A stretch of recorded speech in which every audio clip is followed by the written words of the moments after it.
All right. Good morning, everyone. Welcome to Uncivil Law. I hope you're having a great day. As always, it is Friday, May the 30th. The Commonwealth has rested.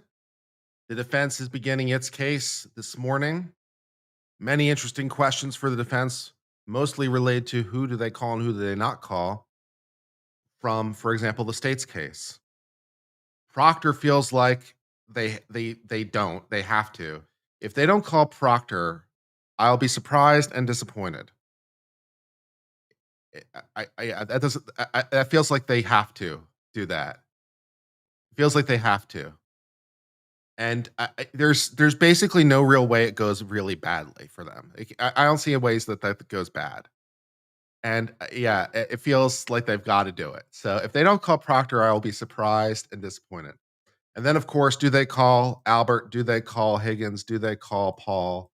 Do they call who else do they call? Are a very open question. This morning, apparently, they're starting with some sort of person who's an expert in vehicle data recording, black box stuff, apparently, is their expert this morning, which makes sense. Presumably, then they would then call one of the ARCA experts maybe next. It seems logical, maybe on Monday. And then I don't know what they do at that point in terms of flow. Of course, we have Lucky. Gotta call Lucky. When do we call Lucky is a good question. We could call Lucky last. That would make sense. We called Lucky last time, and he's great. Lucky's fantastic. He's great. But the last jury apparently didn't like jury Lucky, which what is wrong with you? If you don't like Lucky, what is wrong with you? Other member I that is a more shocking conclusion somehow than there wasn't reasonable doubt. They didn't like Lucky? What the fuck? But apparently some people didn't like Lucky. How do you not like Lucky? He's the greatest. Arca's okay and all, but they're no Lucky.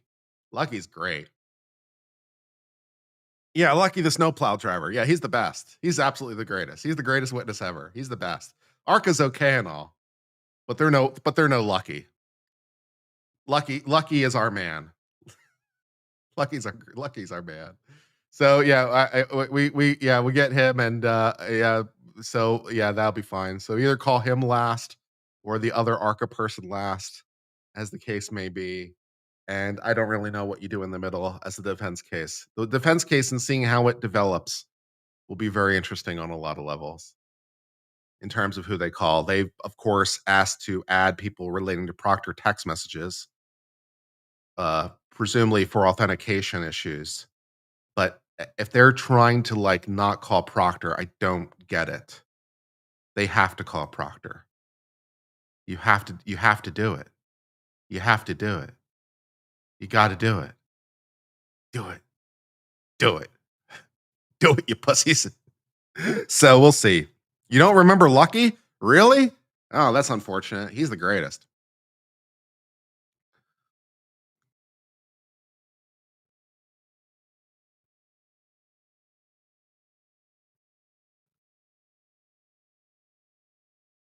Are they gonna call Chloe? They should. They should call Chloe. I am continuing to demand proof of life. See if Chloe recognizes its former owner.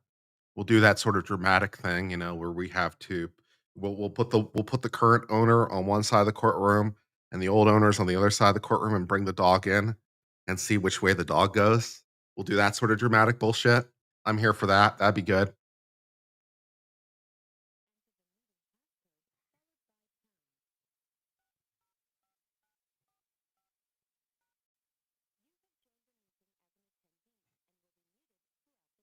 Who does Chloe choose? Or what's Chloe's new name again? I forget. Assuming that the dog is alive, which they're absolutely not. What's the dog's new name? And why do you change the name of like an 18-year-old dog or whatever? How's that work? How's that work? How's that a thing? Cora? That's a bullshit name. Cora. Whatever.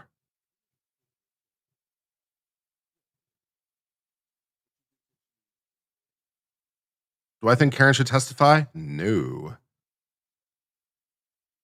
Yeah, no. Karen, there's no reason to get Karen on the stand. That doesn't end well. Not for the least of reasons that I think Karen is not necessarily the most likable person. She is not necessarily the most friendly, likable, natural person, and that's yeah, no. Yeah, no, absolutely not. She should absolutely not testify. There's no reason to do it technically because there's nothing I need from her. So there's no reason to call her because I need something. I don't. And yeah, no, absolutely not. Absolutely no. 100% no.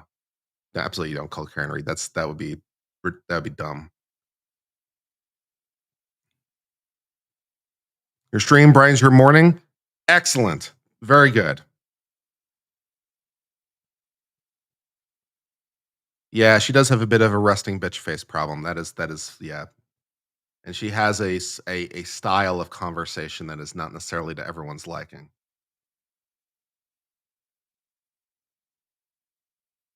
So, you know, yeah, that absolutely not. You absolutely do not put her on the stand. No way.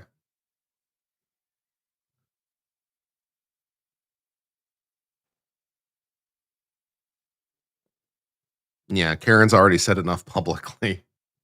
We don't need to put her on as subject to cross examination. There's no way that ends well. Yeah. If Proctor pleads the fifth, we'll read his testimony from the prior trial into the record. First of all, I'm not sure he can, technically. Second of all, even if he can, I'll just read his prior testimony into the record. It's fine. And if they need someone to do it, I'm available.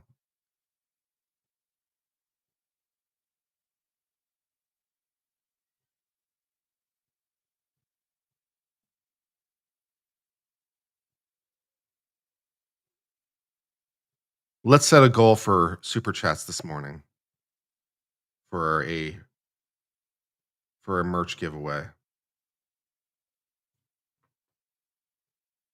Hmm, I think that'd be a good thing to do. If Proctor pleads the fifth, how long will the sidebar be? Yeah, if he were going to plead the fifth, I assume that his lawyer would have filed notice of that already by this point. There's probably like rules on that relating to when that has to be filed because there'd have to be a hearing. He can't just plead the fifth. There would have to be a hearing relating to that. And I don't know when notice relating to that would be. And also he's already testified relating to the subject matter. And so he's arguably waived any Fifth Amendment right that he would have. And also what would be his exposure. So yeah, I don't there's many problems with that. You can't plead the fifth unless you can't plead the fifth unless there is a credible, realistic, substantial chance of prosecution, which there's not because what would he be prosecuted for? And he's already testified, so he's arguably weighed the Fifth Amendment issues. And also, then you'd have to have a hearing relating to that and a whole bunch of other things. $50, 50 Canadian dollars from Bluefish. Good morning, Bluefish, and thank you for that very nice super chat. That's very nice. Hi, Kurt. The other day I gave you lunch money, so today I give you hazard pay. Thanks for being you. Just love your content. Aw, thank you. That's very nice. Appreciate it. Thank you. I am currently trying to buy the Zen U1 watch, the real version of the watch that I have. I found someone on uh, Reddit who says they have it for sale. But it's like, "Pay me by Zelle," and I'm like, "No, I'll pay you by PayPal." I don't have PayPal. Okay, well, would you like to use, uh, some third party site? Like, there's one that I found that's like, "Would you like to use this?" I'll look into it. Uh-huh, I'm never gonna hear from him again. And it's like, yeah, hmm. Make sure it's real? Yeah. I don't know if there's a lot of fakes floating around. Well, he had an original warranty card too, which it would be a lot of effort to fake. So the watch is not particularly like super popular. So I don't know if there's a lot of fakes going around and he had an original warranty card. It'd be a lot to fake. So I'm not concerned about it being fake. I am more concerned about it potentially being damaged and or not getting it at all. Yeah, I'm more concerned about being scammed.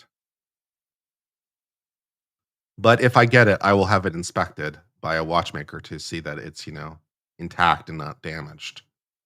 And then probably send it right off to Zinn for a refurbish, just to make sure that it's, in top shape because the watch is, 10 years old. So just send it off to Zinn and have them, for 300 bucks, have them refurbish the watch, assuming I ever get it. We'll see. We're working on it. It's a scam. Yeah, it's definitely a scam. Yeah, I'm well aware. I'm well aware. That's why I'm like, yeah, we're not gonna do this unless we. It's like I'll pay you via PayPal because if I pay you via PayPal, they guarantee the transaction. It's like I don't take PayPal. I take Zelle. Well, Zelle doesn't guarantee the transaction, so we have a real problem now, don't we? I'm like, yeah, but we could use something like there's a third party website that I found that we could use that you pay them a fee and they'll do it. So that's licensed and all the rest of thing. What they call that? They call it a escrow. I think it's literally escrow.com. So there is escrow.com, which is licensed in multiple states, and they will do the service, for 50 bucks. I'll pay the fee myself. I'll pay the fee. But it's like, you want to use escrow.com? I've never used them before, but they look okay. They're a third party site. They look credible and licensed and Better Business Bureau and blah, blah, blah. We could use them if you like. It's like, I'll get back to you. I'm sure you will. Frop 40444 for $20 says watch money fund. Thanks for covering the trial. Enjoy your commentary. Yeah, I'll pay the fee. It's 50 bucks. I'll pay the escrow fee. It's fine. I don't care. It's fine. If the transaction is going to break on who pays the escrow fee, I'll pay the 50 bucks. It's fine.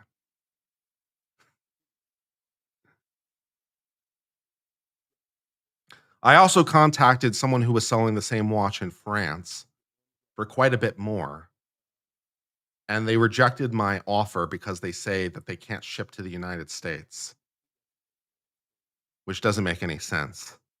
But okay. So my efforts to buy my watch continue unabated or with challenges.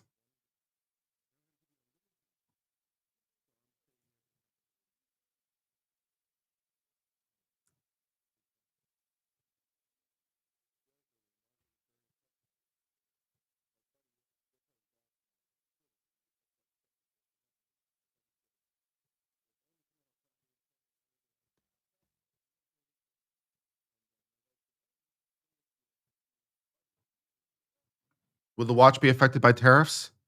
It might, but that would be liability due to me, not to them, because I would pay the tariff as the importer in that scenario. So, mm.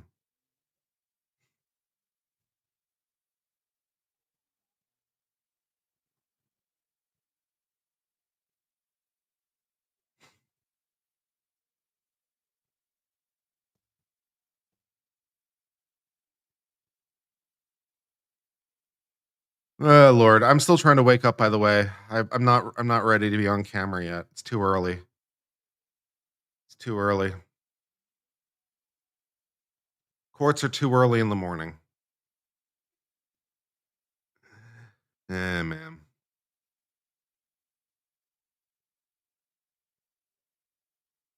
Has the defense first witness been confirmed? Well, until they actually call the witness, technically no. So,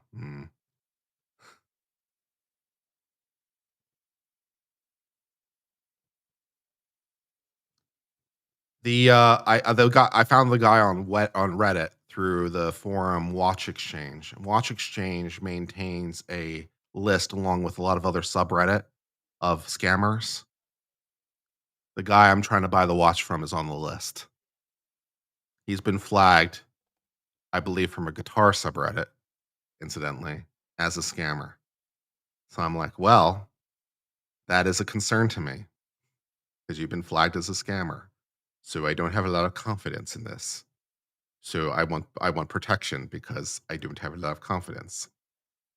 Also, the amount he's asking for the watch is a bit below what is a fair amount below what he should be asking for it. He's asking too little. So that's not exactly a great sign either. There's some problems in this exchange. I don't think I'm getting my watch, guys. I also don't think I'm giving him any money, so I guess I'm no worse off, but it's still frustrating. How do you help me be a judge? Well, in Virginia, you'd need the legislature to appoint me. So talk to someone in the Virginia legislature. In Texas, I believe they changed the law a couple years back. I need to be licensed for 4 years before I can become a judge in Texas. They changed the law. So I've only been licensed for what, 2 now? So talk to me in 2 years and we'll see what we can do.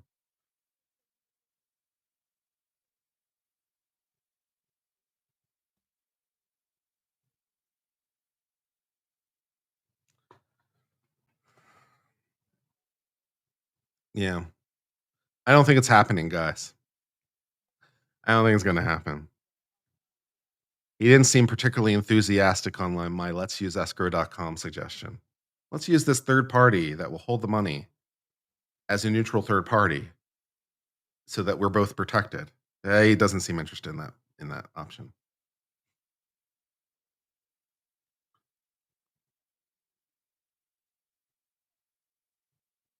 Also, why does he have 2 of the watches? Why does he have a non-tegmented version and a tegmented version? Why does he have 2 of them? What's that about? I know that because he sent me 2 sets of pictures. They're not the same. I know they're not the same. Why does he have 2 different versions of it? What's that about? Would I need to stop streaming? Not necessarily, no. No.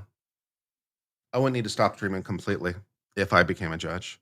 I wouldn't be able to talk about any cases I was considering personally, and I'd have to reread the judicial ethics to be sure, but probably the safest course of action is, like, I just don't talk about any case within the entire goddamn state. Like, I just don't talk about any Texas cases, period. And then, like, well, that's still 49 states. So, that would be like, yeah, I could talk about anything that's not a Texas case. That'd be the safest way, yeah, but I could still stream as a judge. Yeah. Uncivil the streaming judge. It'd be good. There are plenty of judges that stream from the bench in Texas. Yeah, I could stream in that sense. So I could yeah, I could stream in that sense. I don't know whether or not I could put it on my personal page or not. What are the ethics on that? Because I would be making revenue from it, right? If I streamed it on my personal page and I got super chats, I'd be getting revenue. What are the ethics on that? I'd probably have to run that by the Judicial Commission. I don't see them improving that plan. That seems problematic. Hmm. Yeah, it probably raises ethical concerns. So I could stream, like, through the official court channel, but not on my personal channel. Lame.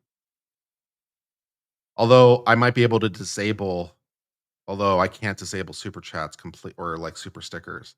If I disabled all monetization for those streams, maybe. I'm not sure I can disable them all enough, though, because you can't disable super stickers. So, yeah, I don't know. Ethics problems for another day. If I ever become a judge, I'll worry about it.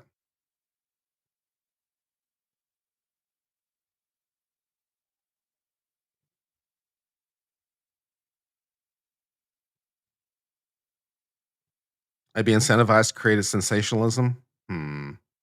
Maybe. How do I get those super chats participating? Yeah. Time would be a bigger factor, just the having time to stream would be a bigger problem. Probably practical problems would be a bigger issue than the legalities of it.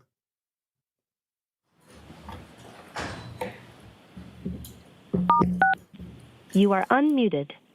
Fantastic. Judge Bev, how you doing today? What do you need, Kristen? Now opening ABC. Mind if I go behind you? Sure. What do you need? Thank you. So I was told counsel want to see me at sidebar? Why are we doing sidebar? Just make the motion for the dismissal / directed verdict. Just do it. We all know you're going to do it. What the fuck are we doing? Just do the motion.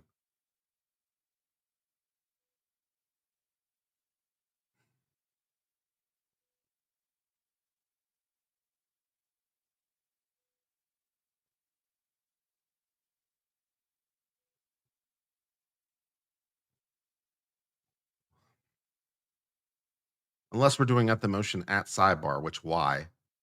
That doesn't make any sense.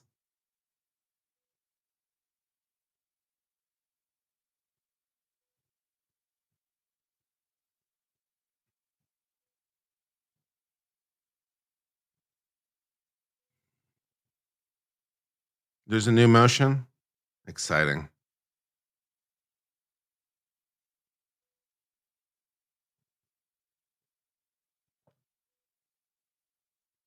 There's a motion to preclude. Commonwealth wants to exclude, to preclude inadmissible hearsay. What the hell is this? The defense notice intends to call 4 individuals who have phone numbers associated with a federally protected and confidential series of text messages from Proctor. What the fuck? Defense intends to offer the communication of 9 individuals, only 3 of whom have partial contact names within Proctor. Of note, the confidential record indicates there are a total of 38,000 text messages within the group. Defense seeks to introduce a limited portion of text attributed to the exchange of 9 individuals that occurred over 3 years ago. So what? Preliminaries, defendant's burden to satisfy the requirement of authenticating. Well, that's why we're calling the witnesses literally to authenticate them. Yeah, okay. What? Hold on. The communications were offered by the witness, but also statements of others in the group. Yeah, well, they would know because they could authenticate them because they would know. That's the whole point. This requires the judge to determine relevance and admissibility of each communication depending on who authored it and whether it's sufficient for a jury to find by preponderance that each and every communication was authored by the member. You're there. Of note, prior to authentication, no communication would be displayed to jury. Furthermore, text messages contain hearsay upon hearsay.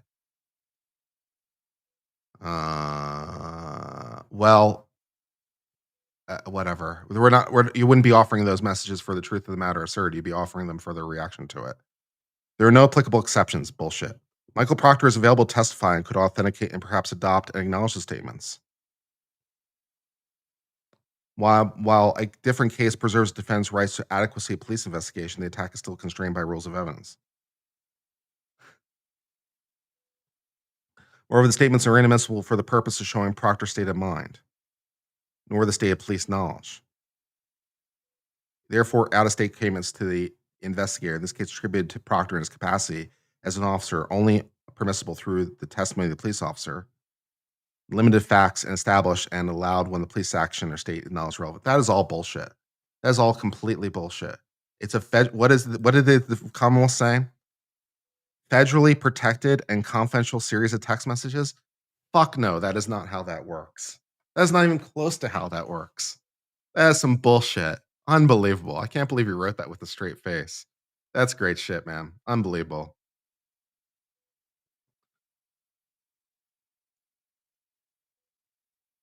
All the federal protection in the world can't prevent one of the people who was part of the communication from telling about it. And so being like, yes, it was me. I was part of the communication. And so forth and so on. And these are my messages. Are these messages of Proctor? Yes. Why'd you believe that? Because of, it was. And so yeah, that doesn't make any sense. That's some bullshit.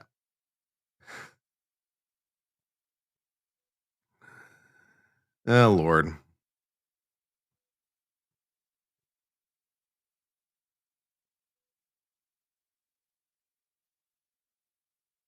Were they allowed at the first trial? Well, no one asked at the first trial.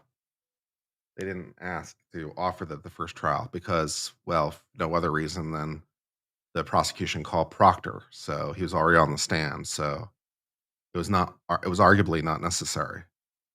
It's arguably not necessary now, incidentally, but whatever. Also, there's a motion for reciprocal discovery by the Commonwealth. Defense noted it intends to call Kelly Denver as a witness. Commonwealth moves pursuant to Rule 14 for all testimony relating to Kelly Denver. Very exciting. Who or what is Kelly Denver? I don't know, but someone we might be offering. So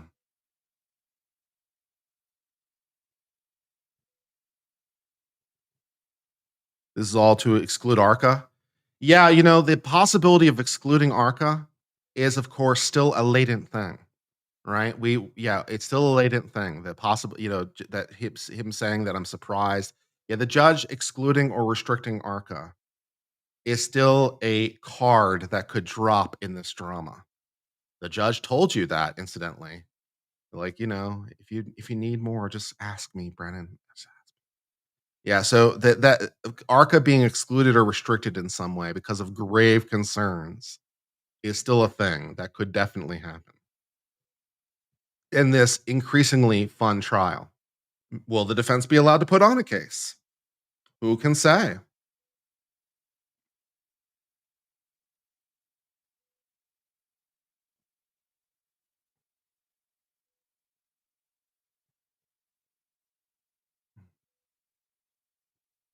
Oh yeah, he'll definitely ask. 100%. 100% he'll ask. It's ridiculous. It's absolutely ridiculous. I don't think there's an ethics violation or a rules violation at all anyway.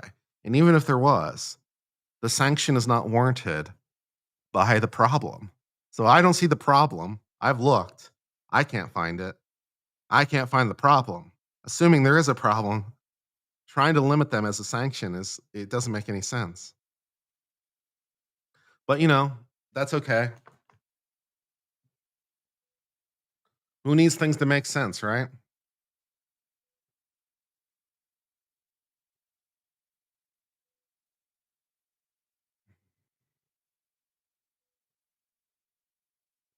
They use Signal. No one fucking cares. Yeah, they use Signal. So what? It's not illegal. No one cares. What the hell is going on from Hanky? Oh yeah, MG Law. Yeah, they're complaining about hearsay with they filed motions to prevent the witnesses who were in the text messages with Proctor from testifying because hearsay or something. Because it's a federally protected what I got to get this phrase exactly right. It's associated with a federally protected and confidential series of text messages from Michael Proctor's personal cell phone. That's some grade A bullshit, man. That is some grade A bullshit. That is epic. We'll start with the required finding argument.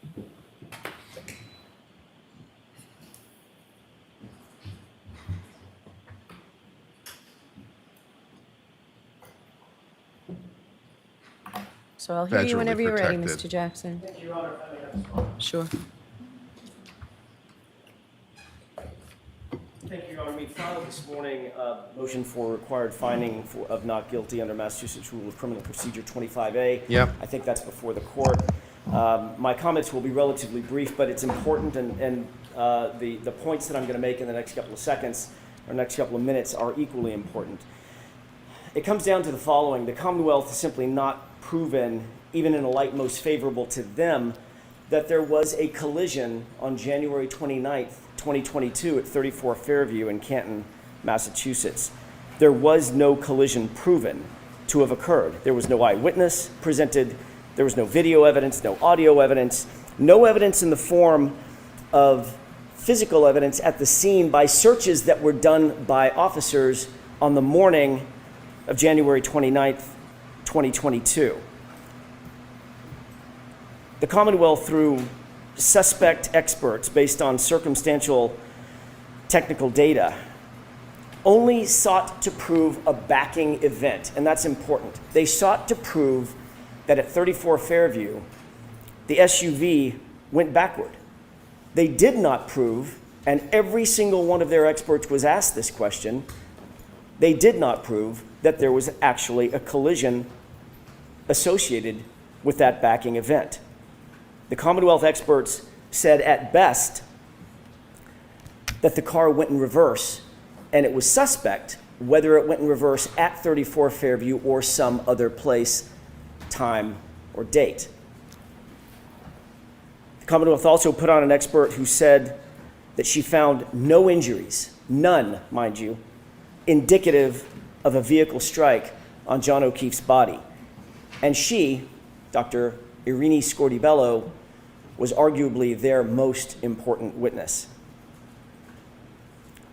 The Commonwealth cannot and did not say or prove a collision at a particular time, a collision at a particular place, a collision with a particular person, or that a collision even occurred on January 29th, 2022 at or around or at or after 12:30 in the morning. Their own expert, I think it was yesterday, if not the day before yesterday, was asked on examination by Mr. Alessi, can you tell us the particulars of the collision, pardon me, as you suggested in your testimony? And his answer was, there's simply not enough evidence. He was asked specifically, why didn't you try to recreate the circumstances, the force impact? That's what you do, sir. You're a biomechanic expert. Recreate it for us. And he said, there's not enough evidence. He did say that. There is evidence, however, that Brian Higgins and Brian Albert were sparring at 34 Fairview. There is evidence, however, that that was just minutes, not hours, not days, minutes before John O'Keefe ultimately met his fate at 34 Fairview. There is evidence that Brian Higgins was love-struck, that he was jealous, that he was aggressively coaxing John O'Keefe out of the waterfall, that he was passively aggressively coaxing Miss Reed to engage with him rather than John O'Keefe. Again, there was not a single eyewitness to a collision. There was not even a single eyewitness to a backing event at 34 Fairview.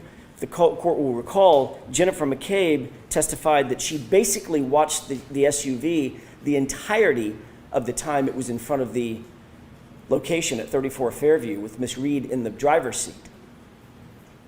She saw it pull up once, she saw it pull up twice, she saw it pull up a third time, and then she saw it was gone.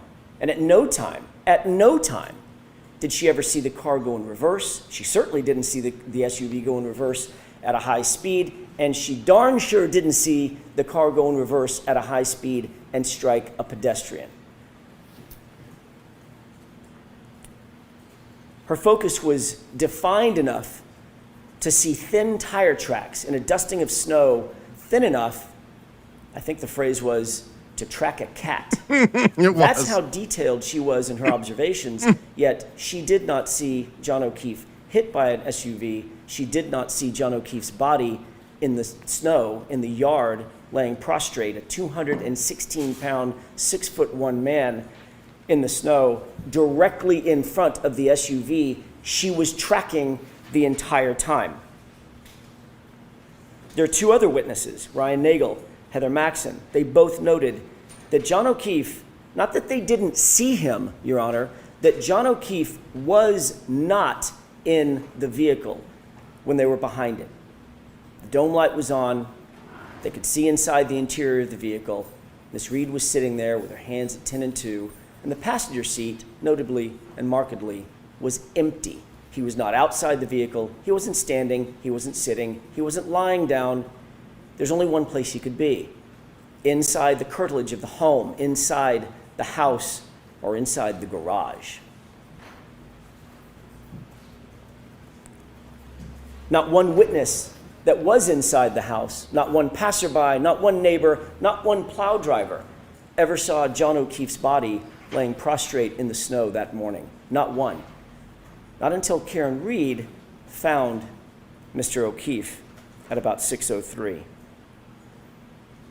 And again, the Commonwealth's chief medical expert, Dr. Scordibello, their medical examiner, who is the only person that the court heard from or will ever hear from who actually investigated John O'Keefe's physical body, the only person to have physical access to John O'Keefe, testified He did not have any injuries consistent with being struck by a vehicle. But she did indicate that the injuries, as did the firefighters, the first responders, indicate that he had injuries consistent with a physical altercation. And certainly, as to counts 1 and 3, no evidence has been presented or proffered whatsoever by the Commonwealth that Karen Reed intended to run over and harm John O'Keefe in any way, shape, form, or fashion. Hearken to the video at C.F. McCarthy's. Hearken to the video at the waterfall. Every witness confirmed what our eyes could see. That night, John O'Keefe, Karen Reed were loving, caring, affectionate. There's absolutely no evidence that Karen Reed had an intent to harm John O'Keefe, or that that after the fact, that she intended to leave him for dead, because there was no fact to be after. There was no collision in the first place. The Commonwealth's case, certainly on counts 1 and 3, taken separate from count 2, because of the mens rea associated with counts 1 and 3, fails miserably. The Commonwealth, at the end of the day, has presented their best case. They've done their best. Some would say they've done their worst. And their case has failed. No reasonable jury, hearkening back to the standard under Rule 25, no reasonable jury could find Karen Reed guilty of count 1, count 2, or count 3. But taking count 1 and 3 aside, those are separate counts because of the mens rea required and the high burden that's required, even taken in the light most favorable to the Commonwealth. What evidence have they proven that Karen Reed intended to kill or harm John O'Keefe, or that she intended to leave him for dead in the snow? The answer is none, 0. No reasonable jury could find Karen Reed guilty. This case never should have been brought in the first place. That much is true. There are true. reasons that I won't go into here. The court knows those reasons, or knows our position on those reasons. This was a vindictive prosecution, and I believe that the court is duty-bound pursuant to the precepts of Rule 25A, as well as the principles of justice, to dismiss all 3 counts. And certainly, taking count 1 and count 3 aside, the court is duty-bound to dismiss those 2 counts. Thank you. Well, motion denied, but thanks anyway.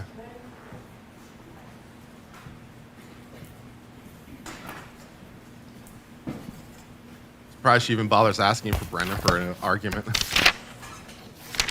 In a light most favorable to the Commonwealth, the first issue the court should look to is intoxication. A reasonable fact finder would find that the defendant was in fact intoxicated. Based on the serum conversion,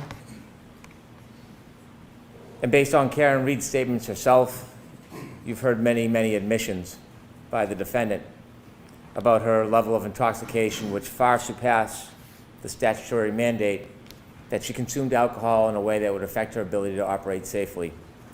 Those are just 2 of the cornerstone pieces of intoxication, which are clear, light most favorable to the Commonwealth, a reasonable fact finder could find beyond a reasonable doubt. The evidence of collision is abundant. I do not want to go through an entire closing argument or rhetoric, but suffice to say there are taillight fragments from the defendant's own Lexus, from her shattered right taillight, that are found in Mr. O'Keefe's clothes. Mr. O'Keefe is left at the very spot where she expects to find him, according to her statements, where her car does a backing maneuver at least 24 miles per hour. He is left with injuries on his arm consistent with the damage to her Lexus right rear taillight. The scientific data is substantial. Telestream data, Apple Healthcare data, battery temperature data.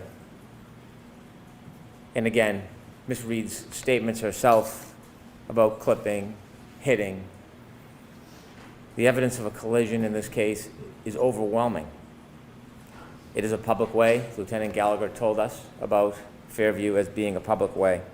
It is a public street. We're pretty sure about that. Yeah. And so as to the operating under the influence of alcohol manslaughter, the conduct of driving in that forward and backing maneuver after being intoxicated meets clearly the standard for OUI manslaughter. Regarding second-degree murder, as highlighted in my opening statement, the defendant engaged in intentional conduct that was her maneuver of driving forward, stopping, and then driving back to Mr. O'Keefe on January 29, 2022. Under the conditions that night after being intoxicated, that conduct was intentional, and any reasonable person could find that her conduct that night created a plain and strong likelihood of death. There is no predicate of intending to kill or even intending to hit. There is clearly a plain and strong likelihood of death driving a 6,000-pound SUV forward and then back. In addition to state of mind, again, the defendant tells us herself. Through firefighter Becker, they're arguing, they're upset. We see the text messages, evidence of attempted breakup, and we hear the words of Karen Reed when she leaves numerous voicemails that night, and you can hear her voice. There are statements, I do not want to go through a summary of all of them, but statements from the defendant herself where she acknowledges an injury to Mr. O'Keefe. She's the last one with him, where to find him, and her hypothesis is about hitting and clipping him. As to leaving the scene, again, the defendant tells us that when she leaves, he doesn't look mortally wounded. She leaves him, makes dozens and dozens of calls, but never goes back to help him and leaves him to die. And we heard from Dr. Wolf about the life-saving procedures that could have been initiated. The chance of survival was never given to John O'Keefe. All of those facts suffice under Lattimore, a light most favorable to the government, that a reasonable fact finder would find beyond a reasonable doubt, or could find beyond a reasonable doubt, each and every element of each and every one of these charges. All right, thank you. So the motion is denied as to all. Of course it is. On the other topic that we were discussing at sidebar, I don't need to hear argument on that right now, Ms. Giannetti. I'd prefer to get started. I would like you and Mr. Brennan to talk to see about proposal. Thank you. So are we ready to bring the jury in? I did not ask you at sidebar. Are you ready for this witness, Mr. Brennan?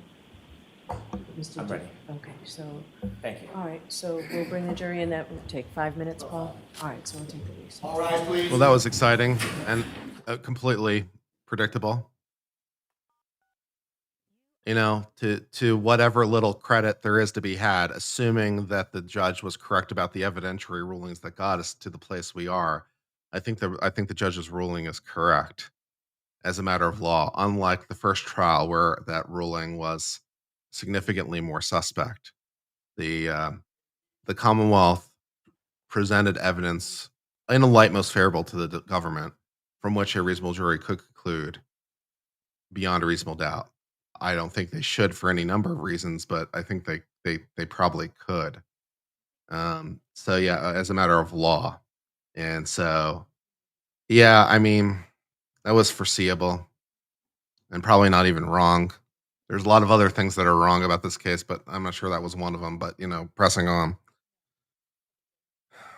What's the side? Yeah, who knows? The sidebar is probably about one of the motions that was filed, that they had a discussion about one of the motions that was filed relating to hearsay or something else, whatever. Does Bev see the argument prior to him speaking? I think they filed a motion on this, they said, but even if she hadn't seen it, it would have been entirely predictable. Because, you know, yeah, I mean, the motion is entirely predictable. So, yeah, the judge was aware of it before it was spoken of, no matter what.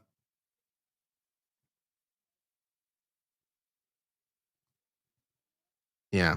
The motion will fail not because judge is a bad judge, at least not as to this, but the state did present enough evidence. Yeah.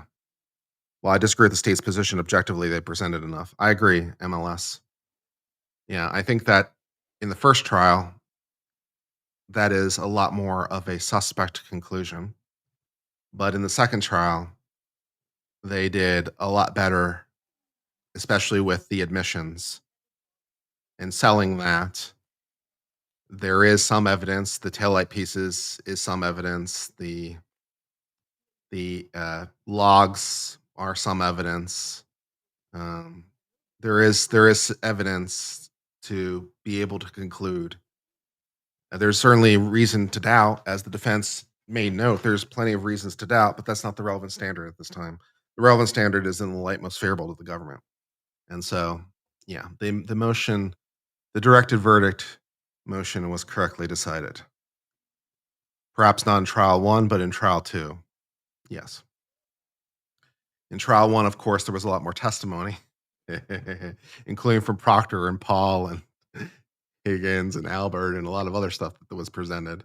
Plus, they didn't do a very good job of, with the I hit him. Didn't do a really good job with that element, and so it was definitely more suspect in trial one. Eh, I would have thought about it as a judge. I would have thought about granting the motion to dismiss or the directed verdict.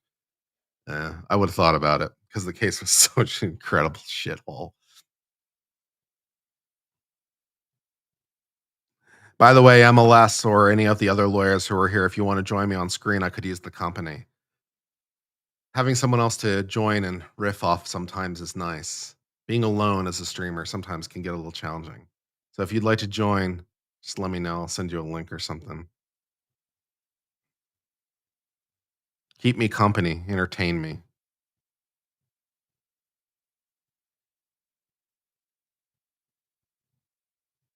It's also worth noting, of course, that Jackson somewhat misquoted the murder statute. They don't have to prove the intent to kill. They don't have to prove the intent. They just have to prove the intent to perform the action that led to the death with knowledge of the risk. That's what they have to prove. So they have to prove the intent to drive backwards. They have to prove that that was intentional. They have to prove that that car hit John O'Keefe and that that caused the death, either directly or indirectly. They have to prove that. But they don't have to prove a desire to kill. That's not one of the elements of the crime.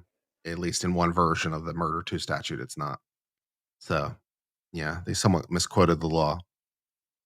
Should pick a random person from chat to join me on screen? That seems like a questionable proposition. Bring a completely unknown person on the stream? I don't know, man. I don't know. There's a lot of ways that can go wrong.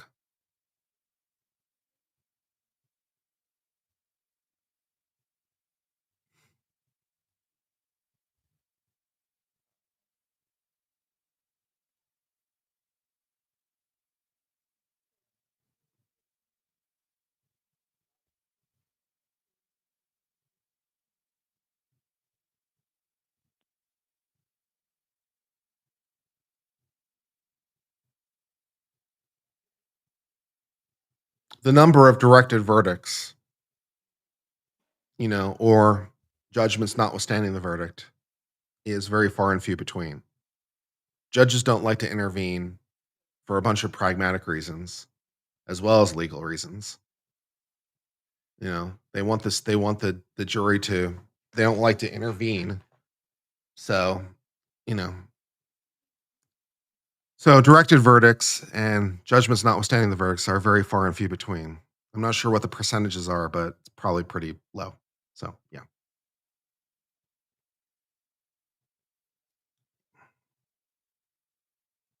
Kurt, tell the truth. First of all, I object. That implies I don't tell the truth generally. So that's not very nice to uncivil. Be nice to uncivil and say, would I direct it? I don't know. I'd think about it. In trial one, I would think about it. I'd think about it a lot harder because I'd have to really think it through. But I'd think about it for a serious hot minute in trial one.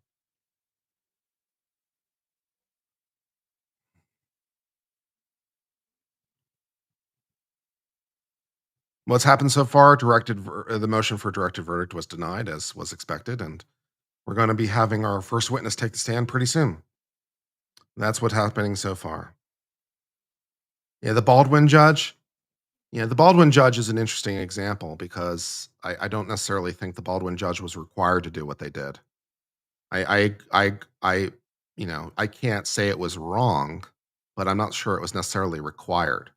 The actions of the Baldwin judge were by the Baldwin judge, but by Baldwin judge's own discussion. They were extreme. It is an extreme remedy. It's a very extreme remedy. How about you just lose is a pretty extreme remedy. So how about you just lose is a pretty extreme remedy. So, yeah. So even in the Baldwin case, it's not You are necessarily unmuted. clear it was required. But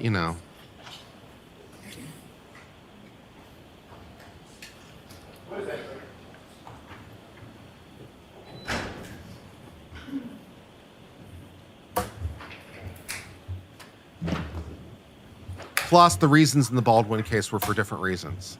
The Baldwin case motion to dismiss was because of fuckery, whereas here it would be due sufficiency of evidence. So those are different reasons. So they're not quite analogous. Justice of the Norfolk Superior Court and for the country of Norfolk. Draw near, give your attendance, and you shall be heard. God save the Commonwealth of Massachusetts. This court is now open. You may be seated. Good morning again, counsel. Good morning again, Ms. Reed. Good morning, jurors. Happy Friday. So I do have to ask you those 3 questions. Were you all able to follow my instructions and refrain from discussing this case with anyone since we left yesterday? Everyone said yes or nodded affirmatively. Were you also able to follow the instructions and refrain from doing any independent research or investigation into this case? Yes. Everyone said yes or nodded affirmatively. Did anyone happen to see, hear, or read anything about this case since we left yesterday? No. As you know, yesterday the Commonwealth rested, and as you know, the defendant has absolutely no burden of proof in this case, does not have to put on a case, but I hear that you are. So your first witness, please, Mr. Jackson. Thank you, Your Honor. With the court's permission, we would ask that Matthew DeSogra join us. Okay.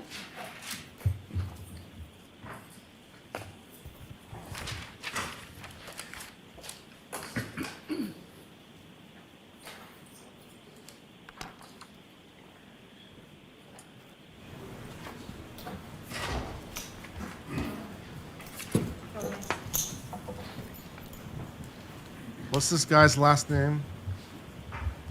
Sobo? It is too early for this. You solemnly swear the evidence you give to the court and jury in the case down here is for the truth, the whole truth, and nothing but the truth, so help you God. Yes, I do. Thank you. Good morning. Soto?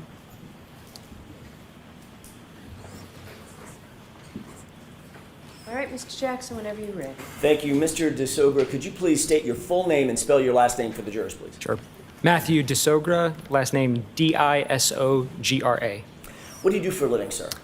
I am a licensed professional engineer. I practice in the field of accident reconstruction, and within that field, I specialize in analysis, interpretation, and accessing all types of vehicle data. How are you currently employed? I'm employed by Delta V Forensic Engineering, which is an engineering firm Delta V? that Cute. specializes in accident reconstruction, all parts of accident reconstruction. Tell us a little bit more about Delta V. What is it? What kind of company is it? But other than that specialty, what else does it do? So accident reconstruction is a broad field. There are a lot of subspecialties within that. So accident reconstruction is everything from the initial investigation phases of a crash all the way through testimony, like here today. Some of the specialties within that could be things like biomechanics, could be human factors, and my specialty is data, vehicle data, and event data recorders. Staying on that topic, what is your current title or position with Delta V?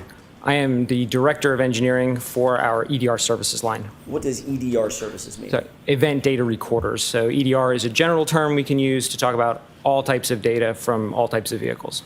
And how would you describe your role as the Director of Engineering for EDR Services for Delta V? I wear a couple of different hats. First and foremost, I'm still a practicing engineer. I still conduct investigations. I still perform analyses, and I testify. On top of that, in the director role, I oversee a group. It's not just me doing this kind of work. I have 3 other engineers that work with me, all specializing in EDRs. So I oversee that group and focus on kind of the day-to-day operations as well as the direction we're going. You know, with things like autonomous vehicles coming, the role of data is growing, so we're kind of looking to the future in a lot of those ways. As a consulting engineer, you've indicated what your specialization is. Do you specialize in motor vehicle accident reconstruction as well as vehicle system analyses? I began my career at Delta V doing traditional accident reconstruction in the broadest sense, and as I have progressed, I have sort of narrowed myself down and now specialize in that. But I still consider myself an expert in accident reconstruction because ultimately, No, please finish. Ultimately, anytime we're doing EDR or data analysis, it is in support of an accident reconstruction. You talked about event data recorders. Do you also engage in the specialty of advanced data recovery methods? In other words, methods of pulling the data. It's one thing to have it sitting in a car. It's another thing to pull it out and make it useful, correct? That's right. There are a lot of different ways data can be accessed, all the way from just plugging into a port on a working vehicle, all the way through when a vehicle is catastrophically damaged and even the modules themselves are damaged, accessing the data at the chip level. So no matter what condition a vehicle or the remnants of a vehicle are in, generally we can still get the data from that. Do you have any specific knowledge about Toyota data? I do. Describe that for us. Beyond Toyota being a common vehicle in general, so we run into that data quite frequently. Just this year, we published a paper specifically studying some of the behaviors of the additional data recorder that's in Toyota vehicles. Does Toyota make another sub-brand, for lack of a better phrase? Lexus, I believe you're. So Lexus is a Toyota brand? Broadly. Correct. Okay. What is infotainment? It's kind of a combination of a couple of words, information and entertainment. What is infotainment data as it relates to vehicles, modern vehicles? So it's a generic term, which more or less means the thing that's in the middle of the dashboard with the screen on it.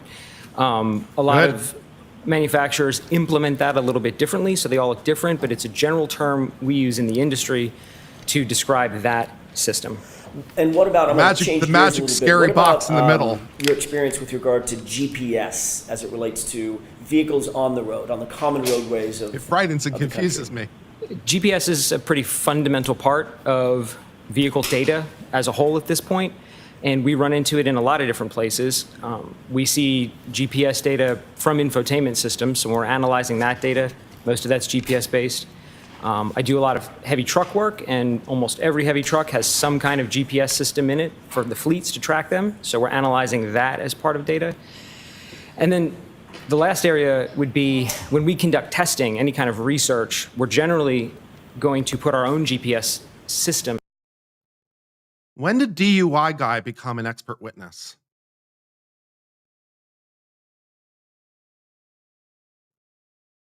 On vehicles, so we can study that data. So analyzing GPS is a regular part of my job. GPS, global, I'm going by memory, global positioning satellites? Global positioning system. System, got it. GPS is a mechanism to figure out where on Earth a certain item might be, whether it's this pin or an 18-wheel tractor trailer, correct? That's correct. Is there any difference inherently in the GPS mechanism that's installed in an infotainment center in a Toyota/Lexus, versus a heavy truck or a heavy vehicle that's on the road? The core technology behind how it works is fundamentally the same. What is instrumented testing as it relates to Toyotas and VCH testing and things of that nature? Can you explain that for the jurors? Sure. What instrumented testing means is, let's say we want to study, let's say, how accurate some data is that comes out of one of these vehicles. So we need an independent source of that information. So what we'll do is we'll equip a vehicle with one of these GPS data acquisition systems. Basically, we can drive the vehicle around and we know exactly where it is, how fast it's going, all these parameters. We can do some maneuvers with the vehicle, then we can download the data that the vehicle stored, and now we can compare the two and say, okay, well, if we have really high confidence in our system, how accurate is the vehicle system? Because the reality is there's always some small errors in these vehicle systems. And in a lot of cases, what's important is quantifying that error. So you're obviously familiar with GPS systems in many different platforms. That's correct. Okay. How many cases have you been a part of in terms of investigating and or analyzing infotainment center or infotainment system data? Infotainment specifically, probably around 30. And are you also familiar with engaging in some sort of analysis that's referred to as clock alignment? Yes. What is clock alignment? Clock alignment would mean that anytime we have a timestamp in any set of data, a singular clock value, there's a good likelihood that that's not 100% accurate. So clock alignment would mean finding an independent source of time to compare that to, preferably one that's more reliable, and then making the necessary adjustments so that time can be considered real time. How many cases have you been involved in that deal with clock alignment specifically? Thousands, over 1,000. That's a regular part of data analysis. Any data set that has a timestamp, it's normal. It's part of the analysis. It's really the first step is let's get that clock aligned. So it's something I'm doing regularly. And how long have you worked for Delta V? It'll be my 13-year anniversary next month, actually. Okay. These things that you've just described that we've talked about for the last few minutes, these are all duties that you perform within the rubric of your employment as the director of engineering at Delta V, correct? Correct. Now let's shift gears real quick and talk about your education, training, and background that qualifies you to perform these duties that you just talked about. Go ahead. The road is open and it's yours. Certainly. So I began my academic career. I got an undergraduate degree in mechanical engineering from the University of North Carolina at Charlotte. Cool. I then went on and got a master's degree, also in mechanical engineering from the same school. And then when I came out of school, I immediately started working for Delta V, Forensic Engineering. In order to get a professional engineer license, I then needed to acquire 4 additional years of work directly under the supervision of another licensed engineer. So then I completed that phase of work. And then in order to maintain my license, I have to complete continuing education every year in the field that I practice. So you got both a Bachelor of Science, correct? Correct, Bachelor of Science. Did you mention the year that you got your Bachelor of Science? 2011. And you have a Master's Correct. in engineering. That is correct. And when did you secure that degree? 2013. You just mentioned engaging in continuing education. What is continuing education in terms of the engineering A field? pain or the in my construction ass. Field, in your world? A boring waste of my So in time. the state that I'm licensed, in North Carolina, they define that really as any activity you're participating in that's keeping you abreast with the field, keeping you up to date with what's going on. So taking formal classes counts for continuing education, but also some of the other work that I do, like publishing research in peer-reviewed journals, also counts as continuing education. Do you regularly attend symposiums or symposia, I guess is the right Yes. word? Have you attended symposia related to EDR research and training? Yes. How about advanced applications of heavy vehicle EDR data? Correct. Yeah, I Is attend. EDR the new there's a couple EDM? of regular What conferences club- in our what industry club plays EDR? specifically tailored to EDRs Can we as a listen whole to some for EDR? passenger vehicles and heavy trucks. I'm a regular attendee of those. I'm also a regular speaker at most of those, and I'm usually presenting some of the new research that we have for that year. So not only do you attend, you actually teach. Correct. Have you attended data? I'm sorry. Have you attended data? Have you attended events that deal with data, event data recording systems, and event data recording system extraction? Yes. What about vehicle crash reconstruction? Yes. What about electronic control module imaging?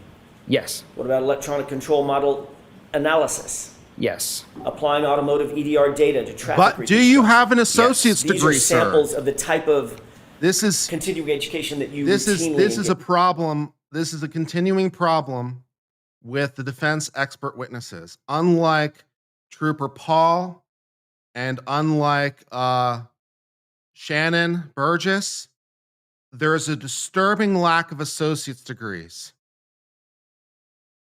0 out of 10, not qualified. engage in, correct? All that's accurate.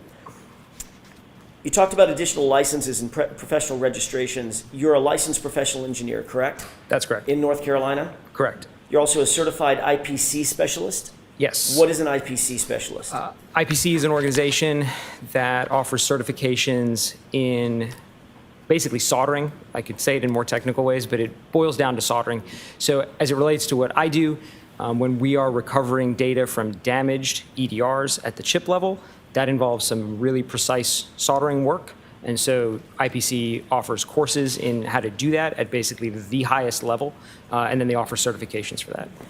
Are you a member of the Society of Automotive Engineers? I am active member. When you say an active member, is that a nationally recognized society for academic engineers? Yes. The teaching roles that you've held within organizations, have you been an instructor concerning accessing and interpreting heavy vehicle data event recorders? I am. I am currently an instructor of that course, which is offered through the Society of Automotive Engineers. As a matter of fact, next week, are you going someplace to teach? I am. I will be in Wisconsin next week teaching that very course. Are you a member of any subcommittees within that organization, within the organization of the Society for Automotive Engineers? I am. I am a voting member in the J2728 subcommittee, which is a subcommittee for event data recorders on trucks and buses. Are you also a member of the National Association of Professional Reconstruction Specialists? I am. Does that require a certain level of education? It does, and it requires, as far as I know, when I joined, sort of proof that you are active within the field of accident reconstruction. That was my next question. It requires you to stay current on accident reconstruction issues, correct? Correct. Have you also authored peer-reviewed articles on within your field and Yes. subfield? Is it fair to say that you've authored or co-authored a number of peer-reviewed papers in the field of accident reconstruction specifically, as well as EDR data retrieval? That's correct. Have any of your peer-reviewed articles that you've either authored or co-authored specifically focused on Toyota vehicles? Yes. Can you name one, please?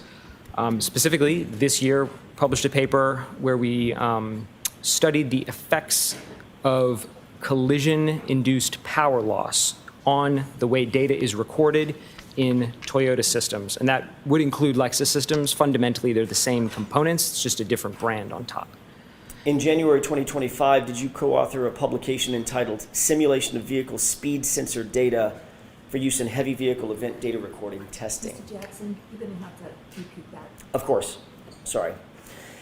In January 2025, did you co-author a publication entitled Simulation of Vehicle Speed Sensor Data for Use in Heavy Vehicle Event Data Recorder Testing? Yes, I was the lead author on that paper. When you're dealing with retrieving data from a vehicle, an EDR, an event data recorder, Toyota paper, whatever it might be, and that's a term of art, Toyota paper, correct? Sure. Does it matter if the vehicle is a heavy vehicle, a small vehicle, a passenger vehicle, a moped, or a Question. skateboard if they happen to have an infotainment center on it? There are differences, of course, between the data that comes out of passenger vehicles and the data that comes out of heavy trucks, but there are also a lot of fundamental similarities to those. Like, for example, they all record vehicle speed. They all have accelerator pedals. They all have brake pedals. So a lot of the core data we're analyzing is very similar.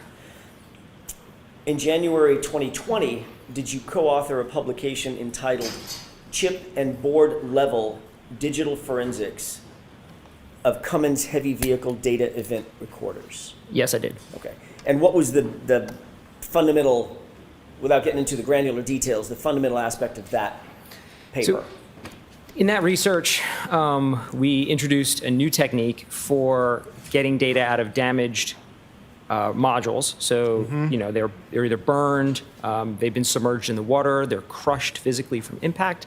We demonstrated a new method to be able to get data less invasively, but still at the chip level. And we also demonstrated that we could translate that data from the chips outside of the software that was provided. So you could use the software and get the data that way. And we demonstrated we could basically do it ourselves if we wanted to. Nice. Mr. DeSogra, have you been qualified in other courts to testify as an expert in the area of accident reconstruction, EDR, data retrieval and recovery? Yes, How many times? once, When was that? in New York. You were deemed qualified as an expert in that court in this field that you're talking about today. Specifically with, as it relates to data, yes. I want to talk a little bit about what you were asked to do in this case. We asked to undertake a review of certain work performed by a person by the name of Shannon Burgess with Aperture LLC. Yes, Are you familiar with Aperture? Now, I want you to take a closer look at his face when he mentioned Shannon Burgess's name, because I think he might have some feelings. We're going to just play that again. I want you to take a closer look. We asked to undertake a review of certain work performed by a person by the name of Shannon Burgess with Aperture LLC. yes. Are you familiar? Yeah. Yeah, I don't think Mr. DeSogra is exactly a fan of Mr. Burgess. I'm just getting some subtle context clues. With Aperture? Yes, Before you were asked to undertake that review, were you familiar with Aperture? yes, Were you familiar specifically with Shannon Burgess? yes. We Is he asked to beneath engage you? in any In so many original ways. analysis in this case? All of my analysis is fundamentally based on all of the data and the numbers provided in the Aperture reports. So more or less the answer to your question is no. So you were asked specifically to give the court and the jurors clarity on data that Shannon Burgess had analyzed and provided a report about, correct? Correct. And that dealt with data obtained from Miss Reed's SUV, Karen Reed's SUV, correct? Correct. Did you in fact review Shannon Burgess's report summarizing his findings and conclusions regarding clock drift? That report was dated in January of 2025. Yes. And what did you do in that regard? How deep was the pile of stupid? I analyzed the methods that Mr. Burgess proposed for aligning the clocks in that report.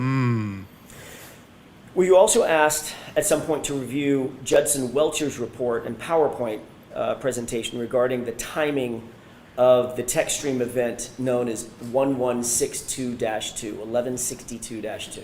Yes. Did you determine whether Dr. Welcher had based his report on Shannon Burgess's analysis? Yes.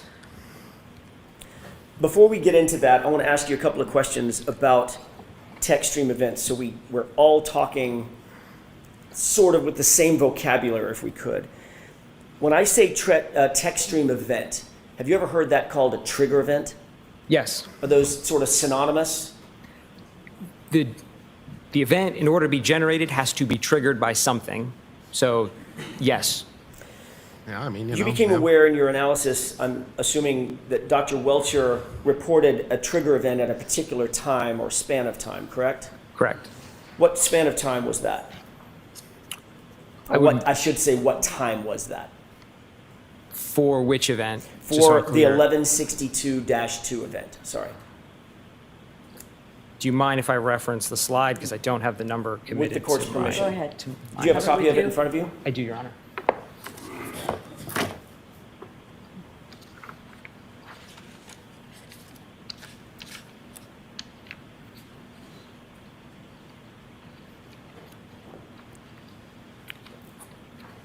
So the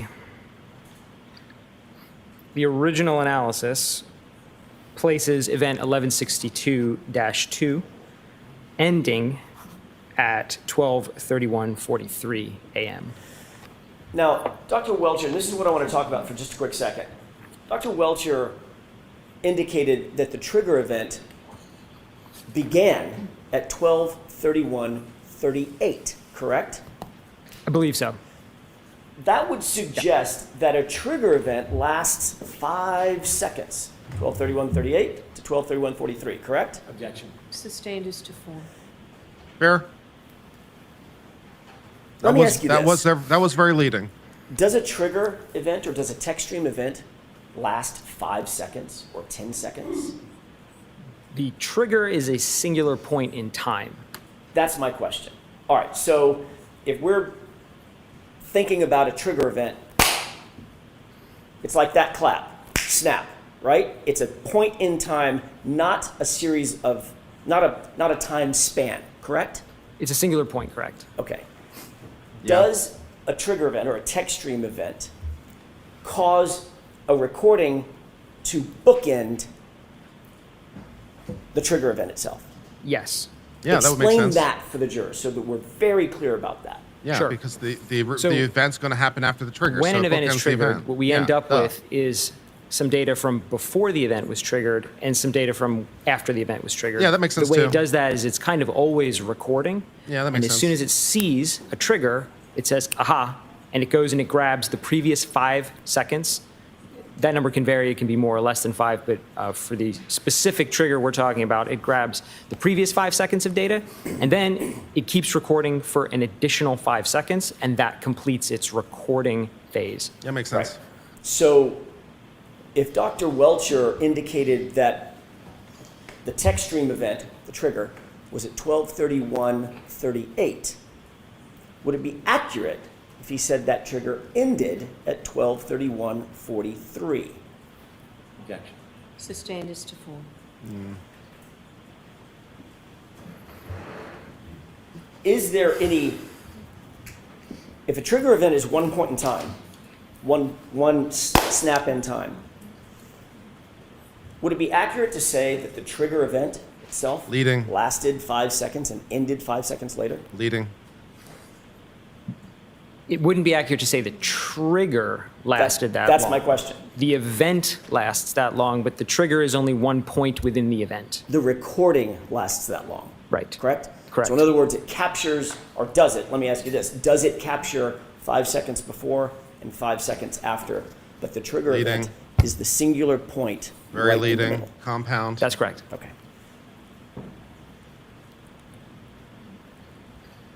I guess we gave up on leading objections a long time ago. All right. If we were to calculate the window between the trigger event or the text stream event and a lock event on John O'Keefe's phone, you analyzed both, correct? Or you reviewed both, correct? Correct. Would you calculate from the point of the trigger, would you calculate from 12:31:38, that point in time, and I'm using the tip of my pen to represent the point, at 12:31:38, or would you calculate it from 12:31:43? Customarily, when we're doing any analysis, we're referencing everything off of the trigger. That's the normal way. That makes sense. Everything in the aperture reports was referenced off of the end of the event. So Of the recording event, of the recording event. not So- the trigger. Correct. And I didn't correct that. I just went with that convention for all of the analysis I did. Fair But enough. you noted it, correct? Correct. And you noted that that would be 5 seconds inaccurate? I'll withdraw it. I'll ask it a different way. What would be the effect of timing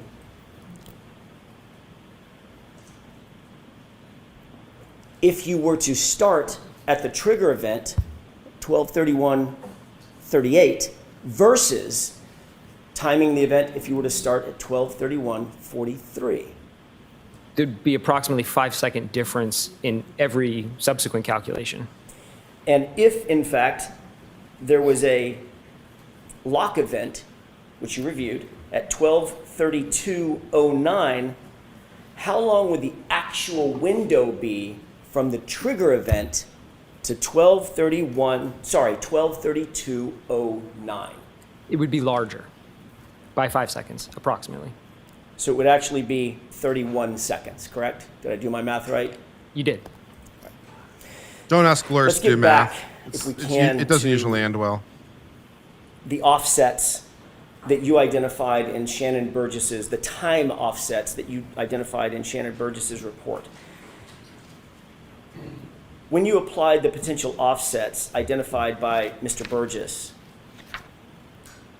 to the text stream event at 1162-2, what opinions or conclusions did you come to with regard to that analysis or that question? Sustained, ask it differently. Did you apply the potential offsets identified by Mr. Burgess in his January 2025 report to the text stream event 1162-2? Yes. Did you also apply Dr. Welcher's analysis based on that same Shannon Burgess analysis to reach an opinion or a conclusion? Yes. And what was your opinion or conclusion with regard to that event and the timing following that event?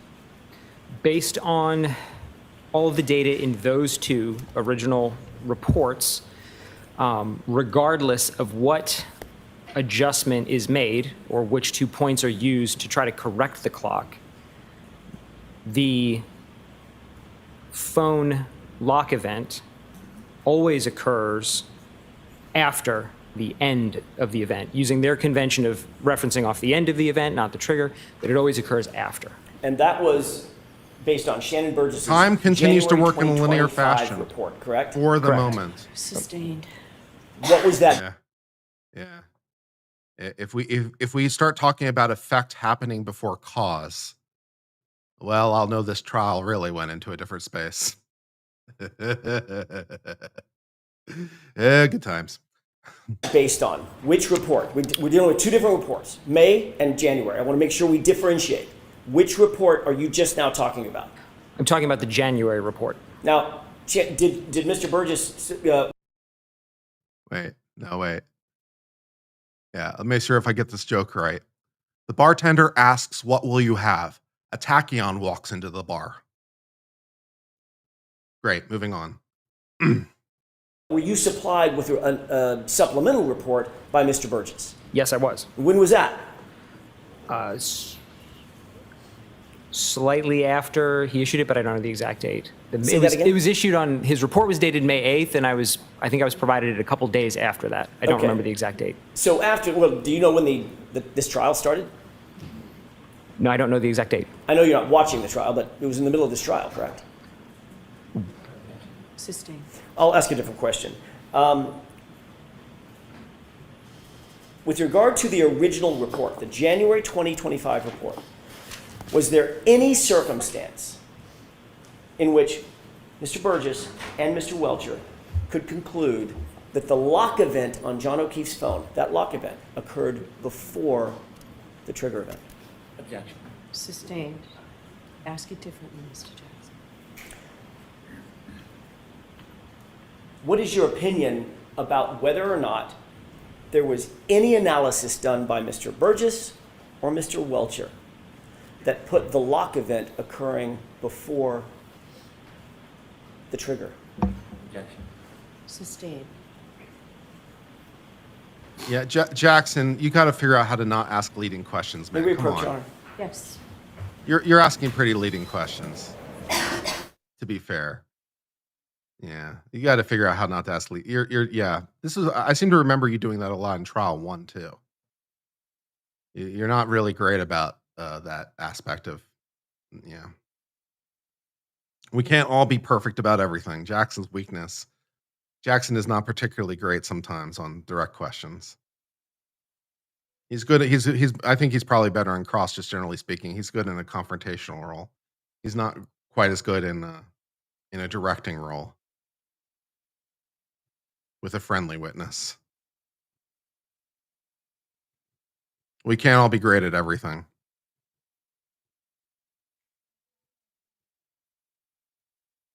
A photon checks into a hotel. The clerk asks, "Do you have luggage?" Photon says, no, I'm traveling light. Excellent.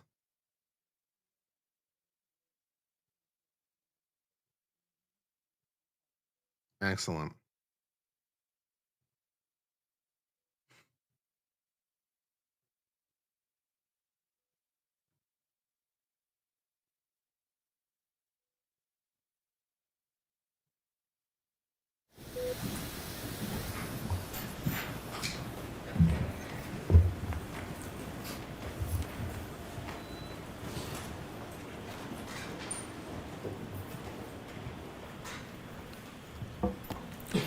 May I, Your Honor? Yes. Thank you. Back to my question. Was there any circumstance, based on your review, that if the tech stream event occurred at 12:31:38, that there was any circumstance that the lock event occurred before that trigger event? There was not.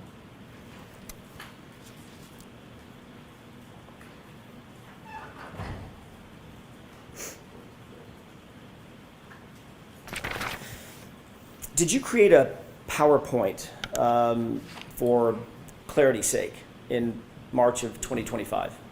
Yes, Did you provide that to us? I did. I hate PowerPoint with a burning passion. What was the purpose of creating the PowerPoint? The purpose of the PowerPoint was really to take a bunch of different data elements that were kind of placed throughout Mr. Burgess's report and Did you guys ever see the PowerPoint Turing machine? During a break, we'll watch it. It is fantastic. The PowerPoint Turing machine. We did it because we can. We were so busy asking whether or not we could, we didn't stop to ask whether or not we should. It's a great little video. It amuses me. Dr. Welcher's report in PowerPoint and compile them into a single source, a single table, essentially, to show as clearly as possible what the conclusions would be if we look at the data as a whole. When you created that PowerPoint presentation, did you So create it so with the stupid. intention of providing it to the stupid. defense, which would then be provided to the Commonwealth? Yes, Are you aware of whether or not that was disclosed to the Commonwealth as part of the normal discovery process? no. So the answer is no, the answer is no. Following your presentation of the PowerPoint to us, at some point, did you receive from Mr. Burgess an amended report, an amended PowerPoint? I received an amended PowerPoint by Mr. Burgess, not from him, though, from you. Fair enough, fair enough. Did that report, or did that PowerPoint, however you want to put it, markedly, was it any different than his January 2025 report? What, if any, Yes. PowerPoint? Did you note any conclusions? Did you note the conclusions that he came to in January 2025? Going back to the original report, Yes, did you note conclusions and opinions that he came to in May of 2025? yes. Were those two things different? Sustained. Now Were the that conclusions, not as a Now, that actually is not a leading question, to be fair. Were they different is not leading because it doesn't suggest the answer. So, I mean, if we want to be like technical, although some judges and sort of how they care about different things is different, but like from a strictly technical standpoint, it's only leading if it suggests the answer. So, are they different is not leading. Just because it calls for a yes, the point I'm trying to make is just because it calls for a yes or no does not mean it's leading, as long as it doesn't suggest which answer. So I don't think that actually was leading, but that's, pressing on. opinions, were his conclusions different? I'm not sure why I paused to make that point. Sustained. I thought we'd try to get something Was of there any legal value difference in out the of two this. reports? There was. Tell me the differences.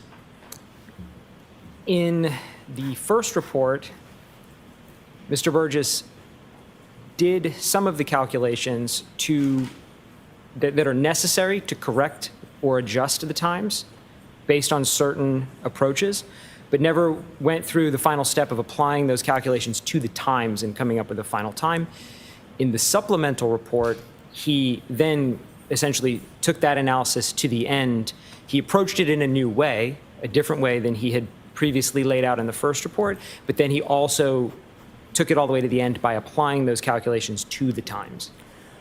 What were the main differences? Explain for the court and for the jurors, what were the main differences that he changed in the May 2025 report? Contrasting it with the original Correct. report. In Right. the original report, he laid out some methodologies for correcting the clock using phone calls that were shared between the vehicle and Mr. O'Keefe's phone. And in the supplemental report, he moved away from the phone call analysis and moved to attempting to align the clocks using a shared maneuver between the vehicle and the phone. What was the shared maneuver? It was a 3-point turn. Was that the same analysis that he had in January 2025? He did not have that analysis in the January 2025 report. Thank you. Based on the new information in the May 2025 report, what was the effect, as you see it, regarding the possible scenarios? So I did the exact same process I did using the supplemental report as I did on the first report. And when I ran all those numbers and those calculations, it turned out there are now some scenarios in which the phone lock occurs after the end of the event. There's some scenarios where the phone lock occurs simultaneously, like literally at the same second.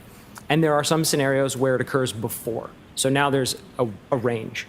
So, Mr. Burgess's report, his new report, his amended report, widened that gap to allow him to opine that there were scenarios that occurred after the phone lock event, correct? Objection. The objection sustained. Did you prepare a PowerPoint presentation in furtherance of clarifying Mr. Burgess's analysis? Objection. Sustained. Did you prepare a seek to clarify PowerPoint? Mr. Burgess's analysis? Objection. Sustained. Come on. Your Honor, may we approach? Yes. What steps did you take to clarify the analysis, I suppose? But then probably objective foundation or some bullshit.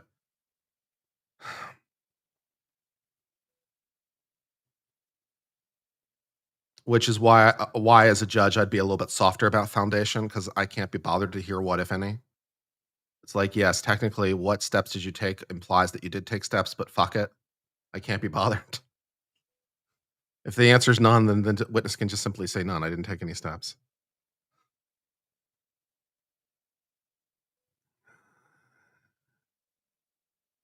You know, foundation objections are a little annoying, and then they lead to like weird things like what, if any, and I can't deal with that bullshit. And also, a foundation question it's not atypical for that to be leading. It's a setup question. So that is, although it depends on the judge, most judges, even if they care about leading as a general matter, don't typically care about leading if it's just like a setup question. Like, isn't it true that you did a report, and what did the report say? Like that kind of thing. Like as long as it's just like a preliminary question, they tend not to care as much. But, different judges care about different things. Every judge has their own little quirks about what they do and do not like and do not care about as much. For me, foundation is less important. It's fine. We'll move on. Just to get through this, foundation's like I can move on. It's fine.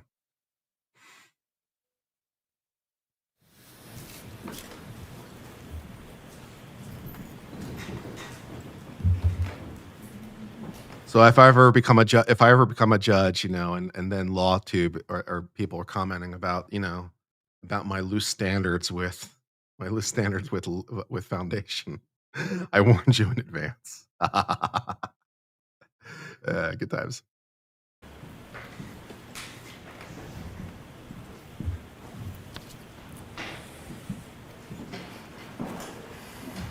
May I? Yes. Did you prepare a PowerPoint presentation in furtherance of your analysis? Yes. What was the reason, and what was the purpose for your PowerPoint presentation? I needed to include in my analysis the approach and the conclusions from the supplemental report by Mr. Burgess. May I have a moment, Your Honor? Yes.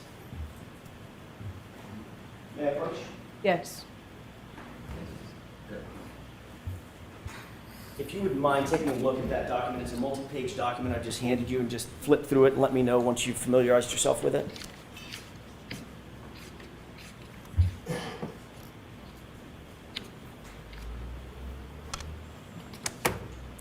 What is that document? This is a printout of the PowerPoint presentation that I prepared. Nice. Is it true and accurate? Yes, And it's complete? it appears to be. Your Honor, I would move for its admission, please. I have no objection. Okay. May I have that back from you for just a quick second? 208. Thank you.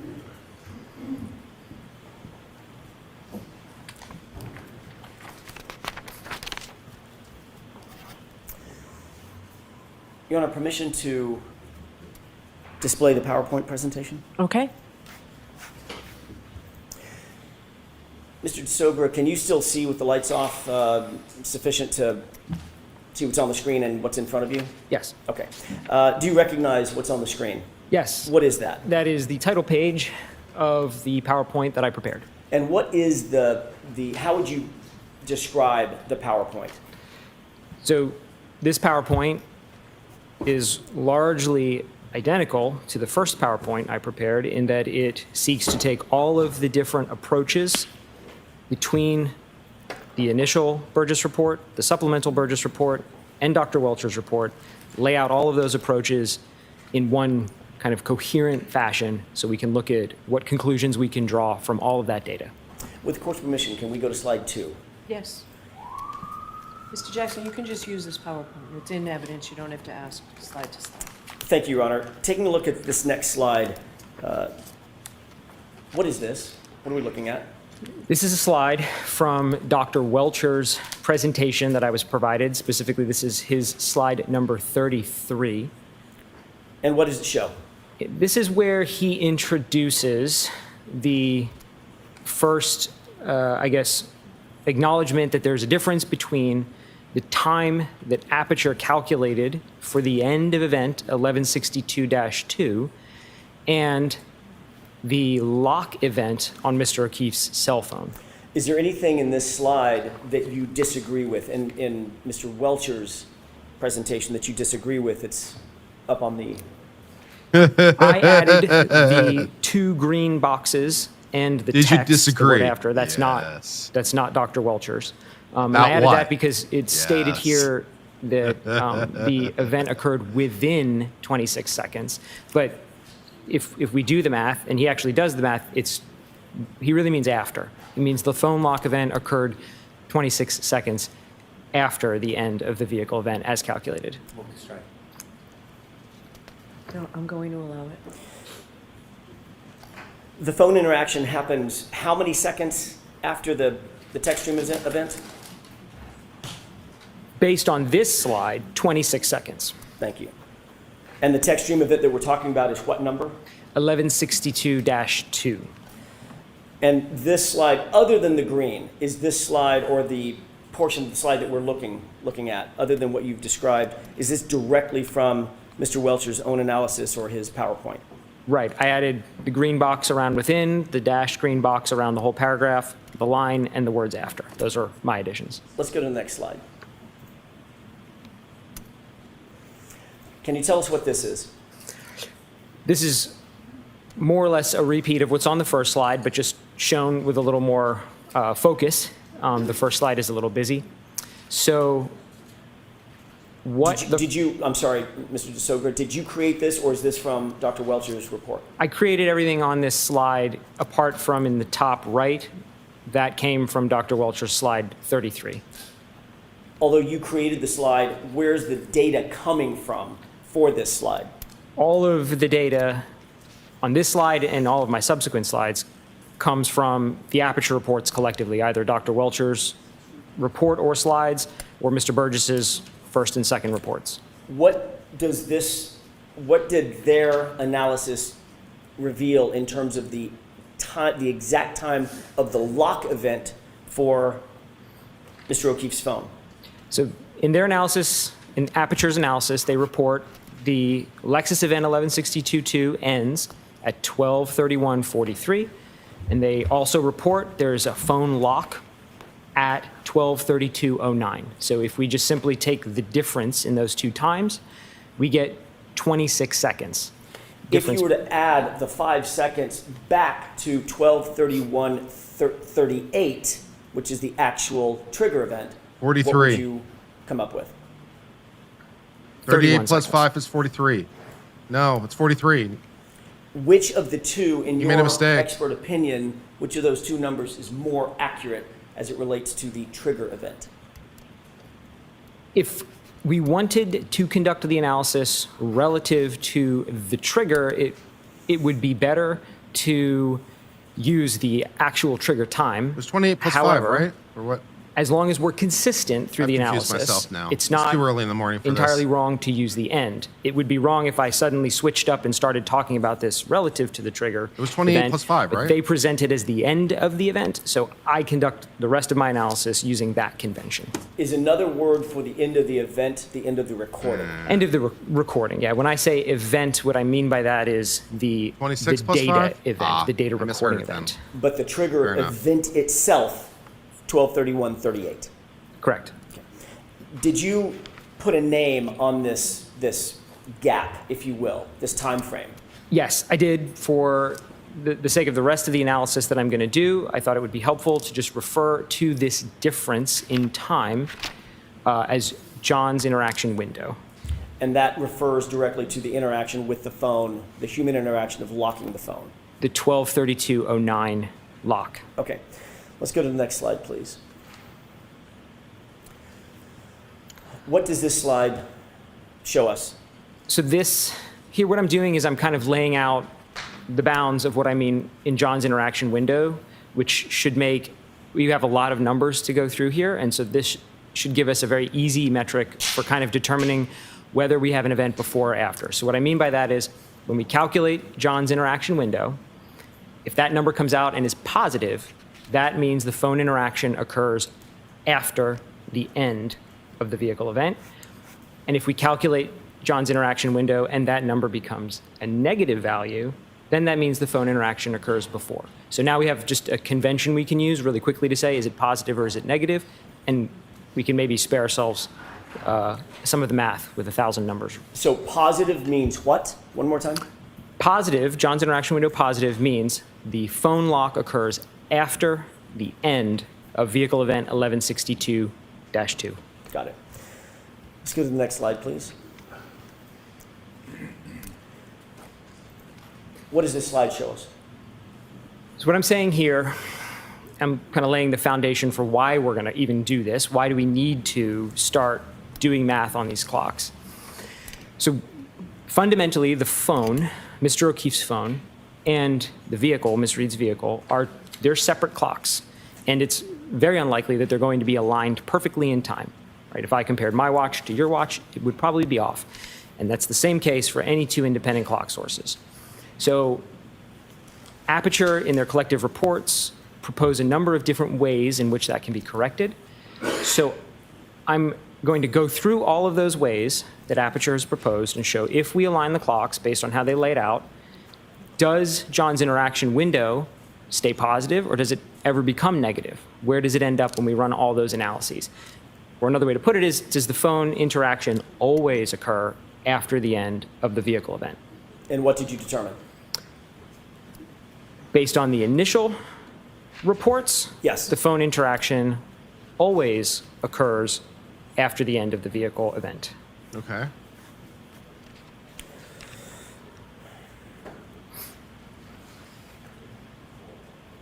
Did all of the information that's on this slide come from the same source or multiple sources, meaning Mr. Burgess and Dr. Welcher?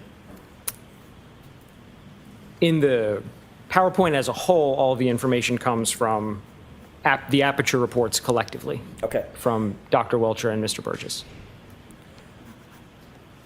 Did Mr. Burgess make any adjustments from his original report to his subsequent report in May of 2025? Yes. Let's go to slide 6, please. Tell me about this slide.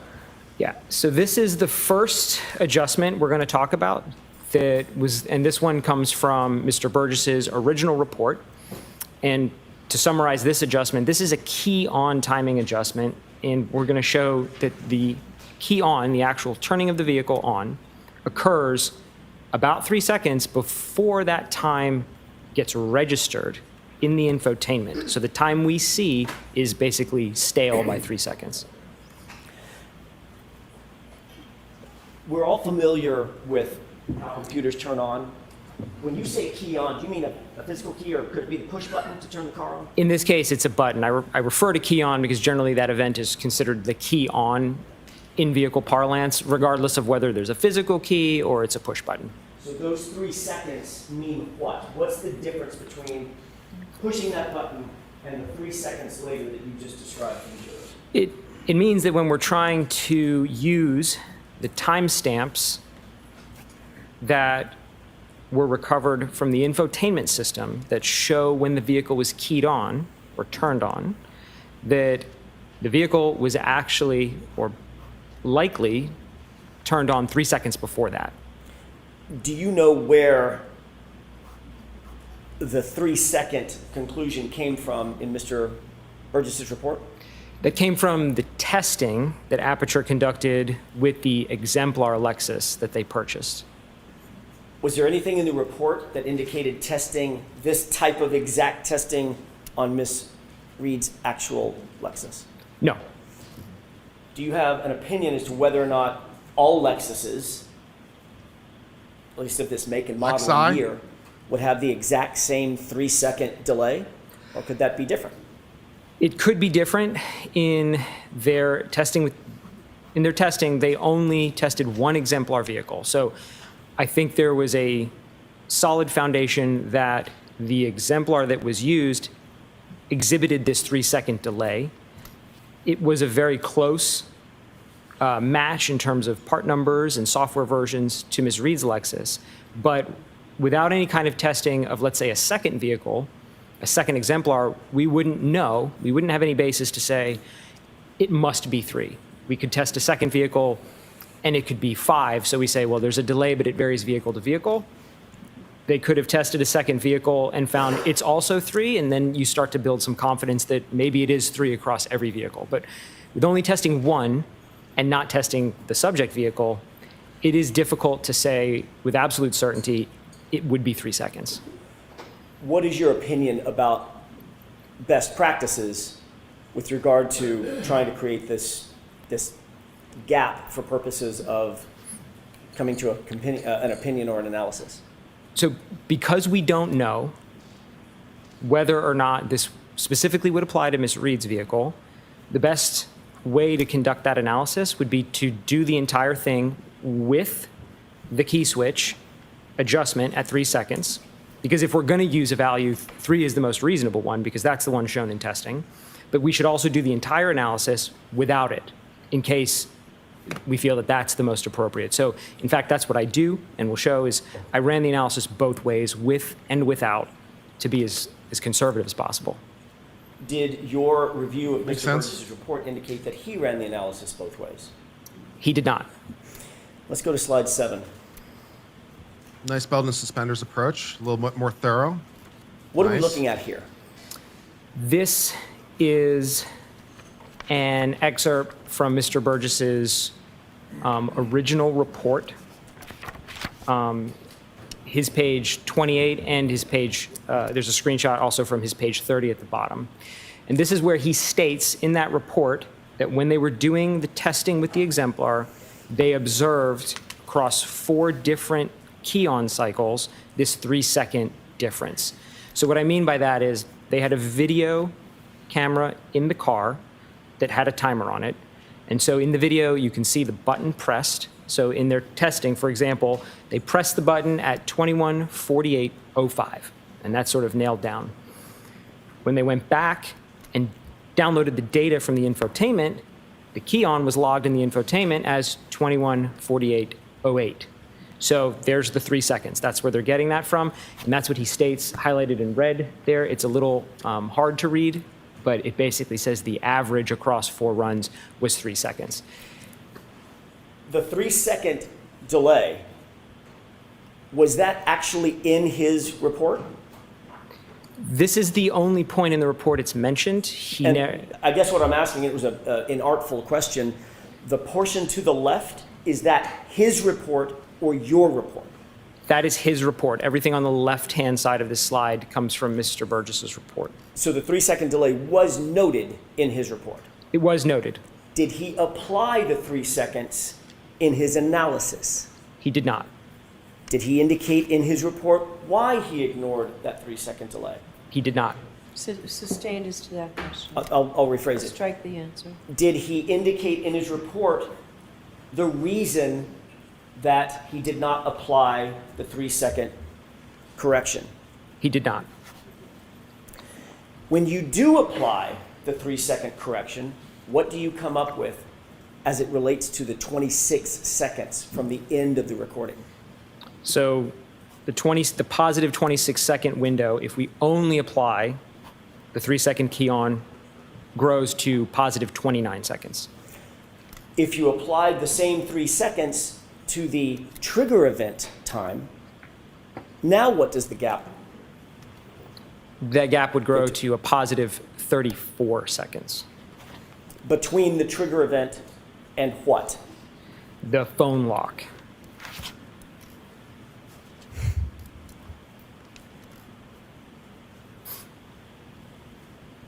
In your opinion, was it best practice to not account for that 3-second delay between the on switch and the data coming on?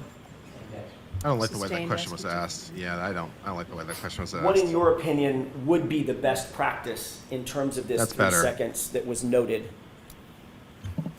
in the exemplar vehicle? The best practice would be to run the analysis with that adjustment included and without that adjustment included. Because like I stated, without testing of an additional vehicle, we really don't know if the 3 seconds is just a specific behavior of that exemplar or if it's representative of all Lexuses of this type. Let's go to slide 8, please.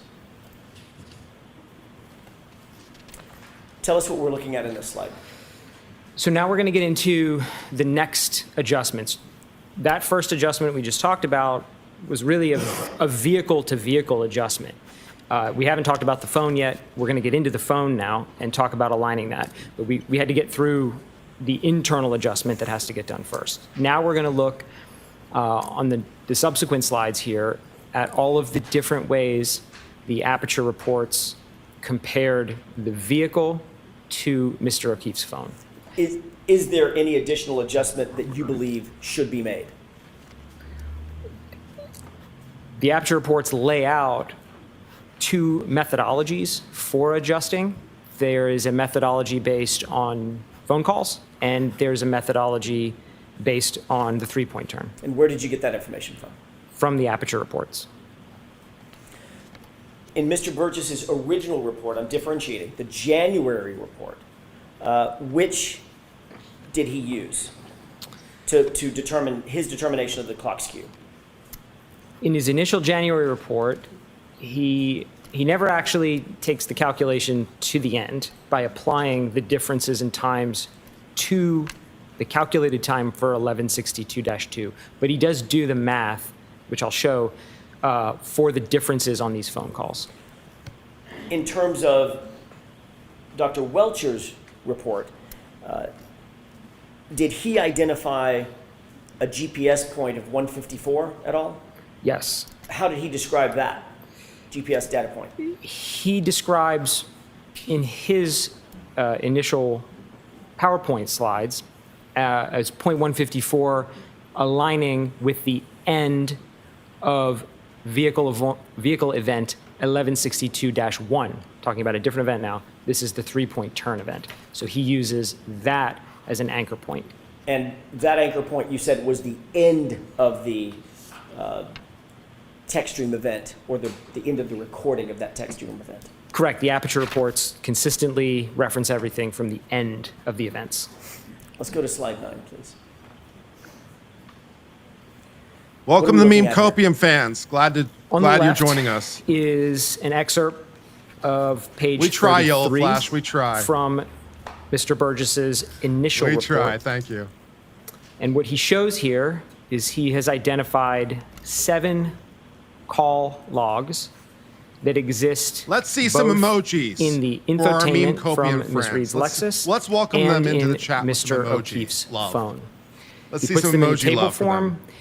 Then he actually goes on and calculates the difference between those 2 times. So that's what I meant by he sort of does the math. He makes my job a little easier, and the numbers are already there.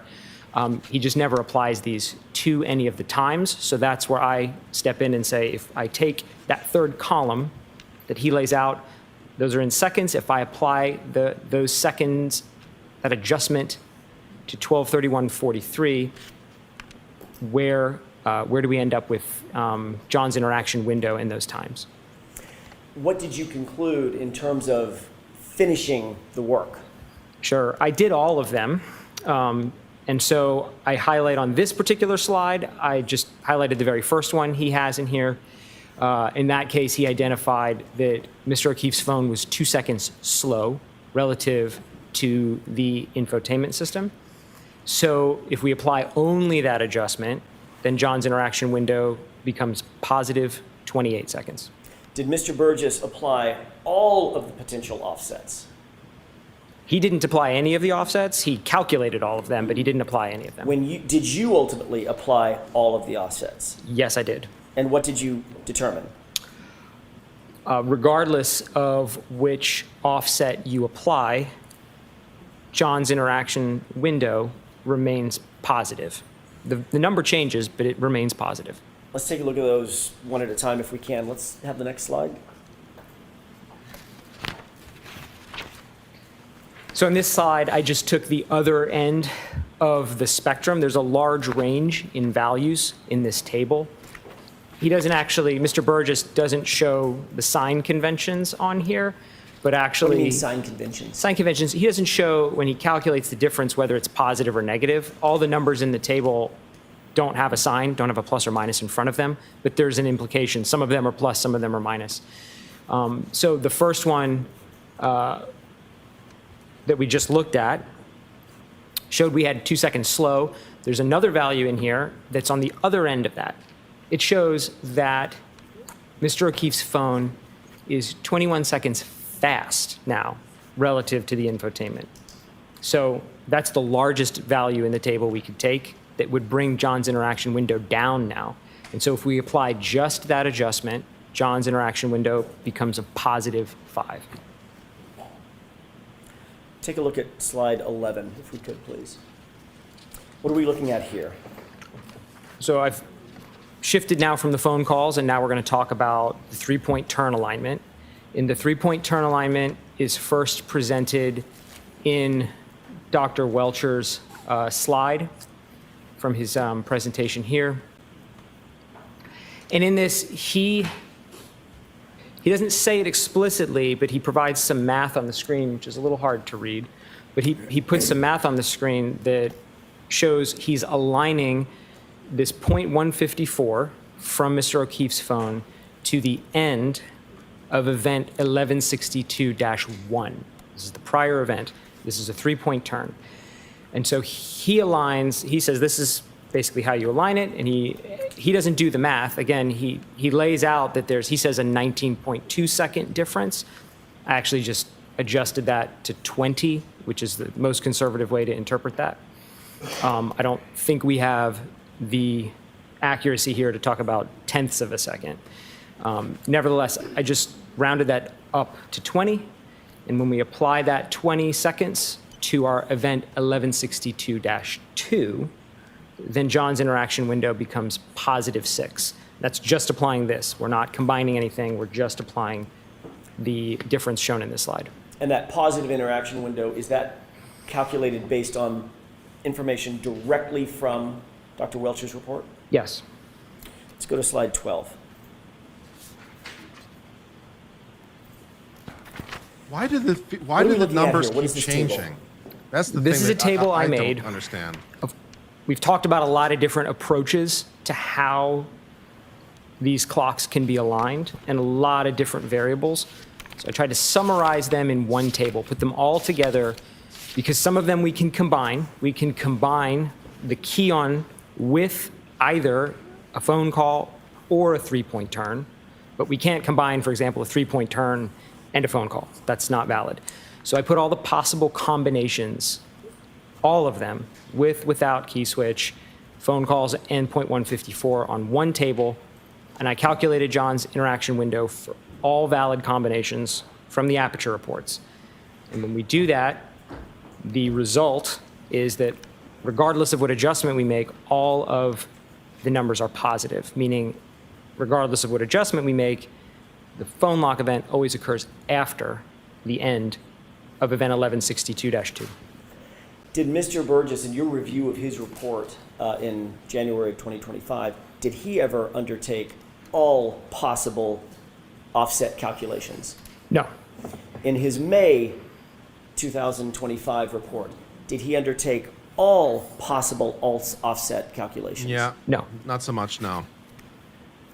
What is your opinion in terms of best practices regarding calculations of this sort? I think if there's sufficient data, if there's testing or research or literature that in a specific case supports there is a best path or a best method, then we should use that. In this case, I don't think there is a best practice. There isn't any literature I'm aware of that would specify exactly the best path to align all of these. So in the absence of any external data to support one path, the most valid approach is look at all of them as a whole and then draw the conclusion from the totality of that data, rather than cherry picking a single point. That makes sense? Can you testify to a reasonable degree of scientific certainty whether all potential offsets that were described in Aperture's original report, January of 2025, result in a positive interaction window? Yes. And what is that opinion? Regardless of what adjustment or combination of adjustments we make from the original reports, John's interaction window remains positive. Does the positive interaction window mean the lock event occurred after or before the text stream event? It means the lock event occurs after the end of the text stream event, 1162-2. Cool.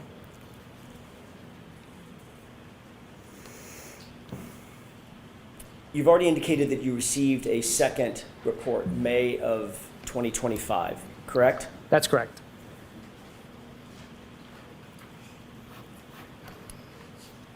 In that report, is there the same clock skew alignment or a different clock skew alignment that Mr. Burgess now undertakes? Mr. Burgess undertakes a different alignment in that report. Let's go to slide 13. Describe what we're looking at in this slide. So what I have here on the left is a screenshot of page 42 from Mr. Burgess's supplemental report.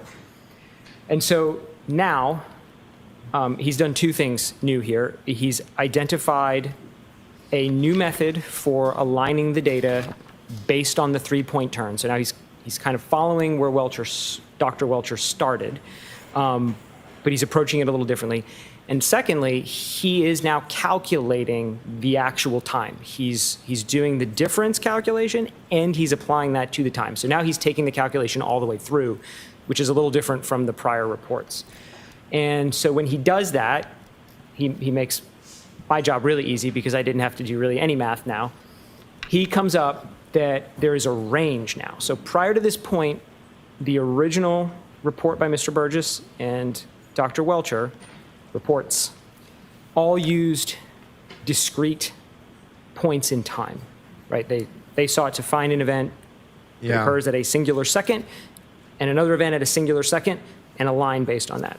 That makes sense. This is a little bit of a departure from that approach. Yeah. Mr. Burgess is now using a range of times, that's- a how's that range of work? uncertainty. He basically assesses that the 3-point turn data from the phone and the 3-point turn data in 1162-1 cannot be precisely aligned down to a single point. Rather, they overlap in this range of seconds. And so he then says that that range must be applied. So now we have to apply a range. And what we end up with is 9 possible values. So it kind of looks like one conclusion, but really there's 9 conclusions on this slide. Nice. And so if we just applying the math he has in the supplemental report, John's interaction window now has a range of 9 possible values. And that range spans from +5 now to -3. So we have 5 positive values. We have 1 value that's 0, and the 0 would mean it's simultaneous. And then we have 3 negative values. Does Mr. Burgess indicate in his report that any one of those values is more likely than any of the other values? He does not provide any data or analysis to support 1 point being preferential over the other 8. And are there more or fewer positive results in his analysis than negative? There are more positive numbers in that range of 9 than there are negative numbers. Does Mr. Burgess's new data indicate anything about Dr. Welcher's analysis about the GPS data point 154 being at the end of the 3-point turn? He opines in that aligning the 3-point turn on a singular point is not, and I'm paraphrasing because I don't know the exact way he states it, but not the preferred method.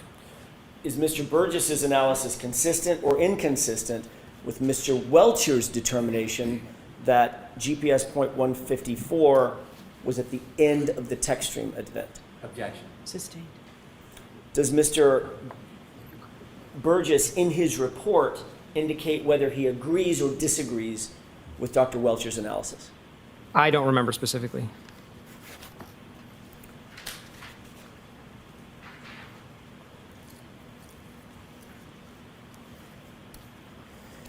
In your opinion, I asked you about Mr. Burgess's report. Now I'm going to ask you about your opinion. In your opinion, is this new offset any more likely or reasonable than any other offsets previously proposed by Mr. Burgess?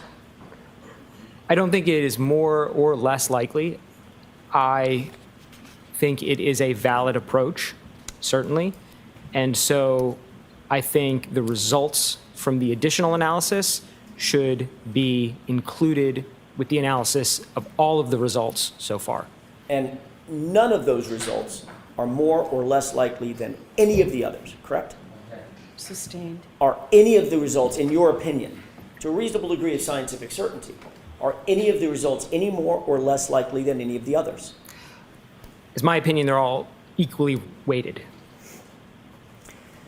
Did Mr. Burgess account for the 3-second offset that we talked about earlier in his May 2025 report, his new report?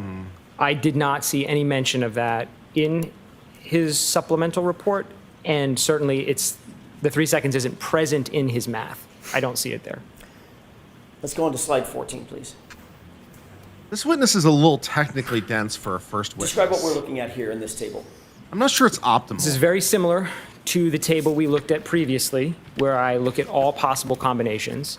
Now, however, I just have a lot more data points to show, so I've had to break the table into 2 tables. So we're going to look at this, and then we'll look at slide 15 next, which is the second table. I just couldn't cram 30 lines onto one slide. Let's move to the next slide then. Is this a So there's continuation of the the second half. So think of these as a singular table. I just had to split them up. If we Okay. head back to slide 14, we'll start there. So this slide, I'm not accounting for the key on, and that's the main difference between my two tables. Table 1, I'm not accounting for the 3-second key on. In Table 2, I am. When you But- say key on, you're talking about that 3-second delay. Correct. Okay, go ahead. But again, I want to make sure we're thinking about this as a singular table because that's where we'll draw our conclusions from. So the first lines of the table, we've already seen those. Those were in my original table. I haven't changed those. That's the same math that's been there. All I did was I added the 9 points now from Mr. Burgess's supplemental report using the range he shows.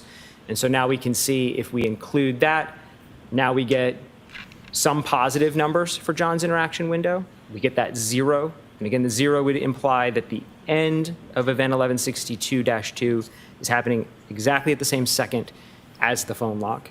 So it's kind of not on one side or the other. So I think it should be thought of as separate. And then we have 3 negative values, which would imply that phone lock occurs before the end of 1162-2. And did you already mention the simultaneous, the one that was simultaneous? When John's interaction window is 0, correct? 0. That would imply simultaneity. All right, is this 14 or 15? This 14, let's move to 15. Yeah. Now, this is Same- the continuation of that, mentally, we'll just continue that same table? Correct. Okay. This is an interesting idea for first witness. The last witnesses the state had, of course, were, of course, Aperture, as we well know, and this is directly contradicting them on the data, which is a major contention, of course. And the Aperture witnesses were also really technically dense. So I suppose there's 2 ways to look at this. If this is your last witness before the weekend, which maybe it is, I doubt it though, that we're going to keep this guy on the stand all day. That seems implausible. But if this were like your last witness, then you get a lot of technically dense information to contradict a lot of technically dense information. And so perhaps there's some wisdom in there somewhere. But I still think on balance, if you could have started a little lighter, maybe that would have been, rather than just bombarding them with technical density right at the start of the day. It's a little dense. It's informative. It's valuable.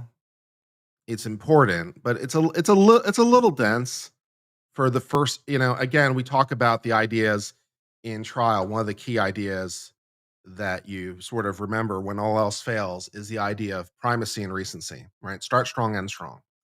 So you want to start with your best witness and you want to end with your best witness so that you have those twin effects. And this guy is certainly a solid witness. He's not bad in that respect. He's a little slow getting the energy out of the gate, though. Yeah, I wonder if there was somewhere we could have started a little bit lighter and then maybe brought this guy in during the afternoon or something. Maybe it might make more sense, but not everything can necessarily be optimal. And then, of course, I don't necessarily know what else the defense has to work with in terms of witnesses, in terms of what they could bring in at this time to start things a little bit more softer. But it's just some points of thought as we're trying to look at this from a trial tactic standpoint. Just a continuation. Imagine in your mind is just rows 16 to 30. Okay. And it's the same thing, same format, except for now we're just adding in that key on adjustment because, again, I think the analysis should be run with and without it. And so now when we run this with the key on adjustment, we get 14 of these 15 are John's interaction window is positive to various degrees, and one of them, it's 0, again, simultaneous, and there are no negative values with this adjustment. Can we go to the next slide, 16, please? What are we looking at here? This is the summary then of that table, kind of a verbal summary of the giant 30-line table now. And if we look at all of the possibilities from all of the Aperture reports collectively, then we can draw some pretty straightforward conclusions. 25 of those 30 possibilities result in interaction with the O'Keefe phone after the end of event 1162-2. Looking at all the possibilities, 2 of the 30 result in interaction where it's simultaneous. That's the zeros. They're present in both tables. And then looking at all 30, 3 of the 30 result in interaction with the phone before the end of event 1162-2.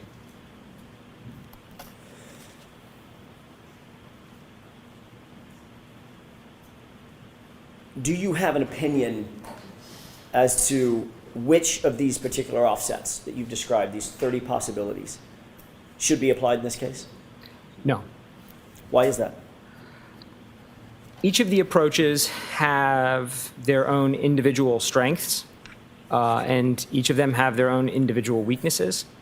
And there is not really any published literature, any research, or any testing done that I'm aware of that would suggest one really stands head and shoulders above another one of the methods. So I think the most fair way to present it is to look at, again, if we combine everything together, then we can draw some conclusions like this in terms of how many of the total result in one outcome or another. Is every data point that we're looking at and that you've been talking about, are these all drawn directly from Aperture's reports? That's correct. I have not proposed any methods for aligning the clocks myself. All of the methods that comprise these 30 are from the Aperture reports themselves. Based on your analysis of the Aperture, or your review of the Aperture analysis, is there any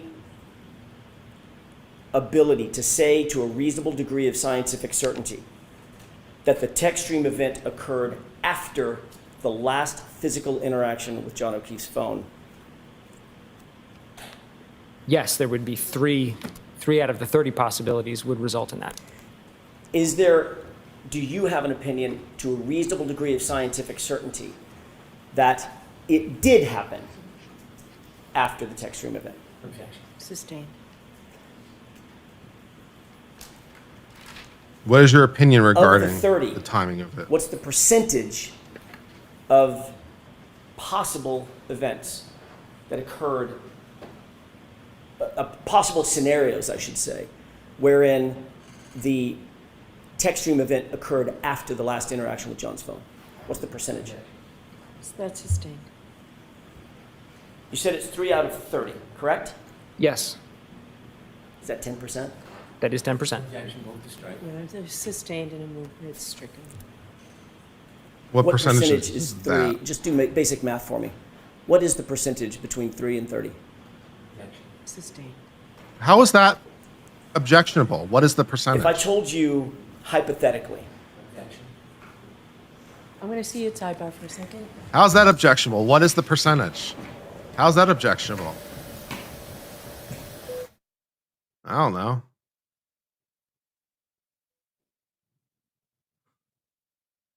That doesn't make sense to me. Yeah, is it 10%? Yeah, I mean that kind of gives you the answer, but what is the percentage? I don't understand that one at all.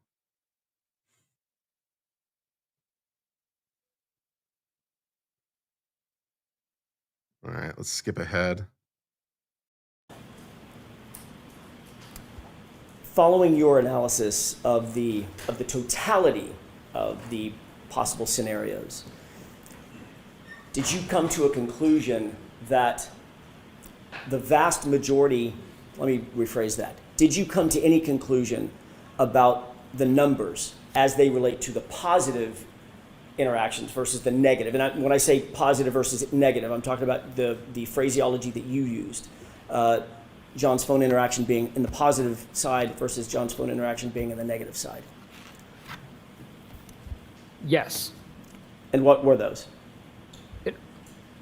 Of the 30 possibilities, 25 of them, it's a positive. John's interaction window is positive for 25 of them. And only 3 were negative? Correct. Only 3 of the 30 were negative. Okay, we can take that slide down. Is there a data recorder on How about the other two? Toyota I know there was SUV one that was we've zero, been but there were talking two about, that was zero? 2021 Toyota SUV 570 that's designed to record impact. Yes. What is that? What is that mechanism?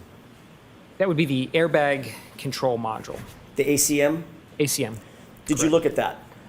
I was provided a copy of the download from the ACM. What did the data recorder indicate, if anything, related to Two were any impact simultaneous? on January 29th, 2022? There were no recorded events whatsoever on the ACM. Did the vehicle control history record whether there was any history of a collision on that car? Ever? No. Nice. What does the vehicle control history record specifically? It records a lot of operational parameters about the vehicle. What I mean by that is it records things like what the driver is doing, for example, steering wheel angle, accelerator pedal position, whether the brake is being pressed. It also records what the vehicle is doing, for example, speed, or the engine RPM, or the accelerations of it.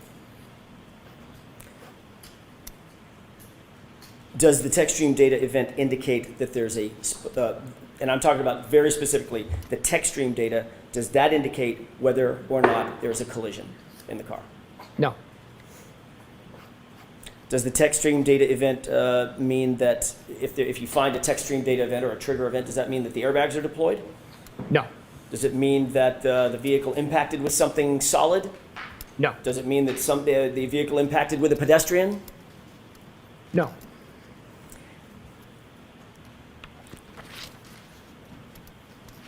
You reviewed the raw TechStream data associated with the entirety of Ms. Reed's vehicle, did you not? Yes. How many TechStream events or triggers were found on Ms. Reed's vehicle during the course of the 8-month period prior to January 29th?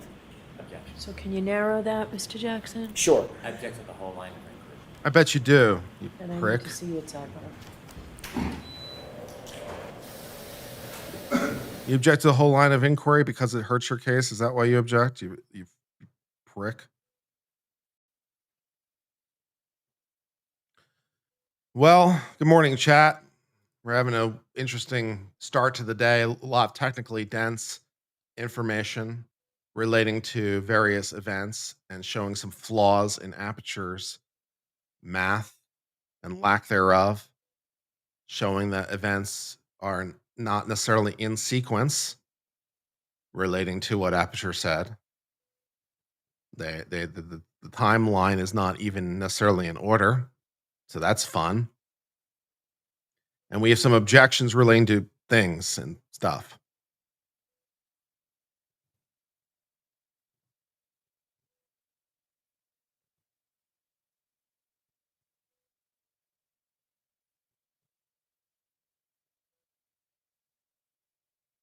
And good morning, chat. Good morning to the 700 of you spending some time with me. Thank you for the 600 likes. That's very nice of you.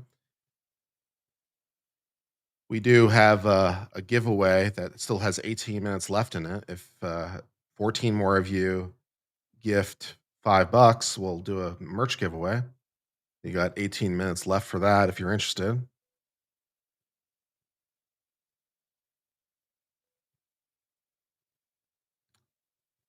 Got some cool merch items.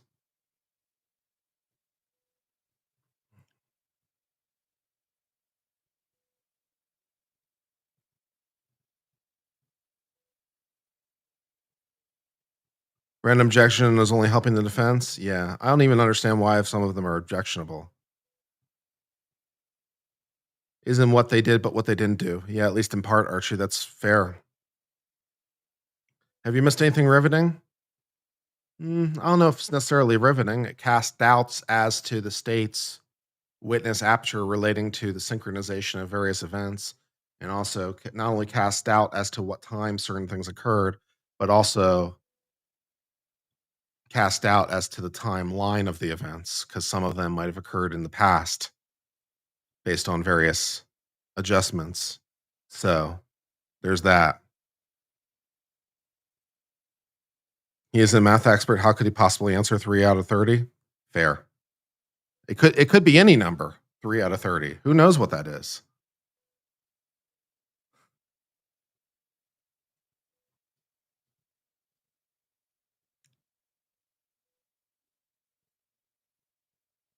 It's a mystery.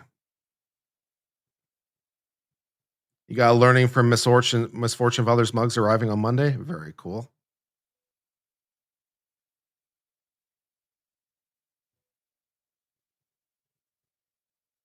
Still doing some sidebar stuff. As was pointed out by someone in chat, of course, there's also an issue of timing of the witnesses relating to scheduling, because this guy has some teaching next week. So that might have forced the defense's hand in calling him in an unoptimal time. Mr. Jackson, how much longer? I'm just trying to figure out. I'm Oh, wrapping it up. shut your It's not going to face. be long. A few more questions. What is your, how much longer? What do you mean, how much longer? What kind of question is that? How much, what the hell? Has it been too long for you? The guy's been on the stand, what, like an hour or something? You guys had a lot of stuff. He's been on the stand for like 60 whole minutes, man. When will he stop talking? Holy, what the hell? I'm not curbing you in any way. We just. Are you not? Understand. Respectfully, it won't be very much longer. You reviewed the text stream data, otherwise known as the triggers, for the entirety of Ms. Reed's vehicle, correct? Yes. How many trigger events did you find in the life of the car? Not counting 1162-2. Let's stop there. Right. Prior to 1162-2, there were 19 prior events.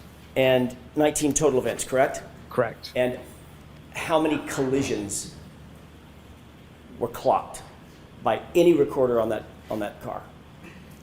None of the events were triggered by a collision.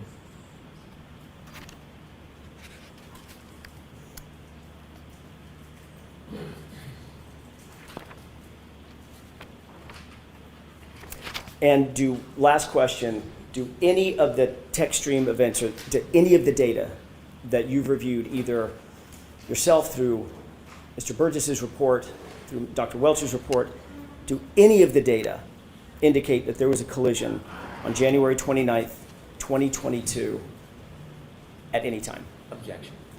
Ask it differently. What did you find in terms of, I want to narrow this question to January 29th, 2022. What did you find in terms of any data regarding a collision? Neither of the events that occurred on that date were triggered by a collision. Thank you. May I have just a moment, Your Honor? Okay. No, you can't have just a moment. I've got things to do, places to be. You can't have a moment. Yeah, you gotta wrap it up, Mr. Jackson. Yeah. How much longer is your case gonna be, Mr. Jackson?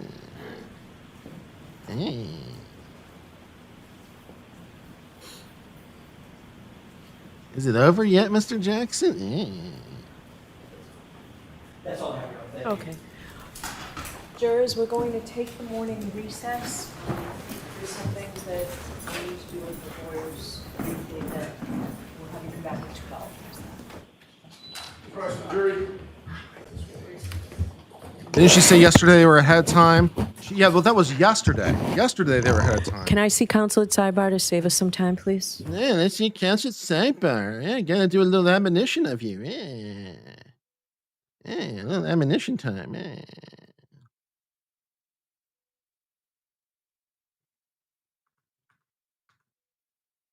Well, to entertain you, and I use that term somewhat loosely, as previously alluded to, we are now going to watch information about the PowerPoint Turing machine. This will be marginally funny to computer-related people and confusing to everyone else. But as long as we're talking about PowerPoint, we can learn about the PowerPoint Turing machine.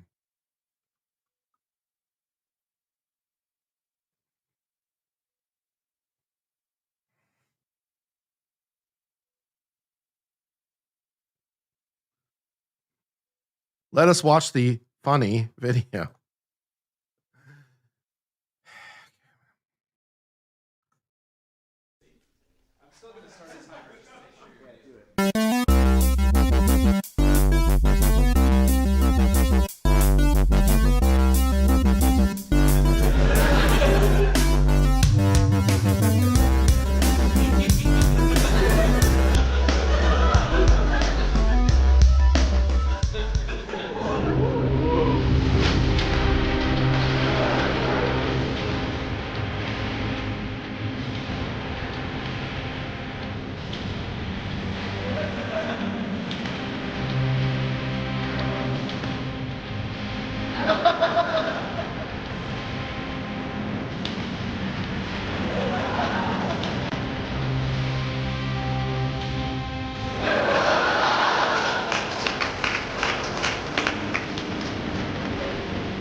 Hello, my name is Tom, and in this presentation I will present my breakthrough research on solving computational problems using PowerPoint. I will explore to what extent PowerPoint can replace conventional programming languages, as well as the benefits and limitations of using PowerPoint for such purposes.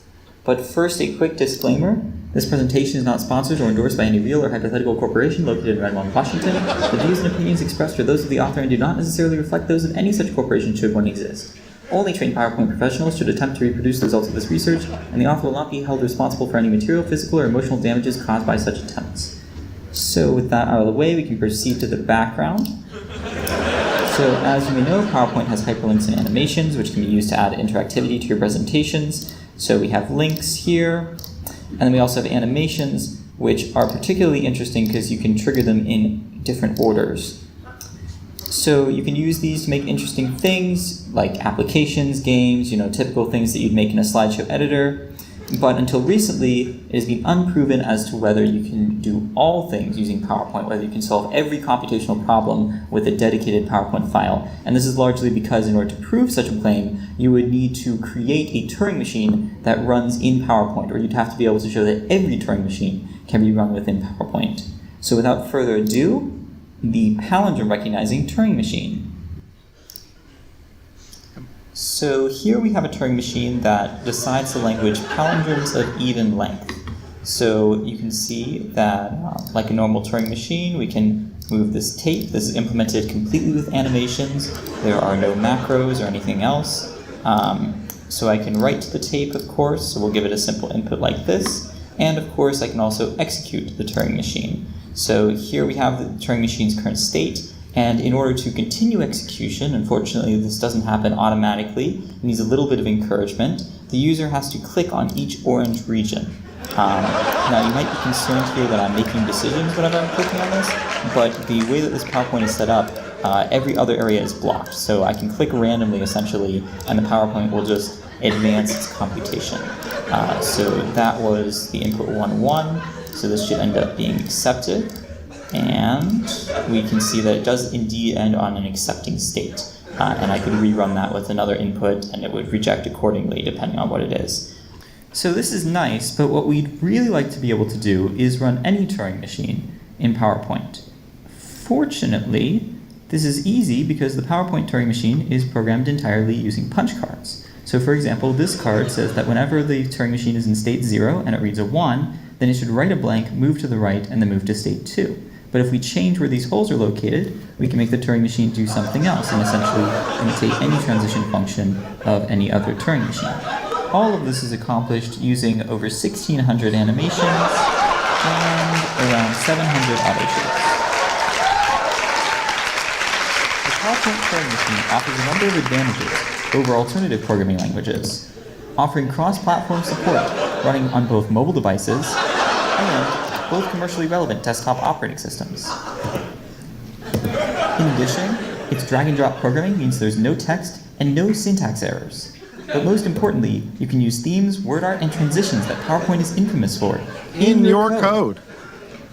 It requires asymptotically fewer autoshapes than when implemented in alternative slideshow editors, definitively proving PowerPoint to be exponentially more capable than competing software. But perhaps most notably, the PowerPoint Turing machine shows that the PowerPoint iOS app is in violation of Apple's App Store guidelines, as it shows that PowerPoint can emulate alternative apps and execute arbitrary code. In the future, I'd like to research making PowerPoint code more scalable and optimized, so that one day, every application you run on your computer can be run within PowerPoint.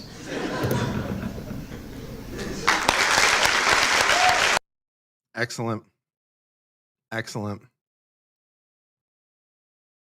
Using PowerPoint as a programming language. Excellent. Very good. And compiler. Very, very, very important. Yeah.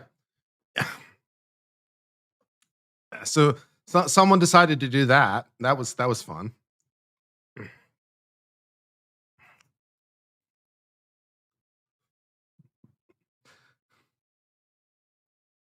Yeah. As I said, marginally funny.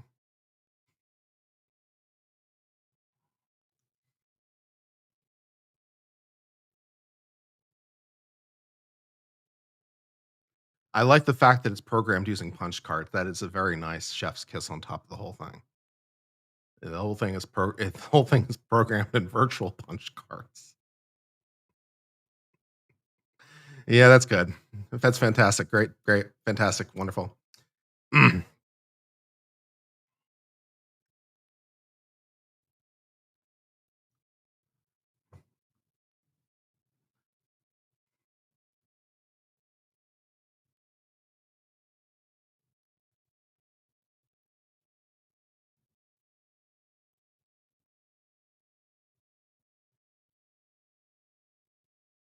Show the guy who built an 8080 using relays. Oh, that sounds pretty awesome. I'm in. Let's go. Let's do it.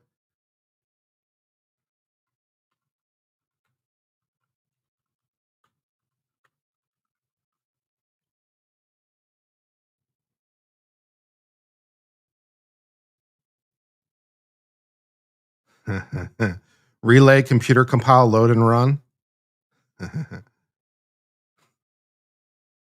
All right, let's see.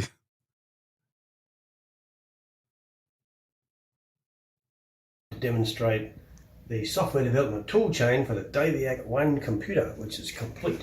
So one first prepares one's assembler, like so. Here's a snapshot. This is a 16-bit arithmetic shift left. And then one uses the fabulous Hillbilly 1 assembler to assemble the code, like so. The files appear, you pick up the hex file and you drop it onto the loader, like so, and load it into the RAM. Great. Fantastic. Yep, that's working. Sort of. As you see, Sonny the dog approves. But now we shall run the program. We have to first load the start address. Good. And then start the program. Running in RAM.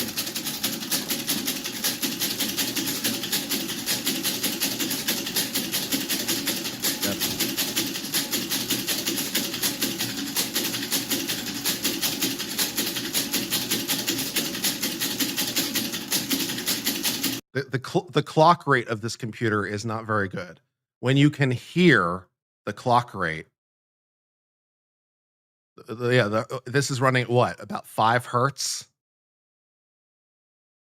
Great. Yeah, we've got a 5 hertz computer. Fantastic. Great. Moving on. You get the picture. It takes 9 minutes to do a full arithmetic shift left. Yeah, I mean that'll take a hot minute. Thank you. Our 5 hertz computer is going to take a little while to run. Yeah.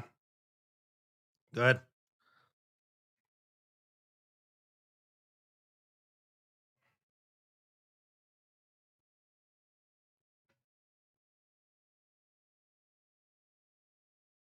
Mechanical.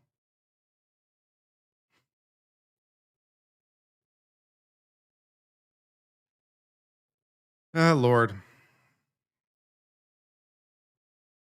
Aperture would be interested in that? Yeah, I bet they would.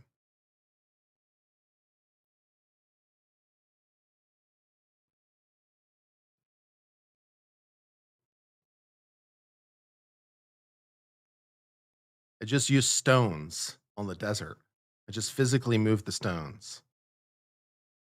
That's my preferred computer. There are no electronics. There's not even really mechanics to speak of. It's just stones sitting in the desert. And depending on where the desert is, the desert is my memory registry.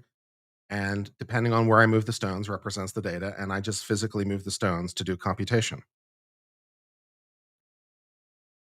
Yeah. I mean, that'll work. Sort of. Yeah. Have I seen someone using Word as an IDE? No.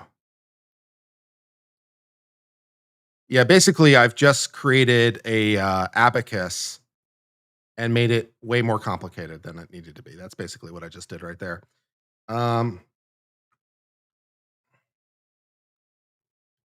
Word is an IDE. Oh my God, what is this? What fresh horror is this? going to tell you what the best IDE is for programming Uh-huh. this year in 2021. So why would you listen to me? Look at how many monitors I have. That's If that doesn't convincing. buy me credibility, I do not know what will. So I know what I'm talking about. Aside from overspending on monitors, I have also tried out many IDEs during my career as a student and a software engineer. So before I tell you what the best IDE is for programming, let me tell you what makes an IDE great for programming. Okay. At the end of the day, it's all about how that IDE supports you in your code writing to Sure. maximize your productivity and your output. And all that color scheme bullshit programmers use to create themselves a pathetic excuse of an identity and a false sense of belonging in this not so exclusive subculture is useless and has nothing to do with what makes an IDE great. So without further ado, the best IDE for programming is Microsoft Word. Sure. Microsoft Word has the most customizable syntax highlighting you can get. With most IDEs, you can only have one color per type of token, but here you can literally put two different colors in a single word. I suppose you Not could. only can you change the font color, but you can also highlight it, change the font, or for the 1% of you older folks who watch my videos, thank you. You can also increase the size of your font for a specific piece of code for your vision loss. I mean, that's fair. So no more discrimination in the workplace. Yep. It's time to shine, my senior engineers. Oh, not senior engineers, but like yeah. seniors who happen to be engineers. Yeah. So they're not. You can also hide a piece of code. For example, if you have your API key exposed, you can just text white. unexpose it like so. Yeah, no problem. All right, Yeah, that so works. let's do a little demo. It's still some there. Python It'll still code with this execute, but bad it's hidden. boy. Great. So you start by creating a new page. I'm just going to print hello world here. You see this auto capitalization? You might think that this is an inconvenience, but it's actually great because it simulates Google's technical interview since they make you use Google Docs to write your code. So you'll get to practice undoing all the annoying autocorrect with this IDE. Okay, Sure. so let's save this code. For this IDE, you have to save it as a plain text file and MS-DOC encoding and check this box. If you save it as plain text, you're going to lose all those colors and fonts and everything. So I you know, that's no good. If you don't do that, it won't work. This is a feature, not a bug. It's to prevent hackers from saving malicious code when they access your desktop. No.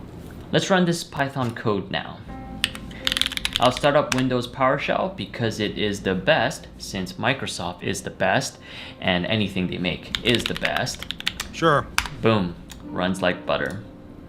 Next, let's write merge sort. I mean, yeah, because you just created a text editor in a very complicated fashion. Having extolled all the benefits of Microsoft Word with its rich text and fonts and colors, you've just now changed it into a pure text editor. Congratulations. You've invented Notepad. Shall we? And then customize it to our needs. Save the file. Did you save it as run the Windings? command. Boom.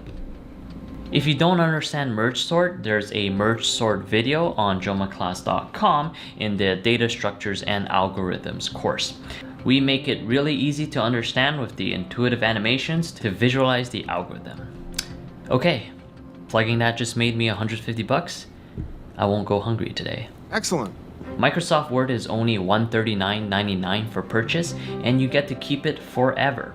I'm definitely not sponsored by them.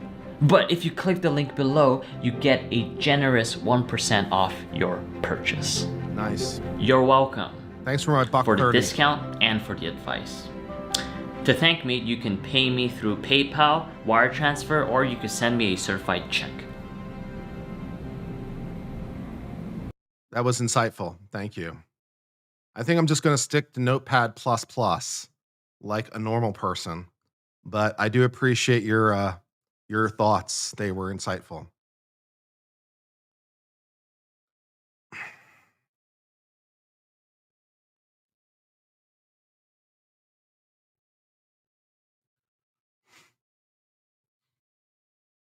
Yeah.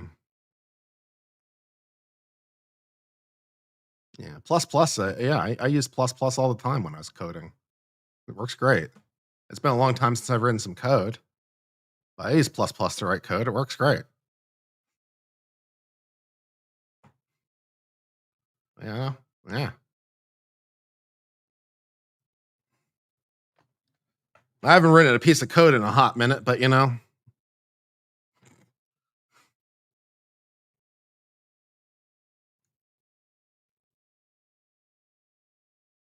I'm still using like Microsoft Word version like 95 or something. It was free or like $10. I actually bought it.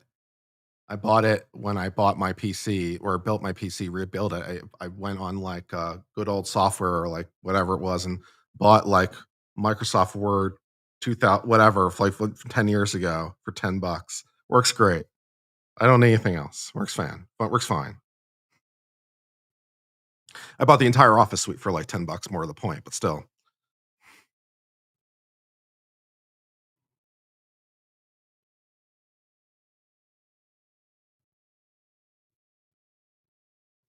As a MySpace veteran, I wrote HTML. Yeah, I taught myself HTML way back in the day.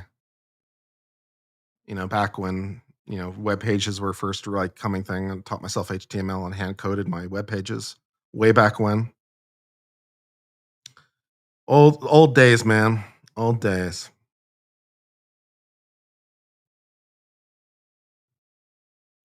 Where's the hat? Hat's on the shelf for the moment. I'm hatless. If I'm writing code, I must be a math whiz. I have a computer science degree, which makes me more qualified than Burgess. I have a BS degree in computer science. So I'm instantly more qualified than him, which is sad.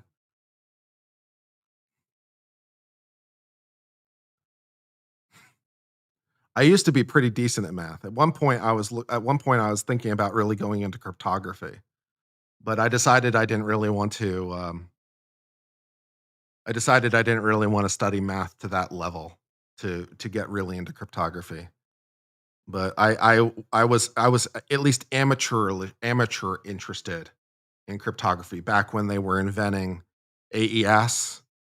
Way back when I had the special export control CDs. Ooh. So I could review Rheindahl and Two Fish and all that good shit. Yeah. Fun times. That was a long time ago, man. Would I ever work as a professional expert in courts? I don't have the. I don't really have the. Well, at least I'm more. I say I don't have the qualifications, but as I just said, I'm more qualified than Burgess. So sure, if you want me to testify in your trial, yeah, I get. I guess I'm qualified somehow. I didn't know that was possible, but yeah, somehow I'm qualified. Although I don't have an associate's degree, I do have to be honest about that. I do not have an associate's degree. So if that's a problem, I could go get one though. I assume I could still go get an associate's degree. I assume my local community college will be more than happy to enroll and eventually give me an associate's degree. What should I get my associate's degree in? Is it a little weird getting an associate's degree after you have a JD? Probably. But, why not? What the hell?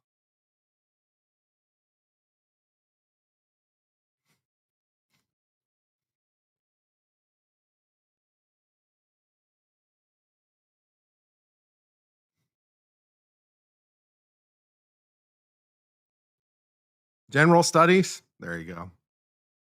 Associate's degree in general studies. Yeah. What the hell is even that? Would it take me 17 years? Probably not. No.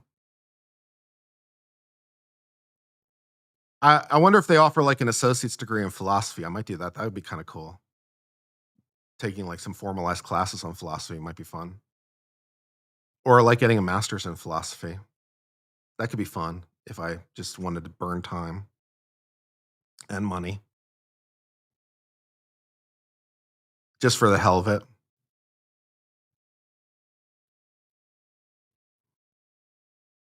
Degree in hospitality. Yeah. You can think deeply about being unemployed? Something like that.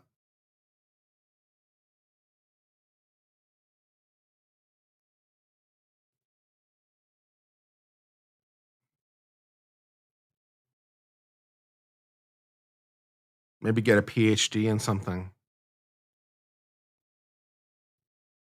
I don't wanna get a PhD. That sounds like an awful lot of work for not much benefit. Why am I getting a PhD? No one will care.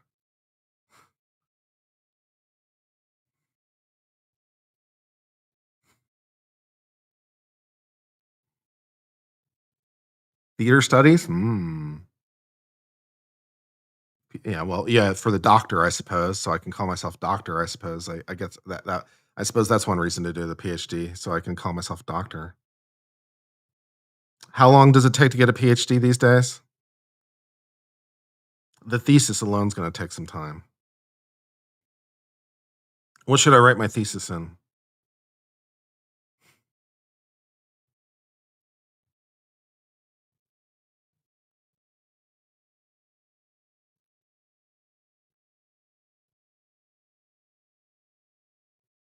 Dr. Kurt?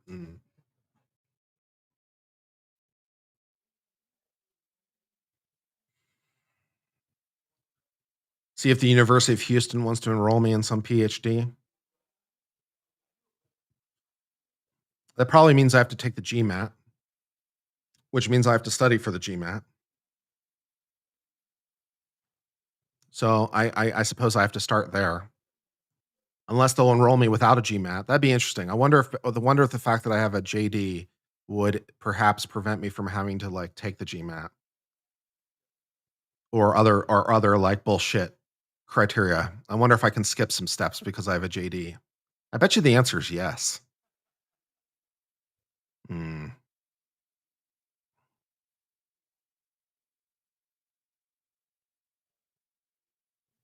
Go to the University of Alabama. I mean, currently pending. Absolutely.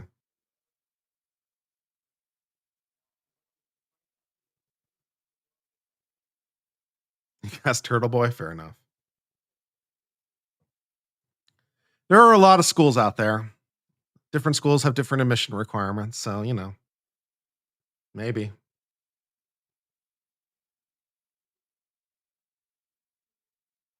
Having JD makes you a doctor?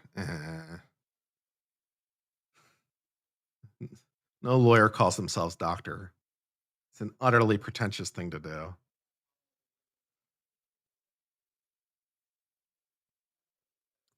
It is considered equivalent to a PhD in some respects, though. There was like a 1970s, um, um, um, 1970s ABA paper or something that said that at least for some academic purposes, a JD can be deemed equivalent to a PhD. So, again, hypothetically, well, I mean, any college can hire me for any reason, and law professors, of course, almost always have JDs. They very rarely have anything beyond a JD. But it would be interesting if to try to get a job as a professor in undergrad without a PhD. Yeah, I mean, at least the ABA says, you know, sure, but yeah, teach undergrad without a PhD, that'd be different. I mean, if I can teach law school, surely I can teach undergrad, you know? So, what does it matter, right? Yeah, JD stands for Juris Doctor, yeah.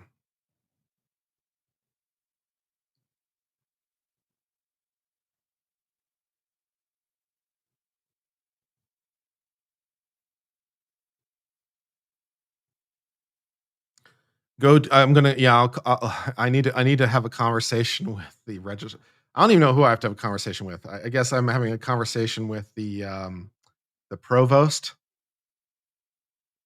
Like, would you like to hire me or admit me into one of your programs? Hire me and or admit me. How about both? Actually, that's actually not the worst idea ever. If I become a professor, that probably entitles me to take classes as well. So that could be fun in what little spare time I have.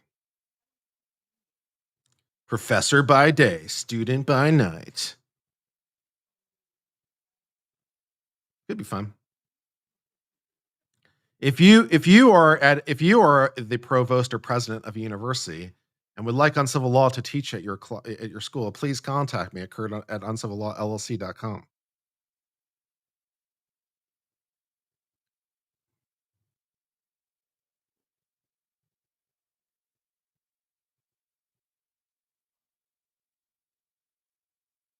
A decent amount of your undergrad teachers don't have a PhD. Cool. Excellent. There you go. Mr. Uncivil will be fine.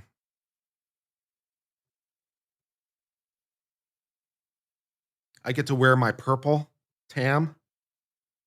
I think I wonder if I still have my academic regalia from law school. I might. I don't know if I threw it away or if I still have it. I get to throw in my purple tam because it's a law degree. Purple's law. So, yeah.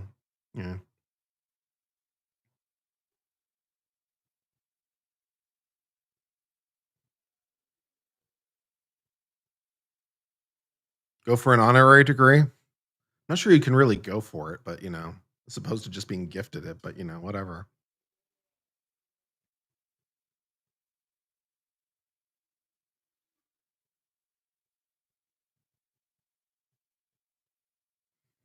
I threw in an application for a non-tenured track position at University of Houston. Don't really expect to hear back, but I threw in an application. So yeah.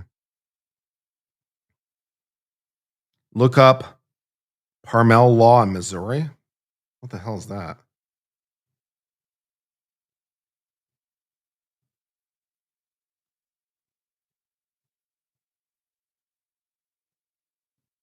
It's a law firm. I'm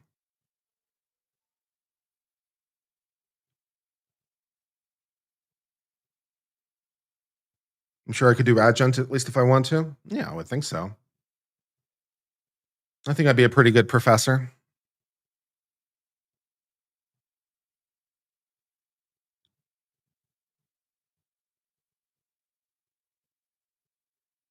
Call the dean of the law school. Please hire me. Maybe write them a nice letter. Dear Dean. Write them a nice letter. Dear Dean.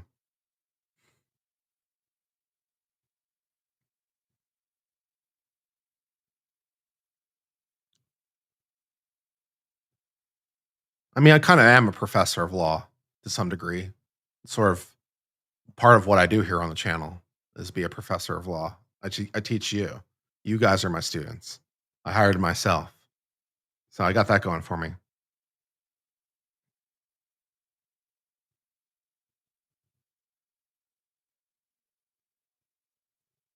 I got 550 students as we speak, listening to my thoughtful commentary about whatever. Speaking of which, is there anything happening at the Supreme Court or something I could comment on? Charge you money? I do charge you money. That's what the super chats are for. And the membership. Supreme Court narrowed the limits of some sort of environmental review. We could take a look at that. We're pending a YouTube law degree. Yeah.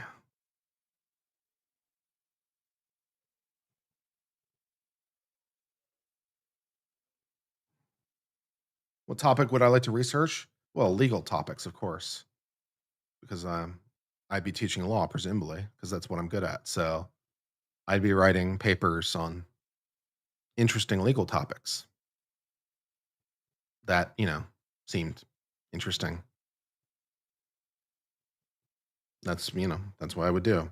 Although, writing is, like I know it's kind of part of the drill, but like I don't really have a strong desire to like write peer-reviewed papers or something like that. It's not. I just prefer to just teach in the classroom and just not do the peer-reviewed paper thing. But that's whatever. I mean, not every professor necessarily has to be a research professor, do they? Can I just teach? Do I have to do the research too? I don't know. Yeah.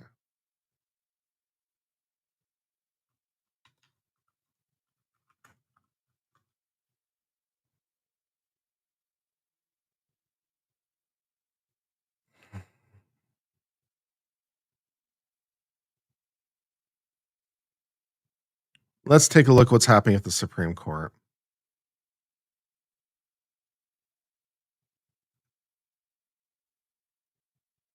Oh, thanks for saying you think I'm a great teacher. That's very nice and validating.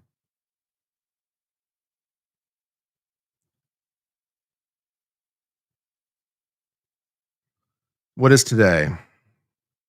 29th? 7-County Infrastructure Coalition. Sometimes these case names, you gotta love some of these case names.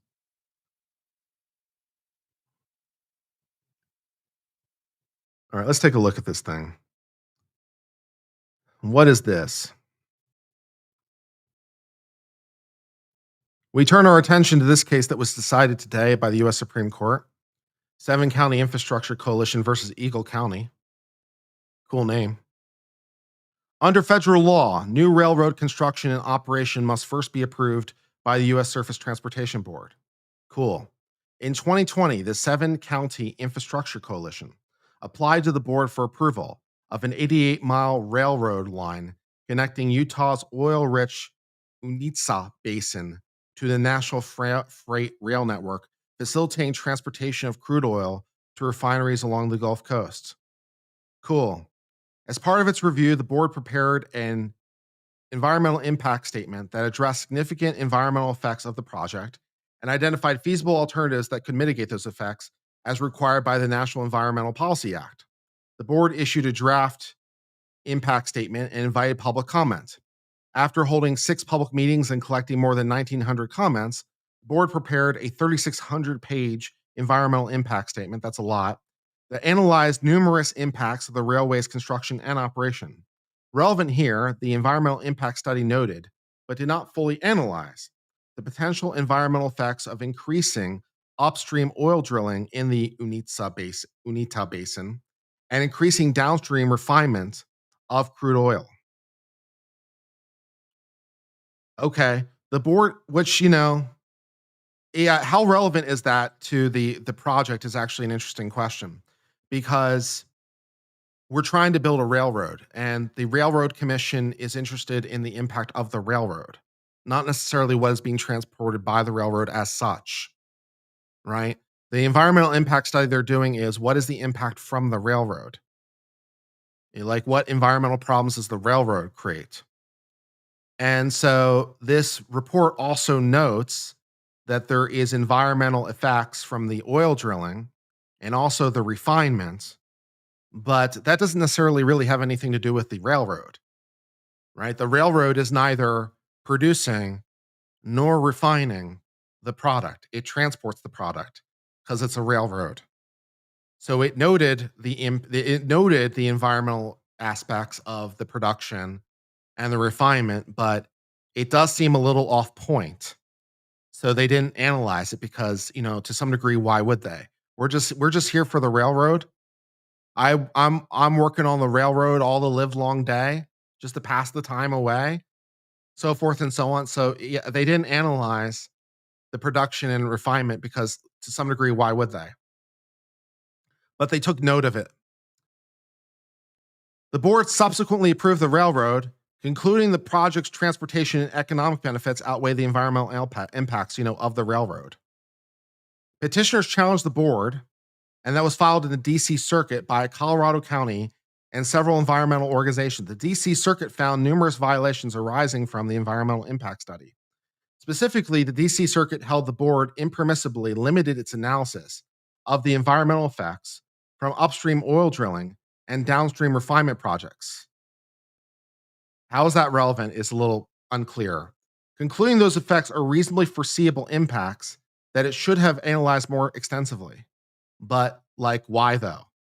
Based on deficiencies it found in the environmental impact study, the D.C. Circuit vacated the study and the board's approval. Okay, held. The D.C. Circuit failed to afford the board the substantial judicial difference required in these cases and incorrectly interpreted the law to require the board to consider environmental impacts of upstream and downstream projects that are separate in time and place from the railroad. So, as one will imagine, I am quite positive that both the production and refinement will require environmental impact studies of their own because, of course it will. Right? So someone somewhere undoubtedly is reviewing the environmental impact of the production for the plants because, duh. And someone somewhere is probably reviewing the environmental impact of the refinement because, duh. But like, why does the railroad need to consider this? It's like I am not. I'm just a railroad. I just moved the cargo. So, like, why is this my problem? And the Supreme Court's like, it's not your problem because that makes sense, right? These are separate in place or time from the railway. If it's the railroad, then cool, but it's not the railroad. The people working on the railroad all the livelong day are neither working at the production facility nor the refinement facility. I am quite positive. In any case, the relevant law ensures that agencies and the public are aware of environmental consequences of certain infrastructure. As a purely procedural statute, it does not mandate particular results, but merely prescribes the process for the agency. Some federal courts reviewing the relevant law have assumed an aggressive role in policing agency compliance, have not applied the relevant law with judicial deference demanded by the text. So some of the courts are putting their nose in it where they don't belong. Whereas here, a party argues the agency action was arbitrary and capricious due to deficiencies in the report or the study, the only role for the court is to confirm the agency has addressed environmental consequences and feasible alternatives as to the project. Because, that's what they're supposed to do. Further, the adequacy of the study is relevant only as to the question of where the agency's final decision, namely to approve the project, was reasonably explained. Judicial deference in these cases extends to an agency's determination of what details are relevant. So, yeah. While the relevant law requires it to be detailed, and the meaning of detail, of course, is a legal question, because of course it is. Thank you, Looper Bright, for killing Chevron. So what does it mean to be detailed? Of course, is a legal question. What details need to be included in any given EIS is a factual determination. The textual focus of the relevant law is the proposed action, the project at hand, not other separate projects. Of course it is, right? Why would the study consider anything other than the project that you're here to get approval for, right? Why would you? That doesn't make sense, right? The production and refinement can have environmental studies of their own, but that's a separate problem. Stay in your lane. Stay on your track. Courts should defer to agencies' discretionary decisions about where to draw the line when considering indirect environmental effects and whether to analyze the effects from other projects separate in time and place. Yeah, to some degree, why would you? In sum, while assessing significant environmental effects and feasible alternatives for the purpose of the law, an agency will invariably make a series of fact-dependent, context-specific, and policy-laden choices about the depth and breadth of the inquiry, and also about the length, content, and level of detail. Courts should therefore afford substantial deference and should not micromanage those choices so long as they fall within some zone of reasonableness. Even a deficient study does not necessarily require vacating the approval, absent reason to believe the agency might disapprove the project if it added more. So even if it is deficient, unless it's deficient in a way that matters, who cares? Contrary to the DC Circuit's analysis, the board's determination, what the hell is going on at the court right now? What the fuck are they doing? Contrary to the DC Circuit's analysis, the board's determination that its study did not need to evaluate the possible environmental effects from upstream and downstream projects separate from the Unita Basin Railway complied with the relevant procedural requirements, particularly the textual mandate focused on the proposed action under review. That's the thing you were supposed to do the study for, the action, namely building the railroad. That was the thing that you're studying. While indirect environmental effects of the project itself might fall within the scope, even if they might extend outside the geographic territory of the project or materialize later in time, the fact that a project might foreseeably lead to construction or increased use of a separate project does not mean the agency must consider that separate project's effects. Yeah, I mean, if you build a railroad, people might use it, and that might lead to some development, but those studies can be done relevant to those things as needed. So, yeah. Unita. There's no way I'm pronouncing this correctly. Let's roll. This is particularly true, whereas here, those separate projects fall outside the agency's regulatory authority. So not only is it outside the scope of the project, it's outside my scope to regulate it all. So what the hell am I supposed to do about it? The relevant law does not allow courts, under the guise of judicial review of agencies' compliance, to delay or block projects based on environmental effects of other projects separate from the project at hand. Kavanaugh delivers the opinion of the court in which Roberts, Thomas, Alito, and Barrett join. Sotomayor files an opinion concurring, in which Kagan and Jackson join. Gorsuch takes no part in an 8-0 Supreme Court opinion. So, neat.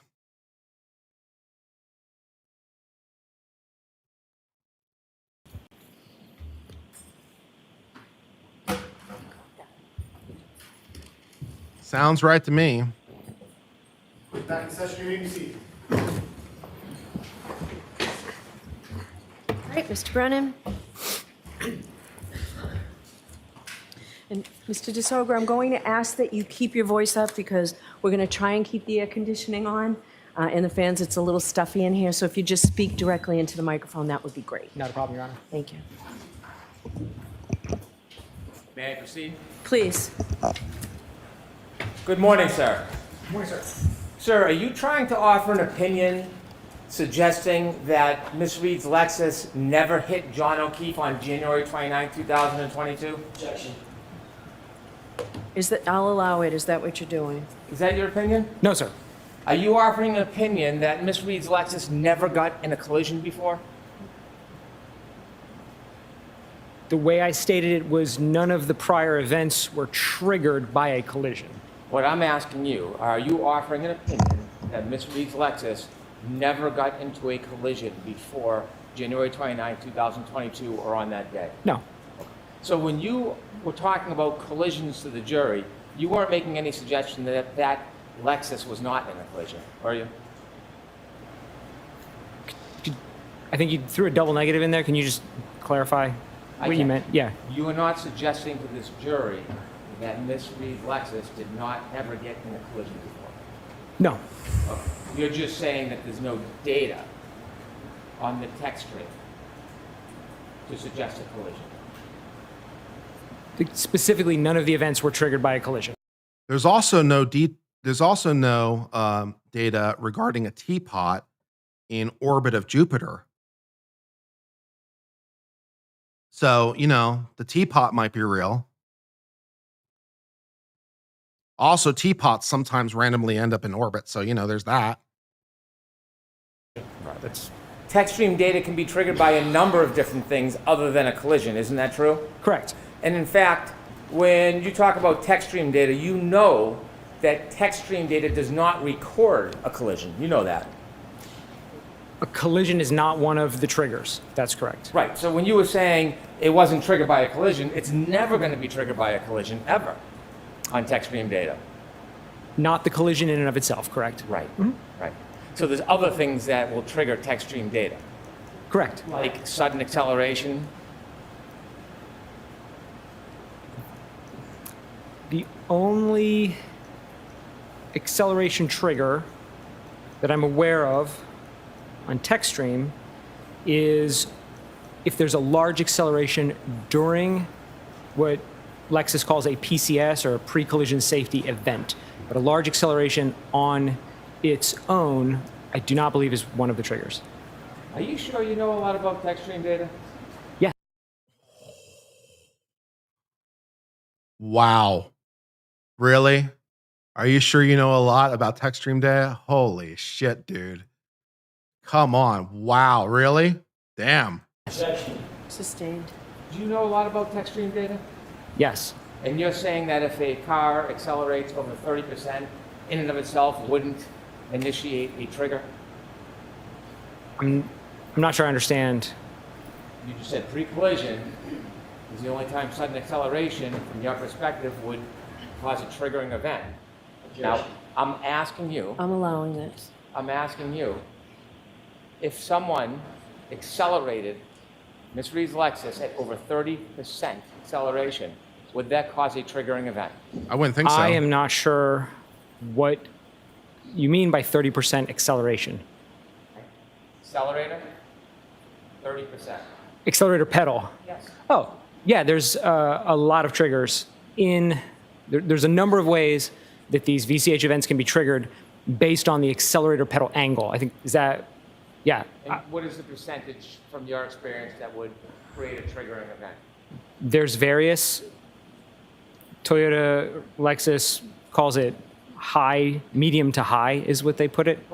Do you have a number? Do you know the actual data on what percent of depressing the accelerator on the same Lexus as Ms. Reed's would create a triggering event? Do you know? Off the top of my head, I don't know the exact percentage down to this percentage point, no. There is something different than the texturing data. That's the EDR data, correct? Yes. You would not expect, it would be abnormal for the EDR to register data based on a side swipe between a 6,000-pound Lexus and a 216-pound person, wouldn't it? Objection. I'll allow it. That would be abnormal to register that data in the EDR, wouldn't it? I don't know if I would use the word abnormal, but I would state it that there's a minimum threshold to record in the EDR, and a pedestrian impact generally wouldn't meet that. I'm sorry. A pedestrian impact generally wouldn't meet that, but I don't want to make a blanket statement as if it's always the case. You're saying it would meet that? Would not. Would not. Okay. And a side swipe or a clip has less force and impact than a head-on collision, depending on the speed, correct? Generally, yes.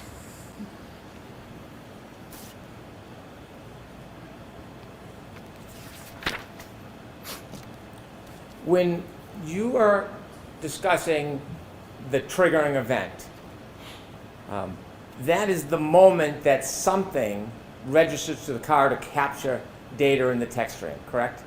Correct. So if I was to suggest 30% of depressing the accelerator pedal would cause a triggering event, would the triggering event be when it reaches 30%?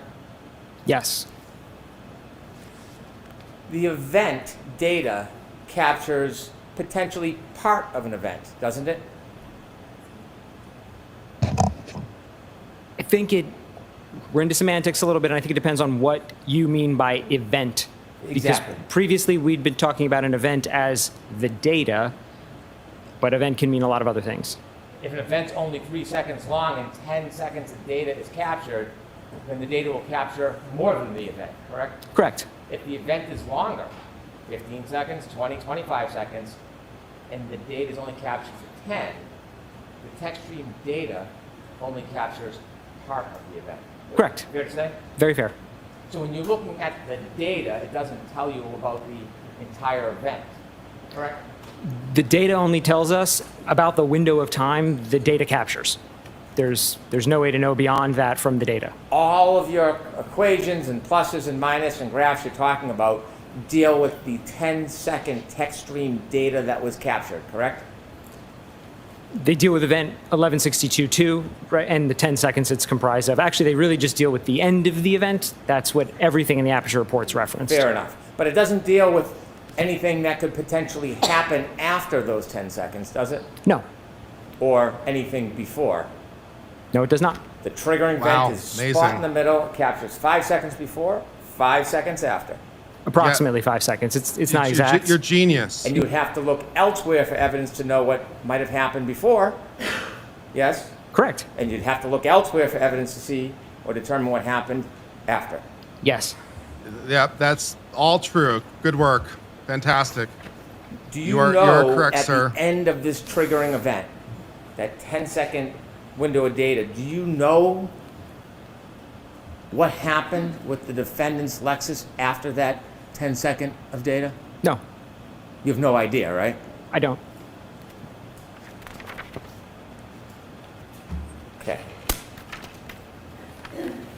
I want to just ask you some questions about your background and Really? then leading into this case if I could.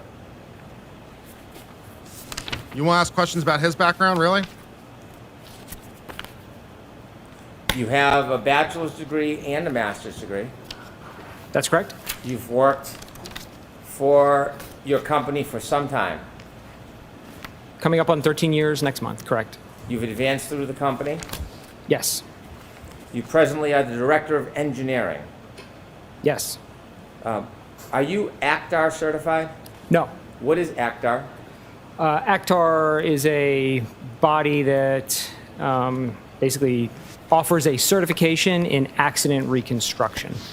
Do you offer services as an accident reconstructionist? Sometimes. And you have been hired and come into court and offer opinions as an accident reconstructionist? In the singular time I've testified in court, it was not specifically for accident reconstruction, it was data analysis. Okay. You continue your education and you go to a number of different trainings and seminars as well as teach, correct? Regularly. And when you regularly go to continuing education, you have quite a bit of continuing education that you've been through, haven't you? Sorry? You've been through quite a bit of continuing education. Yes. You focus, as part of your specialty, on EDRs, don't you? That's correct. Event data recorders? Correct. In fact, when you promote your services, that's one of your real specialty, isn't it? Correct. And it's something that not only are you schooled on and you go through continuing education, you're well published, aren't you? That's correct. And in your publications, you speak primarily about EDR type information. Yes. And that's something you are well skilled in, isn't it? Yes. Now, forensics or data forensics is a wide field, isn't it?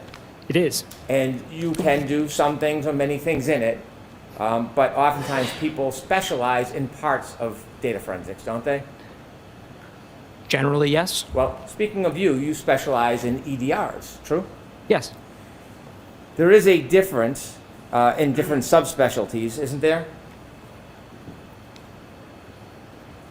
In general, Oh, yes. yes. Okay. Now, are cell phones, is that a subspecialty in digital forensics? Yes. Is that something you're a specialist in? No. iPhones, are you a specialist in iPhones? No. Have you ever taken any specific training on mobile forensics? No. Have you ever written any papers on mobile forensics? No. Hey, have you ever promoted yourself of having any type of subspecialty as an expert in mobile forensics? Never. In any of your continuing education, and you have a vast amount, have you ever taken any classes or seminars in mobile forensics? No.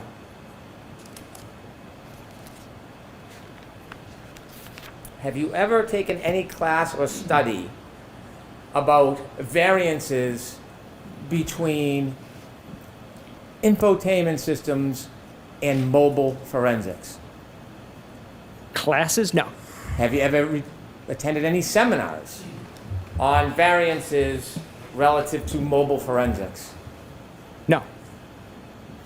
Have you ever testified about variances in mobile forensics before you testified in this court today? No.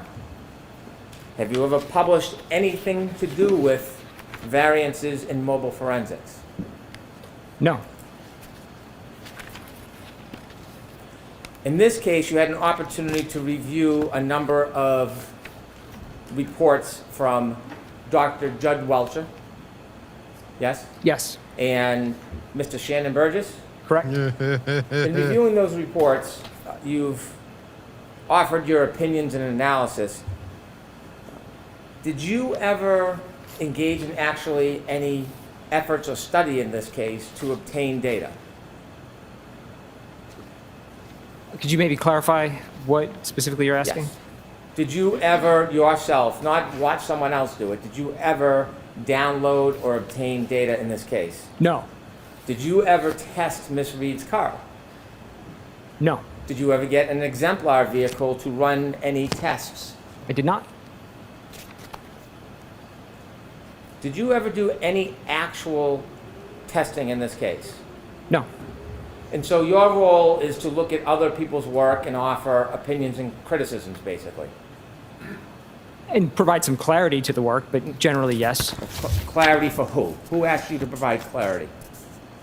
My clients in this case. You what? Mr. Jackson, Right, okay. my client.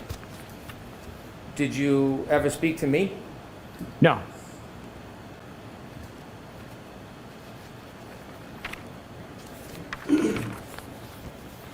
As an expert, when you analyze data, whether you actively got it yourself or not, do you ever give an opinion in paper called a report? You ever write a report? Yes. And you've seen reports in this case that you've looked at, correct? Correct. A number of reports by Mr. Burgess, Correct. report by Dr. Welcher, Also correct. reports that you're critiquing, right? Correct. Did you see Ian Whiffin's reports? It did not. How about Jessica Hyde? Did you see her reports? I did not. You were asked to consider information from Mr. Whiffin's report. No. Well, you were asked to assume that the last user interaction on John O'Keefe's cell phone was 12/32/09. That was stated in Dr. Welcher's report, so I started my analysis at that level. So none of the information did you actually personally go and vet or analyze or make any determinations about. You're just critiquing written reports. Correct. Well, as an expert coming into court and testifying and having opinions, you put together a PowerPoint, didn't you? Yes. Why didn't you ever put together a report to share the basis of your opinions and the process you went through to arrive at your opinions before you came into court?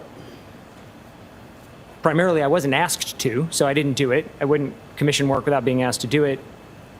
And number two, the extent of my work beyond building the PowerPoint was just basic addition, just adding numbers together that already existed in the Aperture reports. So there wasn't a tremendous amount of complexity to what I engaged in. What about your work product and your calculations? Did you do all this in your head, or did you type it out and go through a computer program? How did you do it? I used a calculator for most of it, and the tables in my PowerPoint were generated in Excel, which has some calculation capabilities. Were you ever asked not to write a report? No. You had provided an initial PowerPoint, Yes. and then you received information from Mr. Burgess, Yes. and then you added new slides to your PowerPoint. That's correct. Mr. Burgess's report was May 8th. Yes. You provided your PowerPoint on May 25th. Correct. Okay. Did it take you that long for the calculations between when you got the report and May 25th to put together the new presentation? No, it didn't. Why did you wait until May 25th to provide the new information? That's when I was asked to do it. What do you mean by that?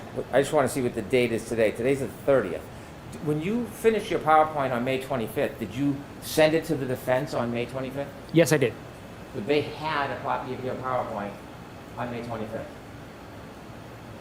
I- Don't be shy. No, I'm pretty sure it was the 25th. So it's sustained.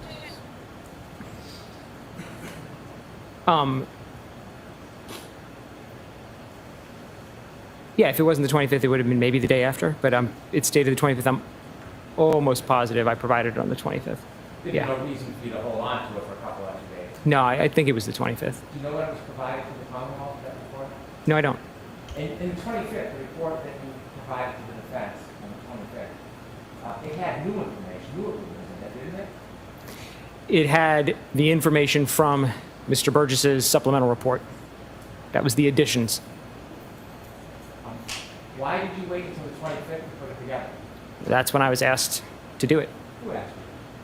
My clients, Mr. Jackson, He said, please add this on the 25th. we had a phone call on the 25th and discussed Mr. Burgess's supplemental report. During that phone call, he asked me to update the presentation, and I did so, and then provided it. How did the date of the 25th come about? Why the 25th was the date you provided? That's when he requested it. I think it was a Sunday, actually. Okay.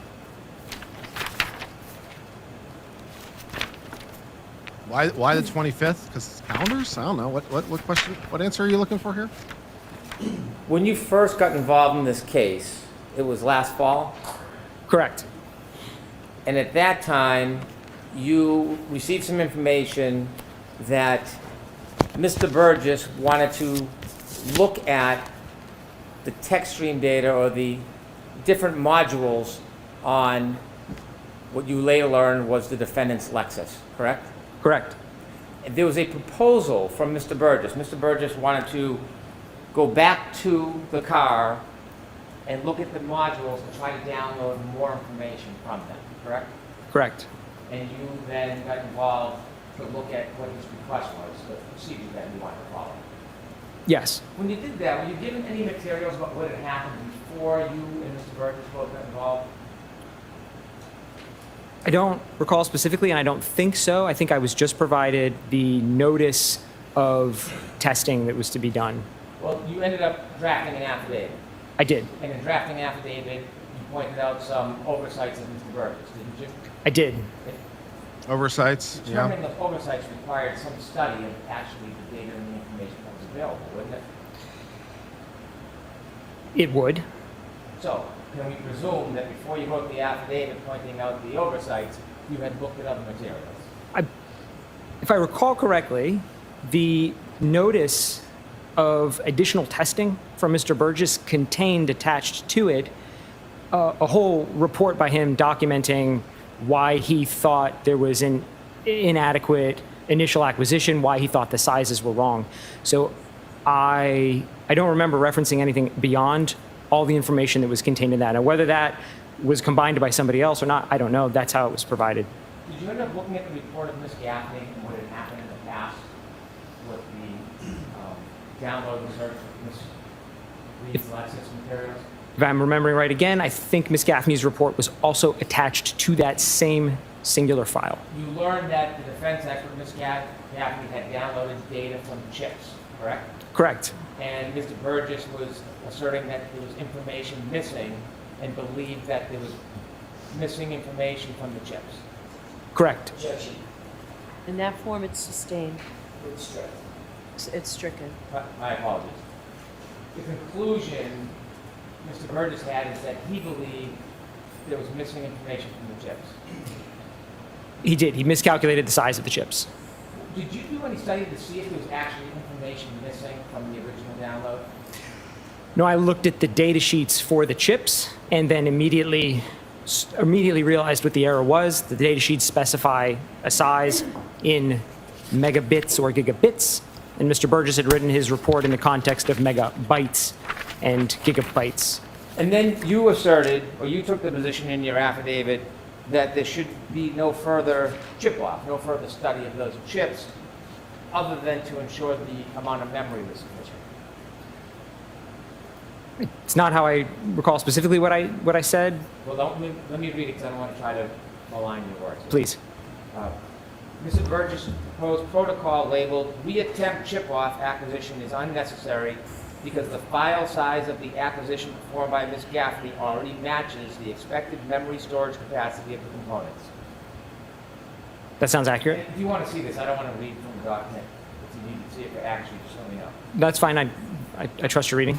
However, an acquisition may be conducted for the sole purposes of ensuring the contents of the memory chips have not been altered since the last testing by recording the checksum.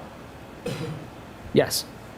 Did it cross your mind at that point that there was important data in those modules that was not seen or recovered or obtained by Ms. Gaffney? No. Did you want to know when Mr. Burgess was looking for more data, more information, what he thought was missing? He stated, I think, in his report or affidavit, I'm not sure what it was, but he stated what he thought was missing was there was a physical size difference. So he thought there was not corrupt data, but just missing chunks of data. Log on information, you've heard of that.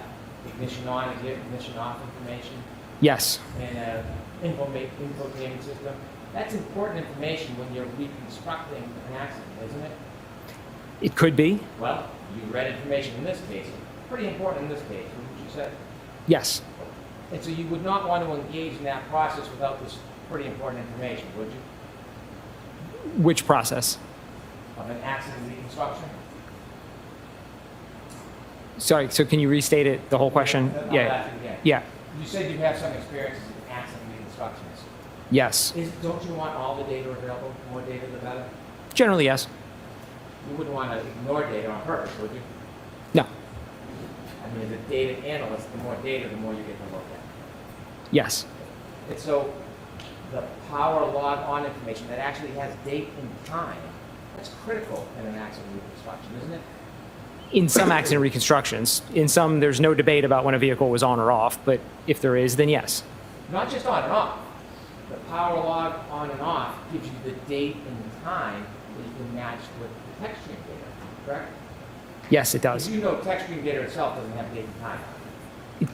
It can, this vehicle didn't. It can, but this vehicle did not. And this had a running time instead, like That's a stopwatch. correct. So this data that was not found during the initial process, that was critical data at the time. I don't think prior to the process anyone knew that this particular Lexus infotainment system stored those key on and key off times. Right, the only person that found this out was Shannon Burgess. He found it in the process, but I don't think anybody knew in advance of this case. There was nothing out there about it. So to my knowledge, this is the first time that this specific data has ever been released into the wild. But it was on the board there. If someone knew what to look for or got creative, they could maybe find it. Yes, more so to your if got creative, because I don't think anyone would have been able to have the foreknowledge that there would have definitely been that. Shannon Burgess did. Shannon Burgess did. Yes, that well-qualified expert. And when Shannon Burgess Wow. went to obtain that data that everybody else overlooked or didn't know about, you went with him. Yes. So you had a process where he was going to now control the data and take the information.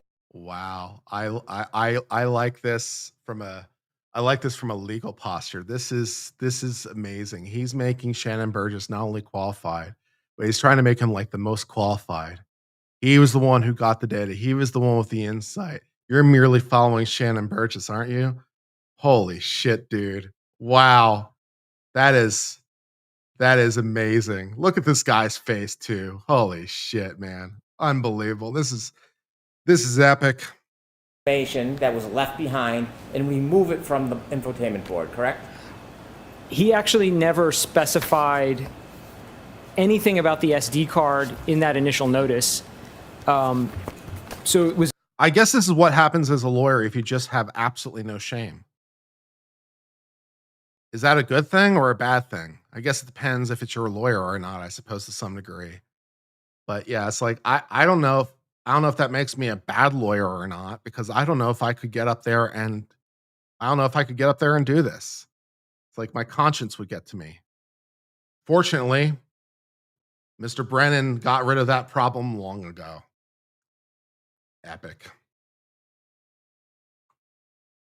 It was a departure from his protocol, and it was a little surprising to me when I got there that the protocol was written with a specific focus on a number of other chips, and it became very apparent to me very quickly that the focus was not on those chips, and the focus was on this SD card that had previously been unmentioned. There was nothing in there about that prior to that. Did it offend you or you were impressed?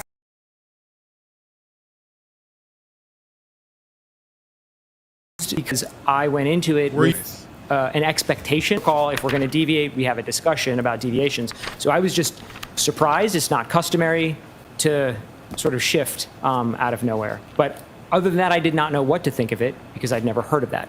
Did you give any input? Did you have any knowledge about the SD card and how it worked? No.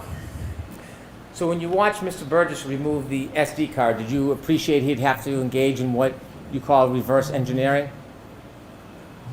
He did not elaborate to me exactly what his whole process was at first. It sort of came out as time progressed through the first day in his office in Texas, and then I learned more as we moved to the second testing in Massachusetts. But he didn't explain it to me in one go. Did you, at that point, understand or appreciate the relevance of the SD card? Did you understand or appreciate? Wow. As far as amount of information that could then be available? This is the He whole never thing that's spoke happening now. throughout the 3 days at all about what kind of data he expected from the card or would be on the card or could be. He made no mention of the data.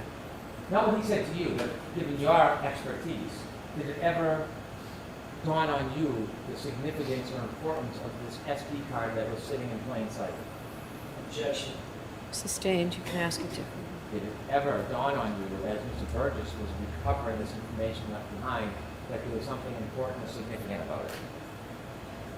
At the time, I thought it was a possibility. If you reference the initial work, a number of different memory components were identified in this infotainment. There isn't a singular memory chip. So if we're looking for data, it could be in any of them. So we found a new source of data storage, and there could be something there, there could be nothing there. It was unknown to me. But it turned out there was. There was.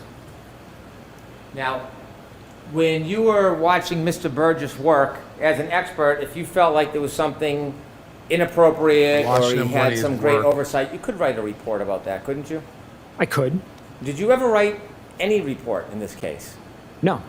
So you never wrote a report for your preparation of coming in and your data in the PowerPoint presentation, right? Correct. You never wrote a report regarding any of your observations of Mr. Burgess. Correct. You said that he didn't say anything. He spoke to you quite a bit during the process, didn't he? He did. He showed you what he was doing. He did. He explained to you what he was doing. He explained the process. I think you had asked me earlier about whether he explained the data, and he didn't. He demonstrated great proficiency, wouldn't you say? He ended up with a successful acquisition of the card at the end of the process. Wow. Unbelievable. We're rehabilitating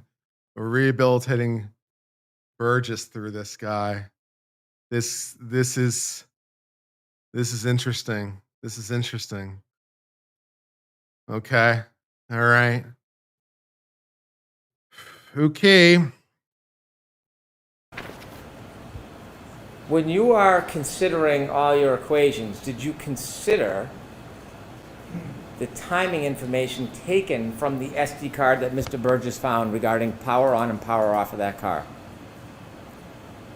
Yes, to the extent that he considered it in his own report. Again, I'm referencing his report. But how about you? You're coming in here giving an opinion saying what's better or best practice or right. How about you?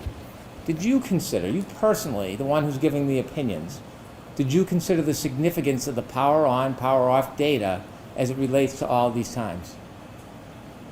Yes. Yes? Are you sure? Yeah. Okay. I mean, I considered it. If that's the question is, did I consider it? I considered it. Okay. Did you do any study yourself? No.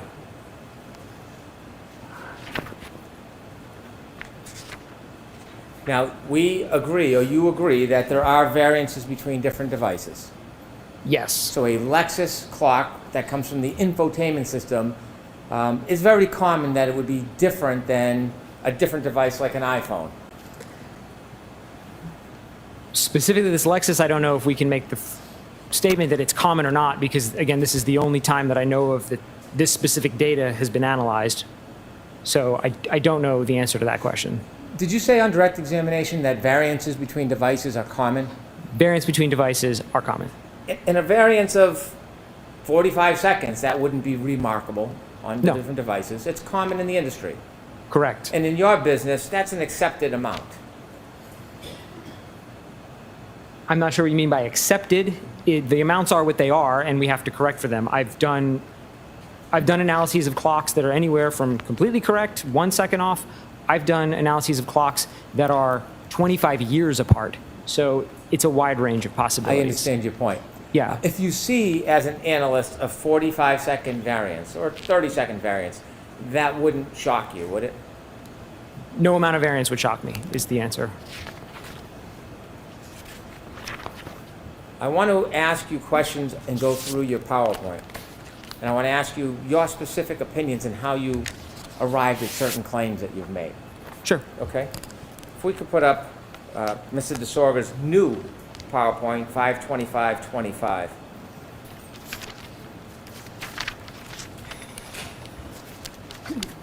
All right, be right back. I need a brief break, get some water, stretch. Be right back, guys. Talk You've amongst made yourselves. a modification to your PowerPoint. Yes. You've made an amendment to your PowerPoint. Yes. So there was something that happened, you received new information or new data, and you updated or changed your PowerPoint. I did. And that's an appropriate thing to do when you receive new information, isn't it? Yes. If you have new data, you don't want to leave it behind. You want to make the best presentation with the best data you can. I'd want my presentation of the data to be as accurate as possible, so I included all the data. And you would expect that from any expert, wouldn't you? If they received new information or analyzed new data and it was important, it would be an appropriate best practice to update the PowerPoint or information they're providing, wouldn't it? Objection. I'm going to allow that. I don't know if I would tell other experts what their best practices are. I would say, generally as experts, we do work that our clients ask us to do. So if we're asked to do it, we do it. If our clients say, hey, don't do that, then we don't do it. Well, you like the phrase best practice on direct, so I'm just wondering if I can borrow that phrase. Sustain. Okay. We can turn to page 2. Now, this is taken from Dr. Welcher's report. Yes. And again, you did no testing whatsoever. You just read I the did not. report. Did you read all of Dr. Welcher's data, the gigabytes and gigabytes of data? Did you go through it all? Not every slide, no. Not just the PowerPoint. I mean the actual massive amount of data in his study. Did you go through the data? Oh, no, I didn't look at any of the data. Did you ever speak to Dr. Welcher? No. And so when you are making assumptions on what he thought or how he analyzed, you're just guessing. I am looking at what Dr. Welcher put in his trial presentation, and my assumption that's baked in there is that he's going to stand behind the things he says in a presentation, so I'm taking them at face value, but as being correct. Well, it's not a matter I'm of not guessing. It's not a matter if he's going to stand behind it. You don't know why he put something in here. You just see it on the paper. You don't know what his thought process was, did you? To an extent, yes, because I understand how the exemplar testing by Aperture laid the foundation to align the key-on events in the infotainment to the Lexus VCH events. When Dr. Welcher made his PowerPoint, do you know whether or not he was relying on 154 on Mr. O'Keefe's phone, stamp 154, as the end of the event as opposed to the beginning of the three-point turn, 1162-1? Based on the math he uses, that's the implication. He puts a number on the screen that the only way you could reach that number is by making that assumption. So when I looked at the math, yes, that assumption seems baked into the math he did. So this seems like it's baked in that he was assuming 154 on John O'Keefe's phone was the end of the three-point turn. Not on this slide, on a later slide, but yes. Okay. And you said that variances, 30 seconds, 45 seconds, they're very common when you're comparing two different devices, right? Yes. Okay. Turn to the next page, please. You point out 2 times for the jury, the Lexus event 1162-2 ends 1231-43, right? Yes. And that's based on the clock in the infotainment system.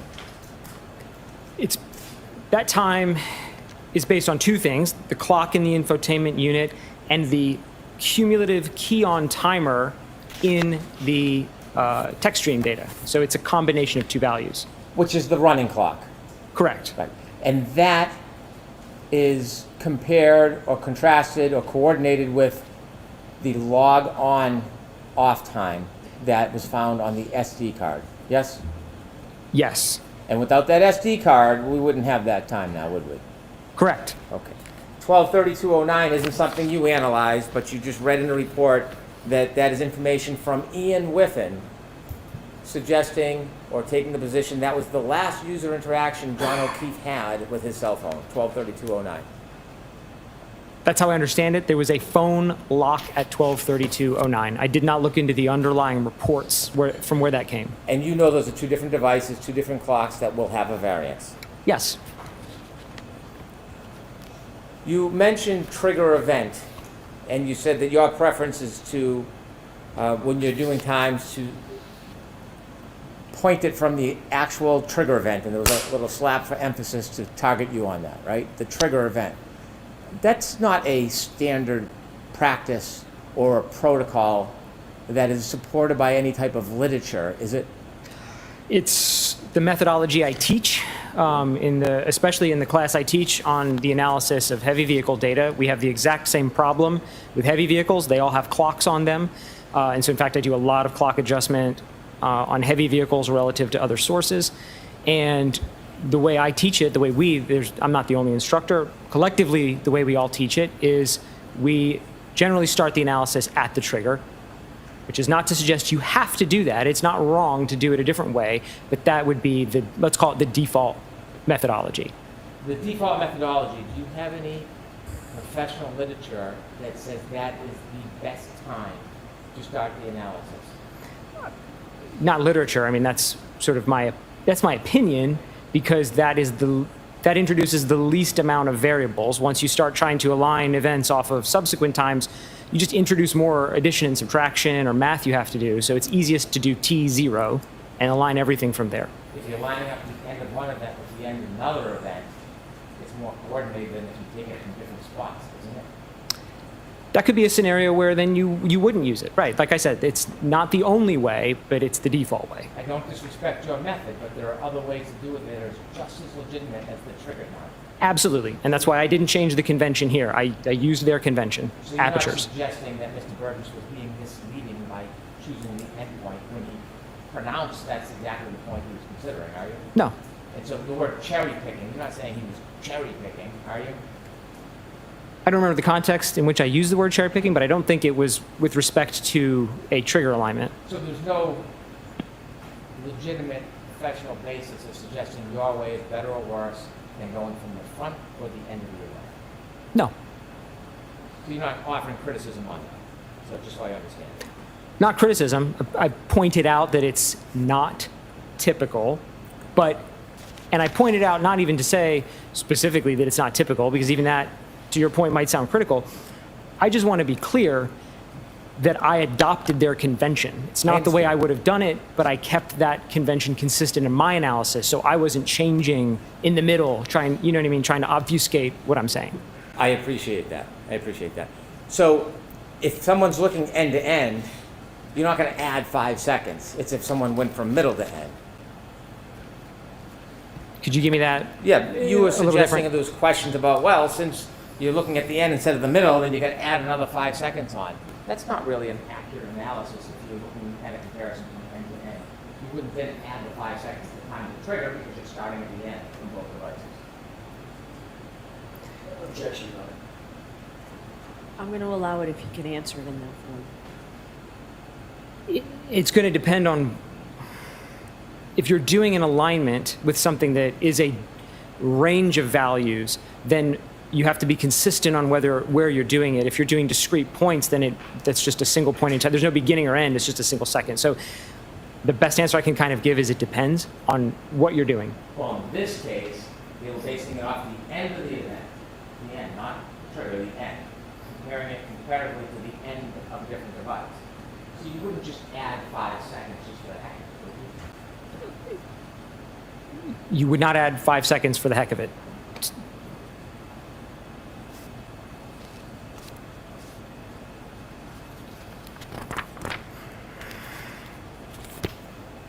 You see 12:32:09 minus 12:31:43, the middle line, equals 26 seconds. Isn't that in Dr. Welcher's slides before, let me phrase it more cleanly,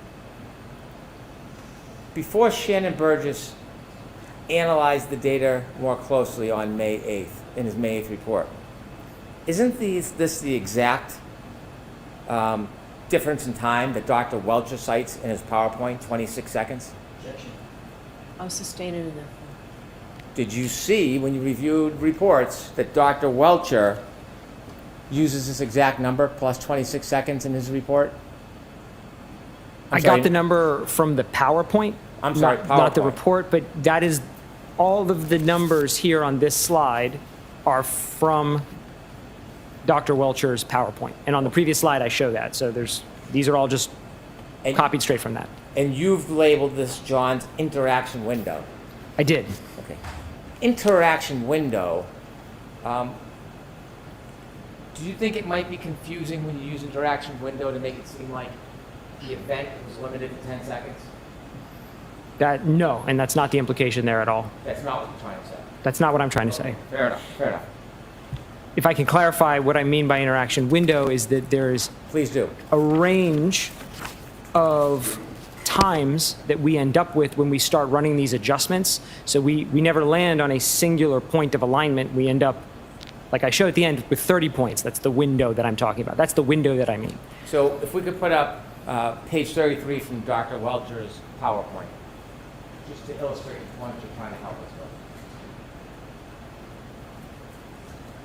Widen that a little for me. So this represents, you've seen this, right? It looks familiar, like it's from one of his slides. And if I've seen it, I did not spend a lot of time digging into it. Does this look like the 10 seconds of data that would be captured from a triggering event in a text stream data? Objection. I want to see you at sidebar.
So jurors, we're going to release you for the luncheon break. I took so long here to make sure that we could give you a nice full hour luncheon break. So we'll see you back here in an hour. Please rise for the jury.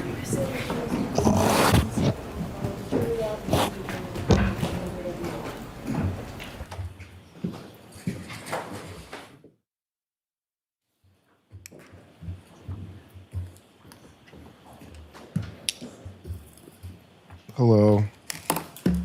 Can you hear me from the void? Or hear me in the void? So the court announced break until an hour. What are we doing? Sir, follow me, please. Ugh. Stream is 2 to 3 minutes behind. Oh, that's fair enough. Streams, yes. Courtroom Zoom is at 1:55. Okay. Well, I think unless there's an objection, I'll just leave the stream running.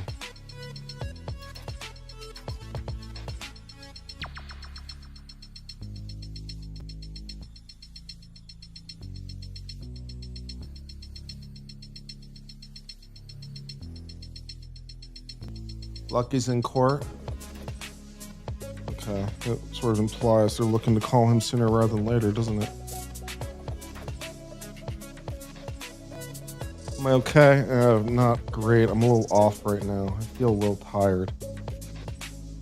Tired isn't even quite right. I just kind of feel like off is the best description. It's like what I'd really like is just to have solid sleep every single night. That'd be just great. Some nights I get really solid sleep, and some nights I decidedly don't.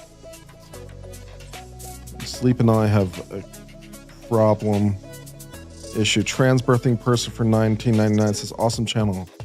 Retired former private investigator from Chicago and the 1950s. And like totally having fun. Excellent. Very glad that you're having fun. That's cool. Sleep deprived. Yeah, that's definitely some of what's going on. That's definitely part of it.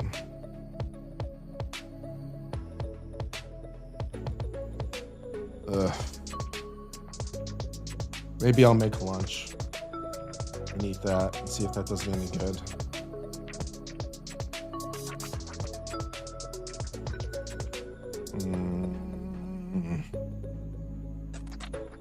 Put my feet up. I'm way ahead of you. My feet are up as we speak.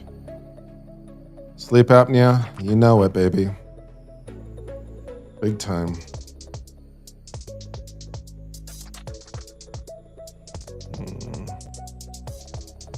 Am I dehydrated? Maybe. Try to drink at least one big bottle of water every day. I'm halfway through this one right now, so I don't know if it's dehydrated, but something. You have sleep apnea, narcolepsy? Oh, Lord. That doesn't sound fun. Yeah, I've been using a CPAP for years.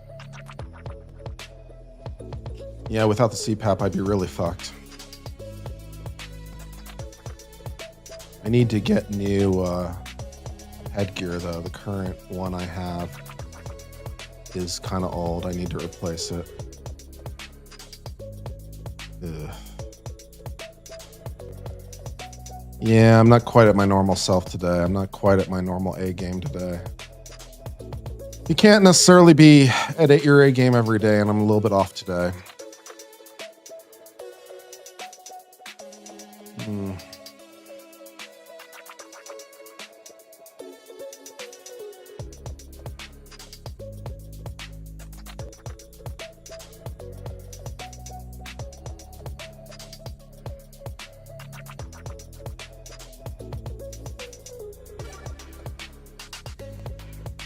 Pillows mask?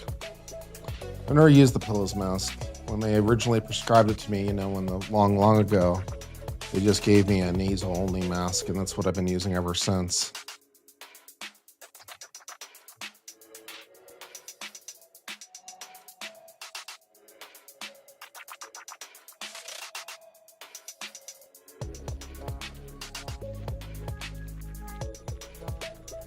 I need to get new gear though. I need to get a new nasal mask. The one I have is a couple months old. I think you're supposed to replace it every month, and it has been like probably 3. So I probably just need to replace it. That would be good. Try a full mask. I never tried a full mask, but maybe.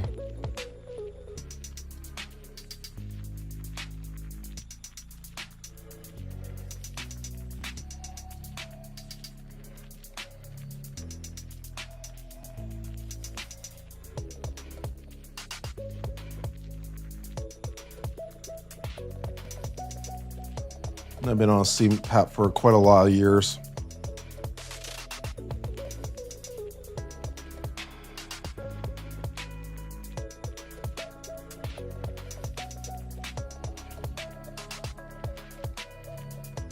I wonder if there's somewhere I can get CPAP nasal mask over the counter in a hurry.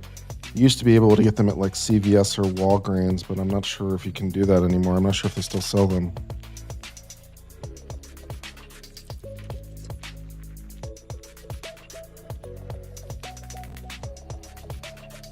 I could use a new pillow, to be honest. The pillow I kind of have kind of sucks, to be honest. Yeah, I could use a new pillow. I used to have this memory foam one from IKEA I really liked, but I don't have that anymore. Maybe I should get that again. Amazon? Last time I looked on Amazon, I wasn't able to find the ones I wanted on Amazon, but maybe I was looking in the wrong place. Let's take a look at Amazon. Let's take a look. My Pillow 2.0 is amazing, is it?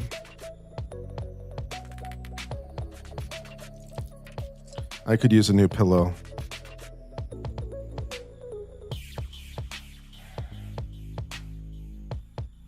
CPAP mask? Yeah.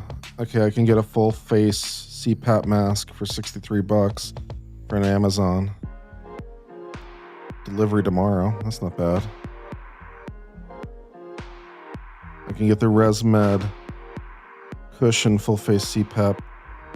That's not bad.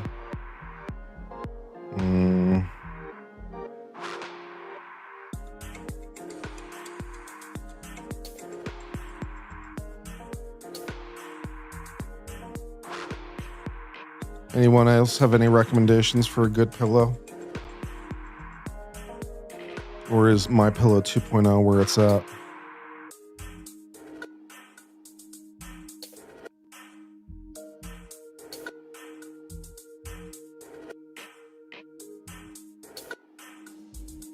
Try the pillow mask? Maybe.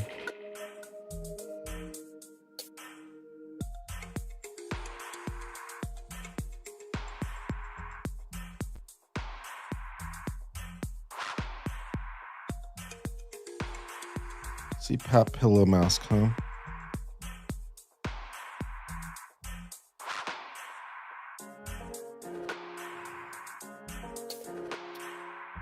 I don't know, man. That doesn't look that comfortable, to be honest. It kind of looks uncomfortable. I don't know about the pillow mask.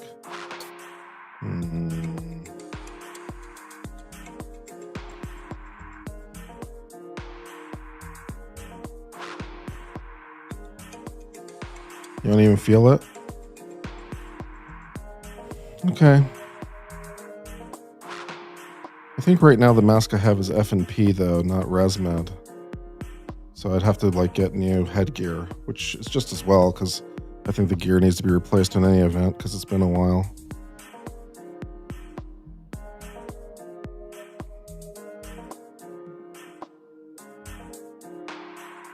ResMed P10 nasal pillow cushion.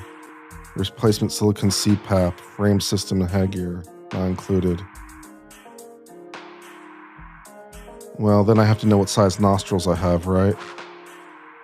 So like, do I need medium or large? How big are my nostrils, right? Lol.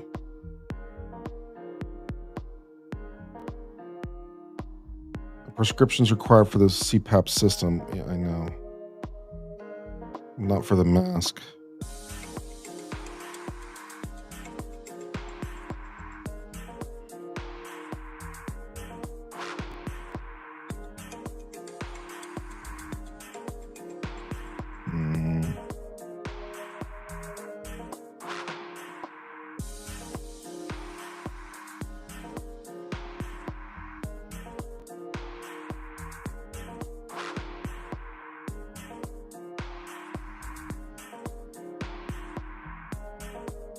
Yeah, there shouldn't be a prescription for supplies.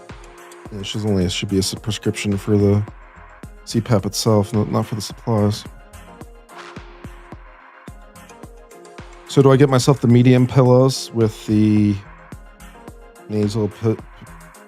Do I get myself the medium nasal size with the headgear for $70?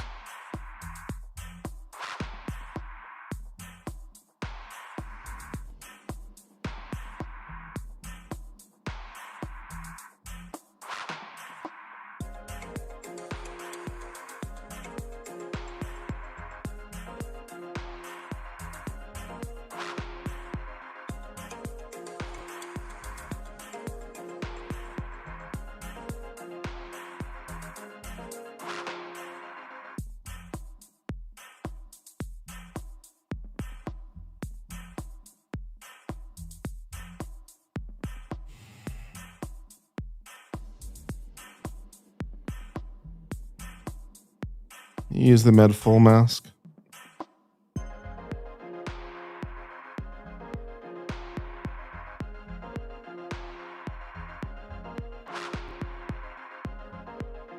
I guess I could buy the medium, and if it's not the right size, then I could get the large, but get the medium and see how that works.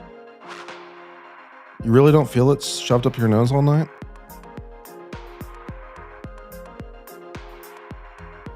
What's the advantage of the nasal pillows versus the nasal mask? What's the advantage of it? At the risk of asking a stupid question. Is it just a sheer comfort thing, or is there like other advantage to it beyond like comfort or disadvantage?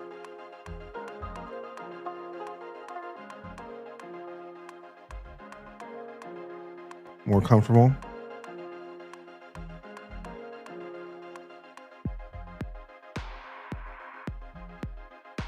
All right, I'll get the medium.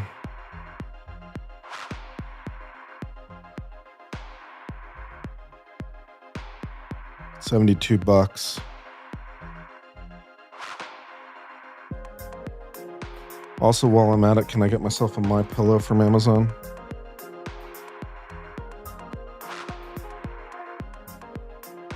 My Pillow 2.0.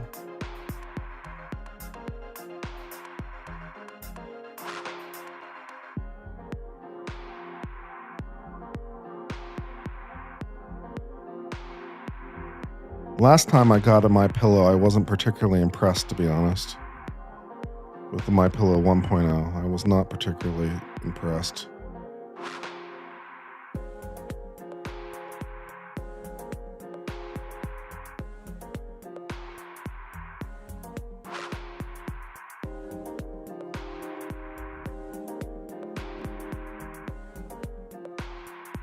Two point oh is 100% better. All right, how do you know it's the 2.0? Does it say 2.0 anywhere on there? Because the one I'm looking at just says My Pillow 2-pack. How do you know it's the 2.0?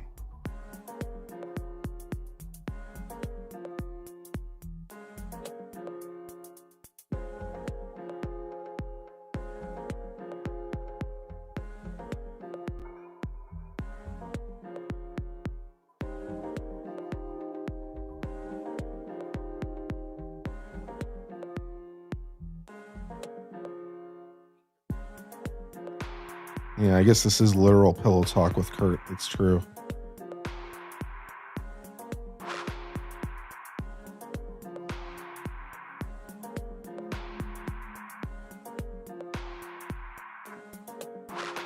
This one is labeled My Pillow 2.0. My Pillow 2.0, go anywhere My Pillow. All new My Pillow 2.0 fabric with temperature raising technology from the My Pillow store. It's go anywhere travel size pillow. What's that all about? I don't want a travel size pillow.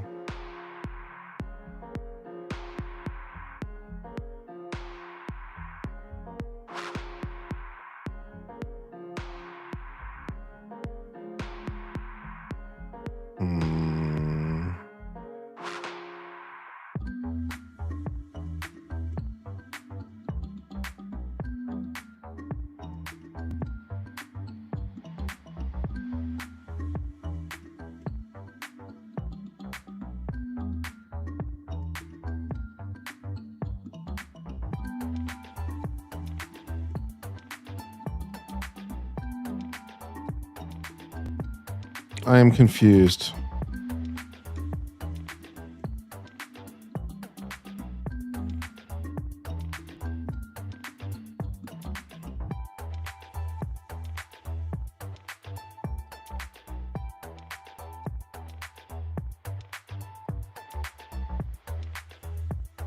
Let's try Googling MyTilla 2.0. Okay. I can get myself a medium, get myself a firm, get myself a medium pillow. Okay, MyPillow 2.0, Queen Medium. All new MyPillow fabric with temperature regulating technology. The best pillow just got better. It is not in stock. That's why I can't buy it, because it's not in stock. That makes sense. It is not available from Amazon. No MyPillow for you from Amazon. Not happening.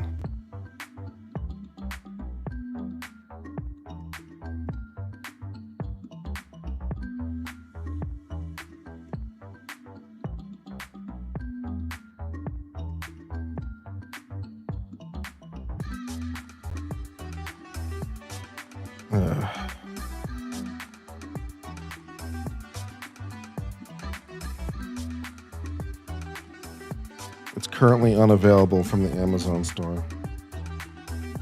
So I'd have to buy it from MyPillow directly. What a pain in the ass.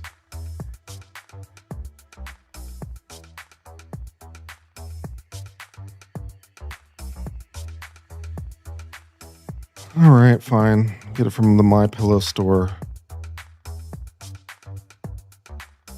Get a queen size pillow, fill level. Get more loft, I guess. Add to cart.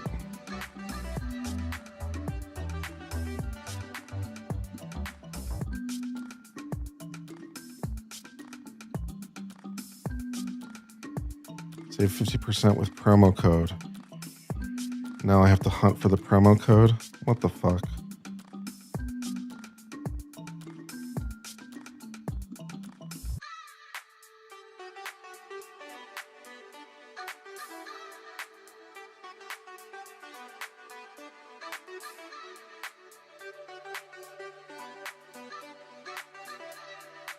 My promo code is C1. What's the point?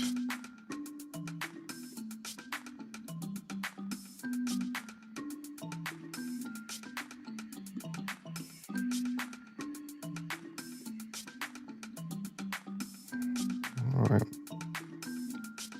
$39.99. Exciting.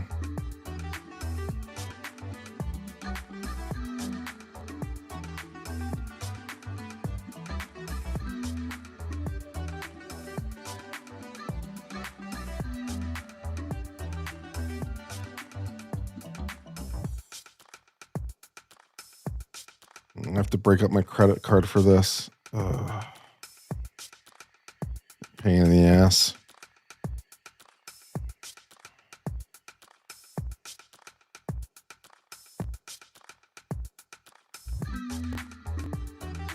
The cushions are not available till Wednesday. That's really fucking annoying.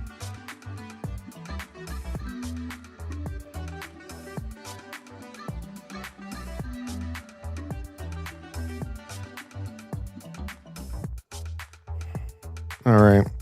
I'm going to figure this out later. I'm going to turn off the mic for a while and try to take a power nap at my desk or something. So talk to yourselves and I'll try to figure this out later and see if I can get myself a quick power nap and see if that helps with anything. I'll talk to you guys in a second. Later, bye.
seated, court is in session.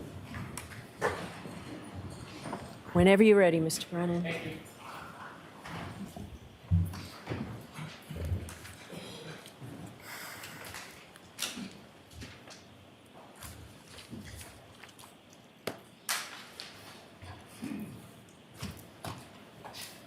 Gilman, if we could turn to page 6 of Mr. DeSorga's amended PowerPoint presentation.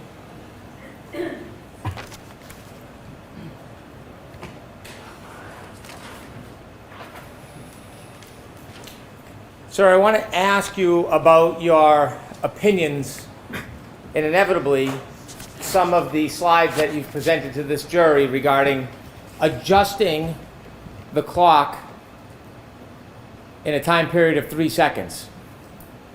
You have given an opinion that there's a difference that you see in the reports between when the defendant's Lexus is powered on and the infotainment system begins, correct?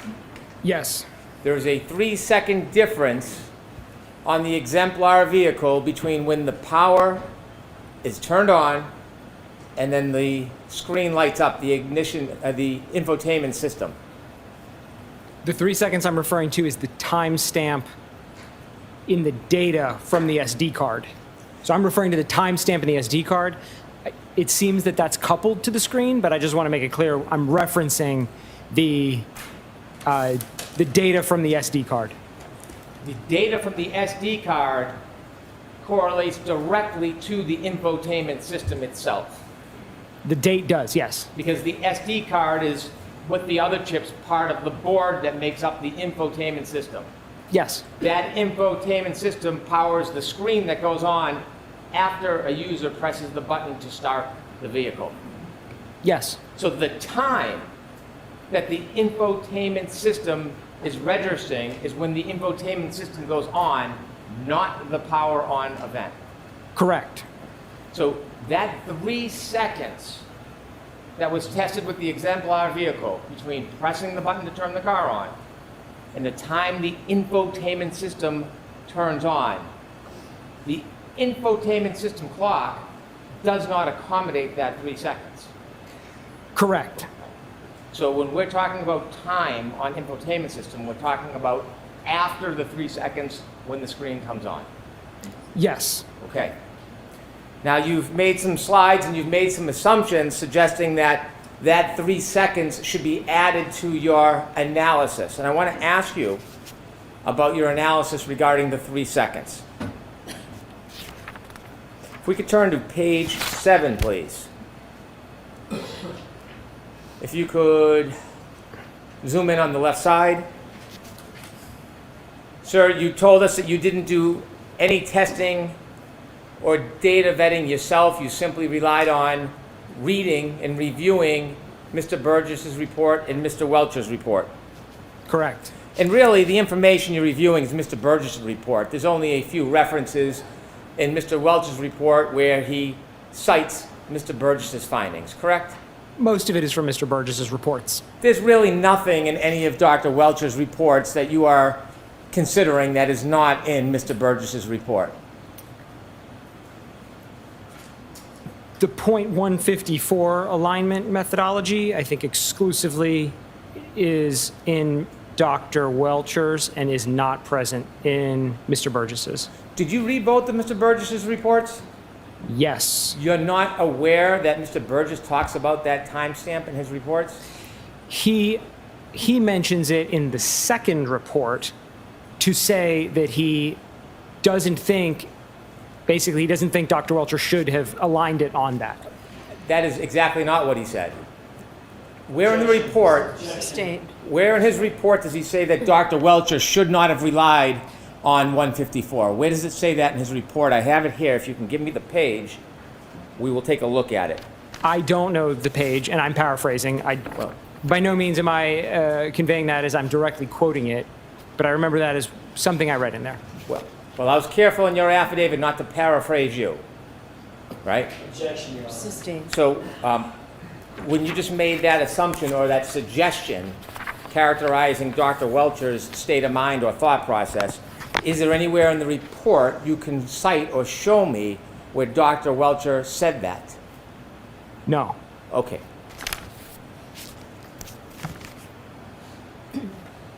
When you read Mr. Burgess's report and you learned that he and others obtained an exemplar vehicle and did this testing, you have no other independent information to suggest that the power on, power off event and 3-second delay is inaccurate, do you? I just want to make sure I heard you. Did you say accurate or inaccurate? Inaccurate. I'm sorry, the fan's on. I'm trying to I know, shout. that's the only reason I couldn't hear that. So can you state it one more time? I'll rephrase it. When you reviewed Mr. Burgess's report and reviewed the information about his exemplar testing regarding the 3-second difference between turning on the car and the infotainment system going on, you have no other information that you looked at or studied that changes that analysis, do you? No. Now, when you are suggesting, could we shrink that and zoom on the right side, please? When you are suggesting that 3 seconds should be added to the time because of that 3-second gap, do you think maybe you made a mistake in considering it that way? No. Okay. The time that you're adding 3 seconds to is the infotainment time, the infotainment clock, correct? Yes. The infotainment clock begins when the infotainment system goes on. We just spoke about that, correct? Right. Which is 3 seconds after the power on event. Correct. So you're essentially double dipping. You're adding 3 seconds that has already been separated because it isn't reflected on the infotainment system. Isn't that true? That's incorrect. You believe that that 3 seconds between the power on and the infotainment system going on should be accommodated extra on top of it. It's not that it's extra, it's because when we're talking about times here, we're pulling a time from the infotainment and we're marrying that with a key on timer from the vehicle control history. Those are separate systems. So if the vehicle control history had its own time, then what you're saying would be correct. We wouldn't account for any delays because then it's already baked into those numbers. But this is a very unique analysis. This is not something I've ever even seen, this type of analysis here where we're comparing a timestamp from an infotainment SD card to a VCH total time. And so the only way to reconcile those two is we have to align them. And the 3 seconds is the alignment between those because the VCH key on timer is going to start as soon as the vehicle is turned on. And that's the 3 seconds. You've never seen this before. I've never seen the approach taken here in this analysis by Aperture. That's what I meant by this, I'll clarify. I have not seen a timestamp from a key on event in a Lexus infotainment used in addition to the key on timer from that same Lexus. You know Mr. Burgess actually looked at the data, not just the timestamp. You looked at the data. You understand that, don't you? Sure. You did not, did you? Which data? The data for the timestamp on the text stream data. There is no timestamp on the text stream data, is my point. It's a derived value from the key on time, and then added to that is the elapsed time from the text stream. So they're separate. Did you look at the data to make that determination that you're claiming right now? Did you actually look at the data? Yes. Yeah. You looked at the raw data? I looked at, yes, the raw text stream data. The raw text stream data from infotainment, did you look at it? I just don't want to mince it. The text stream data is an independent system from the infotainment, and you said from, so Pardon they're me. not. Did you look at the infotainment raw data? I did. Okay. And did you find a timestamp on the infotainment raw data? Yes. Now, when you added 3 seconds, you were trying to, in addition to the infotainment data, you were adding on the 3-second delay that now you're saying might not even be accurate. Is that fair to say? I don't think I've ever said it's not accurate. I said that in the exemplar testing, they documented this behavior of a 3-second delay. And that needs to be accounted for if you're going to correct the timestamps. However, the caveat I put on that was only with one exemplar vehicle. So it could be that this behavior, the 3 seconds, is unique to the exemplar and would not apply to other similar vehicles. And so that's why I did either nothing or the 3, because there's nothing to support something in between. So you disagree that the clock stamp on the infotainment module begins the run. You believe that there's potentially 3 seconds before when the ignition goes on that should be added to that time. I know from testing other Toyota systems that the key-on timer happens almost at the identical time that the vehicle is turned on. That timer starts running basically immediately. But on this case, you don't know anything firsthand because you didn't do the testing yourself. I don't know if it would specifically apply to this Lexus. I know that from other Toyota testing, but not this specific Lexus. I'm sorry, finish. No, just I'm clarifying. I do know that from other Toyota and VCH systems, that key-on timer is basically simultaneous with the key-on. I have not tested it on this, and I don't believe that it was tested by Aperture when they had it either. They didn't document the accuracy of the run timer in their exemplar, so we don't know. Well, you don't know that they didn't document that. To be fair, if they did, it was not in their reports. Right. So in this case, you said cars are different, and that's why you're hesitant to accept the fact that there's a 3-second delay. It's a yes or no question. I'm saying we don't know. Had Aperture done testing with a separate vehicle, then we could establish, is the 3 seconds the same, or is it unique? We don't know. The answer is we don't know. And so when you are determining that 3-second variance, you don't have any assurance in your own mind whether or not this car, Ms. Reed's Lexus, has a 3-second variance. That's what you're trying to say. That's correct, and that's why I run my calculations with and without it. And the way you would determine that is to actually do testing or look at the data. More testing, I think, is the only way that would be able to be determined. Now, let's turn to slide 9. As part of your charts, could you enlarge the left, please? As part of your charts, you took this chalk from Attorney Burgess's report, and you made some assumptions about this, didn't you? I'm not sure. Okay. I applied the numbers in his third column to the times, so, I mean, that's the extent of the analysis. When you looked at the first 5 columns, 1:14, 13 a.m., 4:38, 16 a.m., 4:42:06 a.m., 4:45, 12 a.m., and 5:04, 28 a.m. You said on direct examination, oh boy. You said on direct examination that was matching infotainment to iPhone. That's what it says on the chart, so Okay. that's probably what I said. I don't remember specifically, but that's what the chart says. Is that your opinion, that those first 5 columns are matching infotainment to iPhone? The chart says infotainment call timestamp in column 1. It says O'Keefe iPhone call timestamps in column 2, and then it says offset. So I'm taking that at face value. You're basing your later charts on the predicate that these numbers, the first 5 columns, are infotainment compared to John O'Keefe's iPhone, aren't you? Based on the chart, yes. You didn't do any study on your own to determine the genesis of that information, did you? I'm aware of the fact that these calls, the 5 you mentioned, were placed when the vehicle was in a keyed off state. I'm aware of that.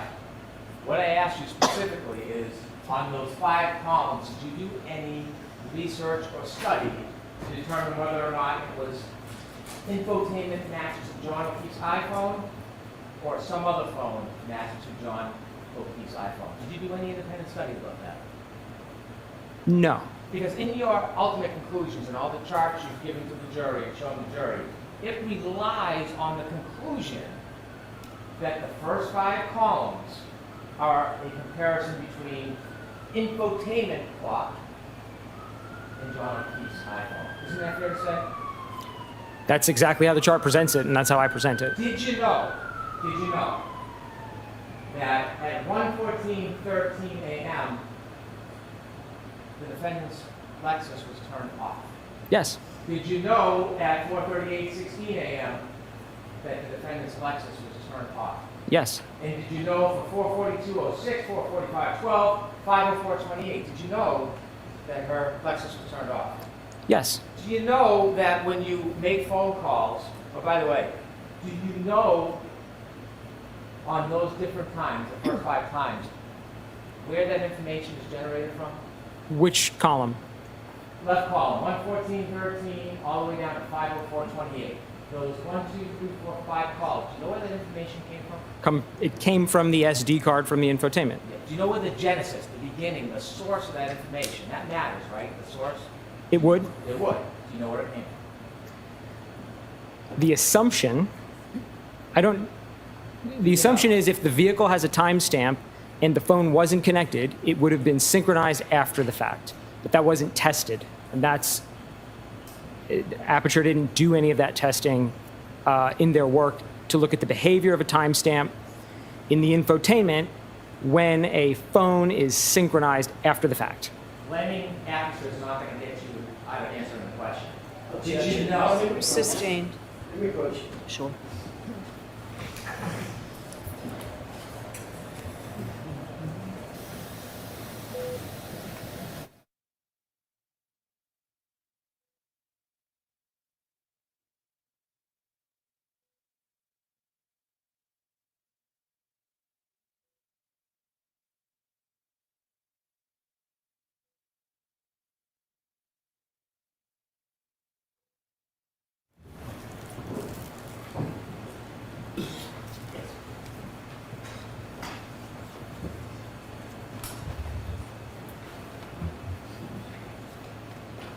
Do you know the genesis, the source of those 4 numbers?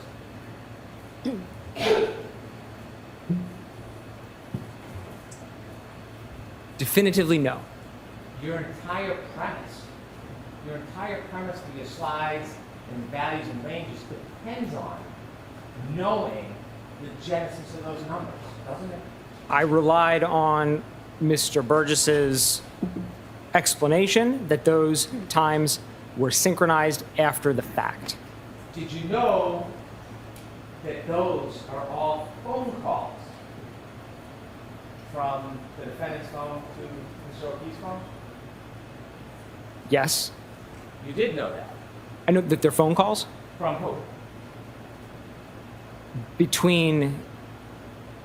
Sorry, can you maybe just state it more clearly? Because I'm not sure. I don't want to fumble through an answer if I don't understand the question. So, Do you know where those calls came from? The source? a phone, Whose? Miss Reed's phone. Now, I know you're not an expert on mobile devices, but did you know when it's not a contemporaneous synchronization, when you plug your phone in, it's going to register on the infotainment system, but come from the phone? Objection. Sustained. Do you know when someone plugs their phone in after they turn the car back on, how it synchronizes on the infotainment system? I don't know if adjustments are made to those times during a synchronization or not. I think that's something that could be tested, and to my knowledge, was not tested. If you don't know, then your conclusions and all your opinions to this jury is based on an assumption that you don't even know the predicate for. Isn't that fair to say? My conclusions are based on all of the data that Mr. Burgess laid out. So he laid these out and went so far as to calculate the offsets himself. So there's something implied in his table by virtue of him calculating these that maybe he would decide to align them. And so, again, to provide the clarity on all the possible alignments, I included them. But that's not what I asked. If you're making an improper assumption about the predicate, about these calls and the source of them, and you're wrong, that would change your entire analysis and conclusions and charts that we see in your later charts, wouldn't it? Sure, if there was testing that showed that that is an invalid method on this specific Lexus and SD card, then of the 30 possibilities, some of them would end up being eliminated. Did you know that when an iPhone is plugged into a car, it downloads the information from the iPhone onto the infotainment system? Did you know that? I don't know how the clocks are synchronized when you plug an iPhone into a car. Well, if you don't know, how can you make conclusions based on a predicate you don't even know what it is? The conclusions are based on the data in Mr. Burgess's report. I know you're not an expert on mobile devices. Objection. But So I'm going to strike that. Go ahead and ask your question. my apologies. If you have two different devices, a Lexus clock, the infotainment system, and an iPhone, you would agree that it's not unexpected to be variances, correct? Correct. When you're comparing two iPhones, do you have an opinion, do you agree that you would expect the variance to be very small, iPhone to iPhone? I don't know. Have you ever studied that before? Two iPhones? Yes. No. So as you sit there today, you don't have any expertise, any education, any knowledge about how closely two iPhones would sync with each other? No. Do you see in the first 5 columns the numbers are small, 22121? Yes. Would you agree iPhone to iPhone using the same source of time is generally going to be within 1 or 2 seconds of each other? Objection. Sustained. Do you have any opinion about whether iPhones to iPhones will generally be within 1 to 2 seconds of each other? Objection. You can ask if there's an opinion. Do you have an opinion on that? No. Next question. If the first 5 calls are iPhone to iPhone rather than infotainment to iPhone, you agree all of your assumptions and conclusions are inaccurate. They're not iPhone to iPhone in the sense that column 1 came from the infotainment. The values were read from the SD card. So there's an assumption baked into it. What you're saying that when a phone is synchronized, the infotainment assumes the times of the phone, but we don't know whether the infotainment would adjust those times to its own clock or not. You're speculating now, aren't you? We don't know. It wasn't tested. I don't know is the You answer. don't know. I don't know. You don't know. I do not. Okay. Don't say we don't. You weren't clear the first couple times when he said, I don't know?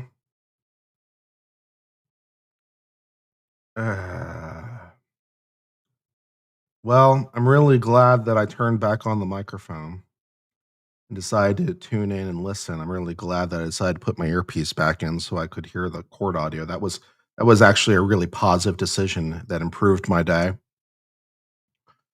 Deciding to start listening to the trial again. That was definitely a day improving move. Okay, fine. That's right. That's okay. No, you don't know. Objection, Your Honor. Sustained. So this is iPhone to iPhone. Then your assumption on the first 5, 12121. If they're iPhone to iPhone and you're wrong about the fact it's infotainment to iPhone, your assumptions and conclusions are inaccurate, aren't they? Objection. I'll allow this. If the title of the first column had iPhone in it as well, then I would not have used it in my analysis. But that's not the question. I appreciate that. Do you? My question is, if those first 5 Do you appreciate it? calls were iPhone time to iPhone time, and you mistakenly analyze them as infotainment time to iPhone time, then the rest of your assumptions and charts would be inaccurate, wouldn't they? Objection. Sustained.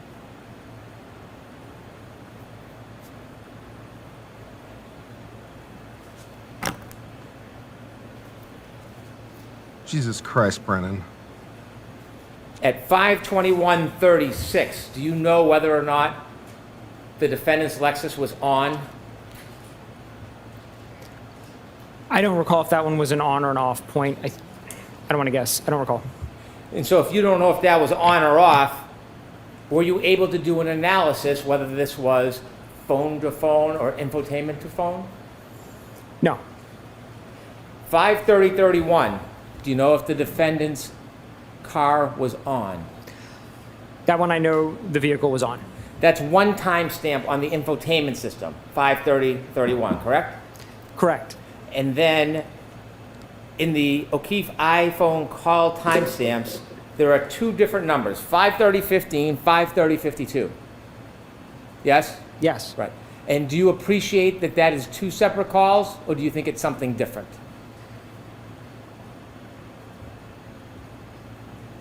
I'm going to paraphrase, again, Mr. Birch's report as I recall it, in that he stated during the testing they did with the exemplar, calls placed in close succession would not necessarily both be logged in the infotainment. So as I understand this chart, what he's trying to say here is there were two calls placed, there were two call logs in Mr. O'Keefe's phone, but only one timestamp in the infotainment, and he couldn't determine which it corresponded to because of that observed behavior from testing. I'm asking if you know. I don't. Did you ever look at phone records for the defendant or for Mr. O'Keefe to make a determination what I don't know. I don't know. Maybe I'm tired. Maybe I'm just tired because I didn't get sleep properly. Maybe I'm not being fair. But Brennan, with this aggressive cross-examination style, is just rubbing me the wrong way today. I don't know if I'm being unfair, but it is just coming off as way too aggressive. It's just coming off as I can't even right now, as they say, as the kids say, I can't even. Oh my God. whether these are two separate calls or not? Did you ever do that? No. If these are two separate calls, can you explain to us why there is one timestamp? Again, as I stated, that was He just did. behavior that was He observed. just explained it. The exact behavior was observed attention. during the exemplar testing by Aperture. I don't know why that happens. Why does the infotainment not log every call? I don't. But I know that it was documented that that is a feature of this system.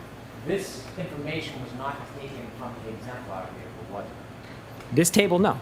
This information was taken from the infotainment system of the defendant's car. Isn't that true? Yes. And the phone calls were taken from Mr. O'Keefe's iPhone. Isn't that true? Yes. And so, do you know why there would be two phone calls and only one timestamp? He explained it. Beyond the testing, the exemplar testing that showed an exemplar vehicle did that, no, I don't know why it happens. Do you know that the infotainment system doesn't always capture all of the phone calls and the phone data in the downline? That's what he just said. Yes. Well, if you know that, can you conclude that even though there's two calls and only one timestamp, that's because how the infotainment system works? Oh my God, he I said think that's that the most logical 4 assumption. questions That's, ago. that's how it works. So when you look at 5:30:15, bottom middle, and 5:30:52, it is impossible to tell which one relates to the 5:30:31 infotainment on the left to compare. It's impossible, right? Yes. So there's two possibilities. Yes. One is that you have a difference, a disparity of 16 seconds. Yes. And the other one, going the opposite way, is a disparity of 21 seconds. Correct. And so when you add those disparities, you have 27 seconds disparity in those. Correct? I'll allow that. Is there a 27-second disparity when you compare the two? I'm not sure I understand the math. 5:30:31 is 16 seconds different than 5:30:15. Shut the fuck up. Yes?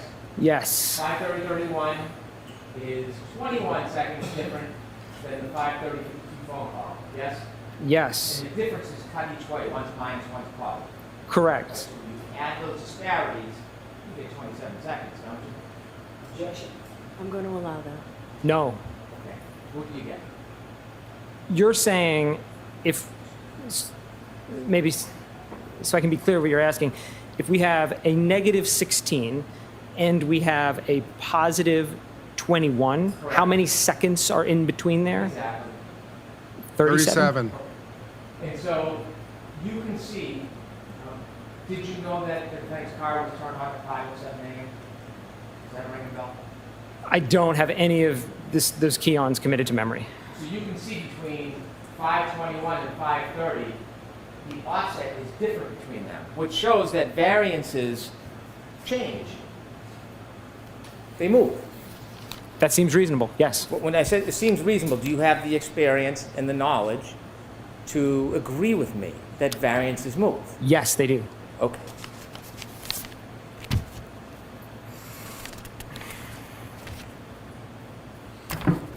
If those first 5 calls were iPhone to iPhone rather than infotainment to iPhone, would you agree they should not have been considered in your analysis?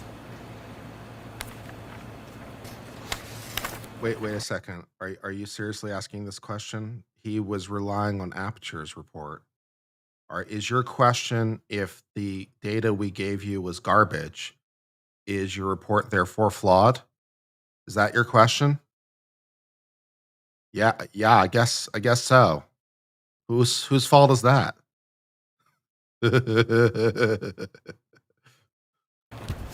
Yes,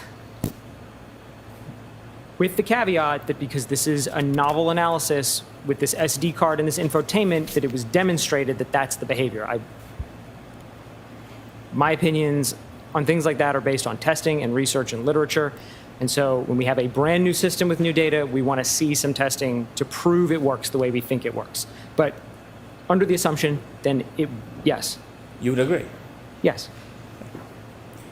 If we turn to Are you 10, trying to please. are you trying to prove Aperture's data is flawed or incomplete? What are we doing now?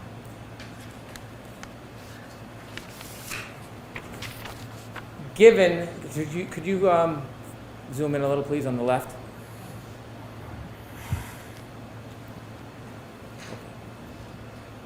Given that these data points come at 5 in the morning, or 1, 4, 4, 4, 5, 5, and 5:30,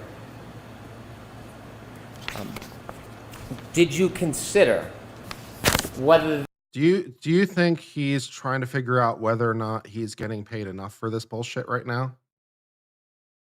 The witness? Do you think the witness is wondering, am I getting paid enough for this bullshit? I don't know, man. I think that might be what the witness is thinking, and I'm thinking he thinks the answer to that question is no. they would be less reliable than... That's one of the reasons lawyers charge so much. It's like, why do lawyers charge so much? We charge so much, at least in part, because we are charging for the bullshit. How much do we have to get paid to deal with your bullshit? Yeah. Okay. Yeah. Comparing to the triggering event, the 3-point turn at 12:23 the night before. Did you consider that? Yes. When you said you reviewed and you're critiquing reports, did you read Mr. Burgess's report on May 8, 2025? Yes. Did you read in his report where he explains that this is a less reliable method to, it's a less reliable method because of the time distance between the actual event we're interested in, 1162 at 12:31, 43 to 48, than the 3-point turn? Yes. Okay. When he explains that the method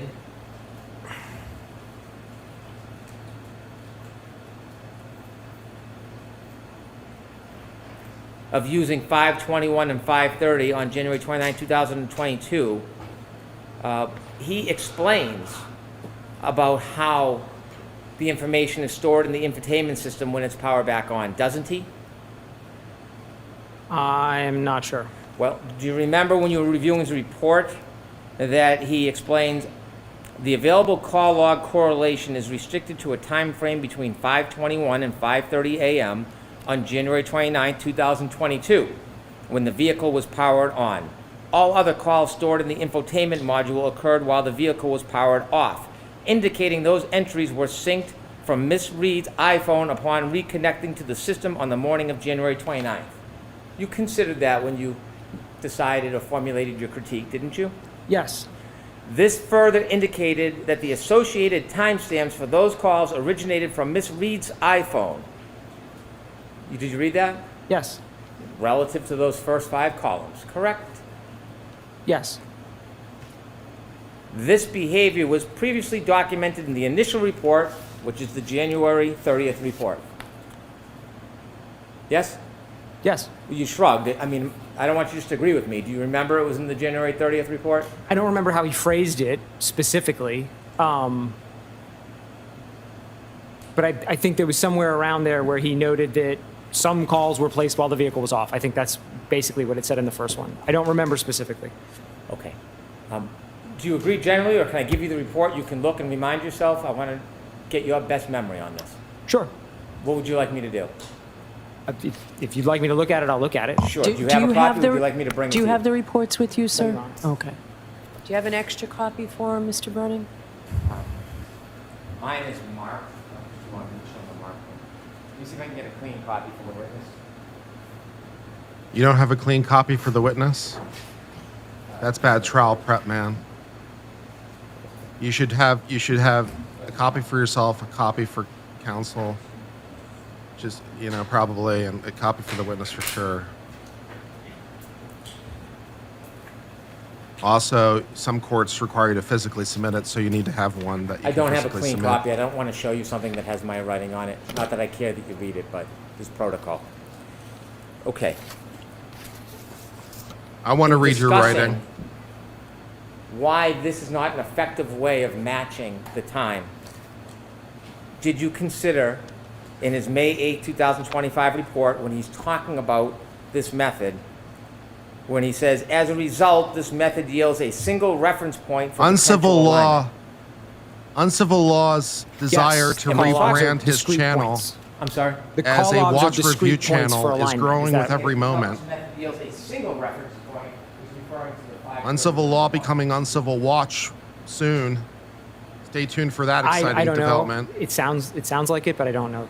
From the 5:21 a.m. to the 5:30 a.m. window, a clock speed of approximately -8 and -16 plus 21 seconds were observed between the Lexus clock and Mr. O'Keefe's iPhone clock. Did you consider that? Yes.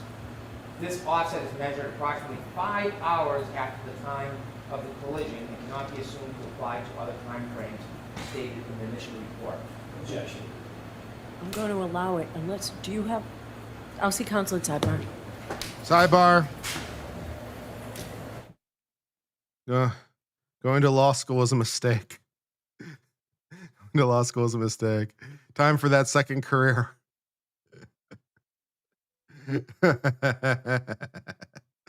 Oh, Lord.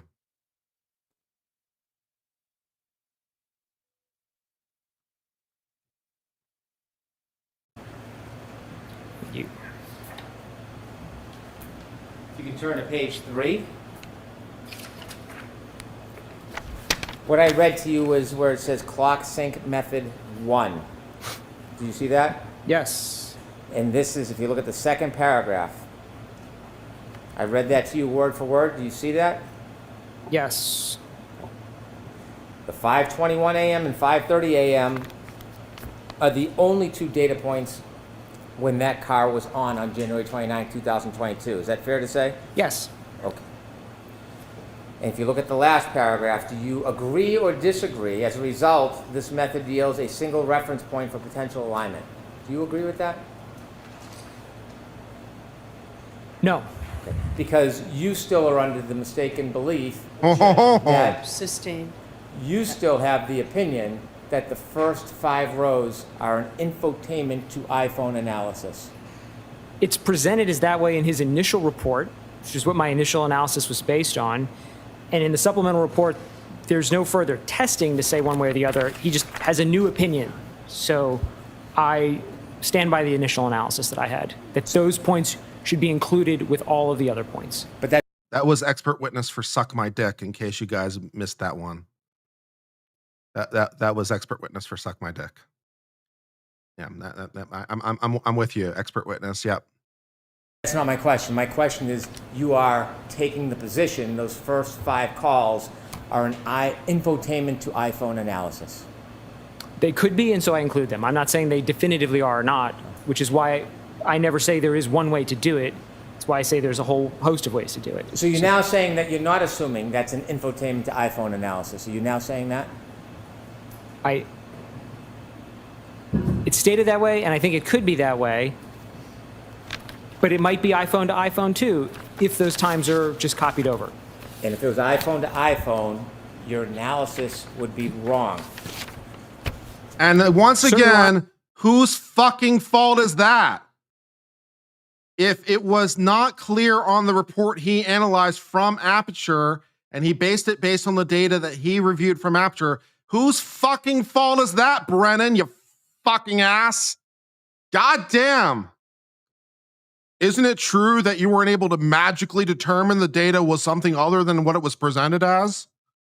Isn't it true that you're not a very good expert because you should magically know things all the time?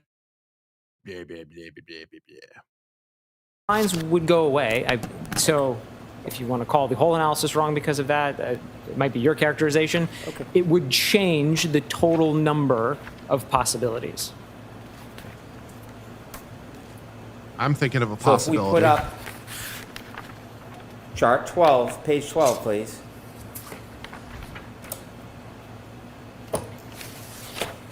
We have now entered uncivil after dark phase. For those of you who enjoy commentary, I am tired and cranky. And if we turn to 14, please. And if you could enlarge, no, I don't think you can enlarge it. I need a nap and a If juice. your analysis about infotainment to iPhone was wrong, you would agree those first 1, 2, 3, 4, 5, 6 columns should not be there, should they? No, the positive 16 stays, the negative 21 stays, 1, 2, 8, and 20 would go away. So we'd lose 4 lines from this chart. In the negative 16 line, that comes from information at 5:30 a.m. the next morning. Correct. And you would agree that that distance is not as accurate as cueing it from the 3-point turn event 1162-1. The 3-point turn is closer in time than the call at 5:32. And thus more reliable, wouldn't you say? Generally. And the negative 21, that was from 5:30 and some seconds the next morning.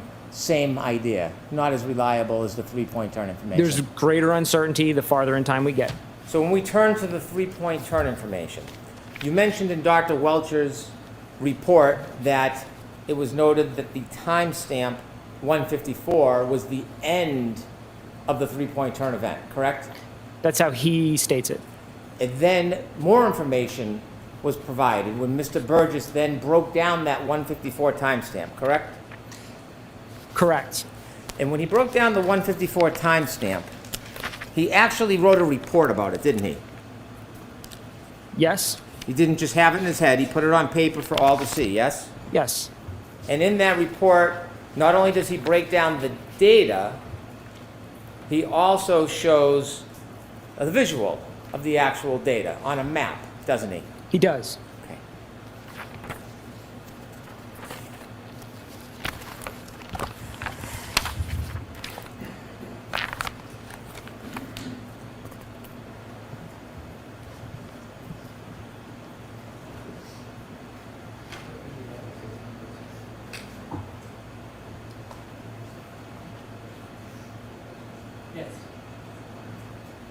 We interrupt this court stream to switch to a stream from inside the witness's head.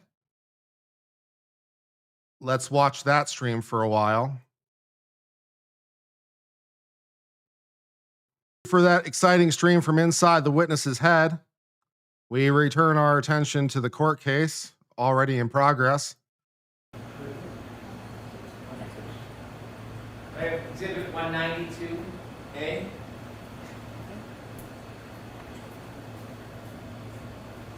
Okay, let's start with 192B, please.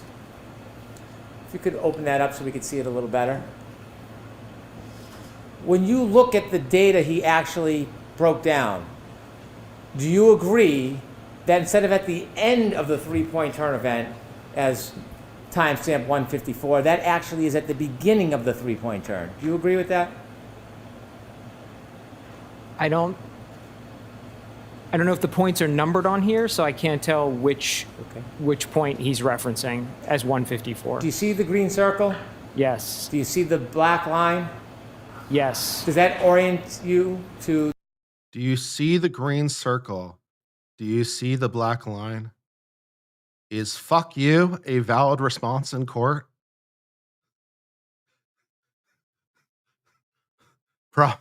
Probably not. The direction the car was traveling? That appears to be what he's trying to convey with this chart. And then the yellow is facing a different direction, towards Fairview, correct? It is. And do you see the green square rectangle? Yes. You think that correlates to the green circle? That seems to be what this graph implies. Okay. And it notes that. So ask it differently, Mr. Brennan. Does that heading note the start of the three-point turn of O'Keefe's phone is 12:23:59? Also, I don't know what he's talking about. I mean, personally, I see 7 green circles. I don't know what the fuck he's talking about. I'm going to allow it.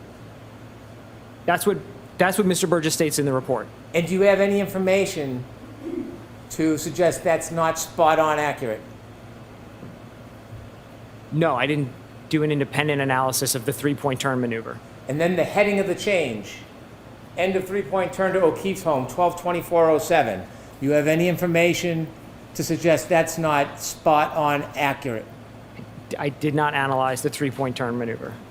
And so when you look at that and break down 154, did you determine or make an analysis that 154 that was generally accepted, because there is variances between items, when you break it down with more specificity, 154 is actually earlier than the three-point turn conclusion. Did you consider that? I'm going to allow that, yeah.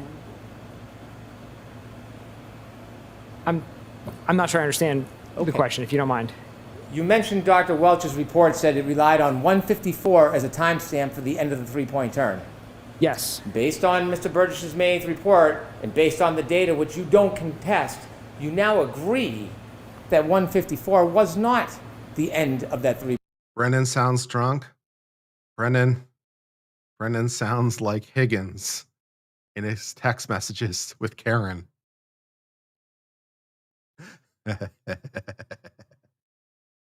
Yeah. Three-point turn, it was at the beginning.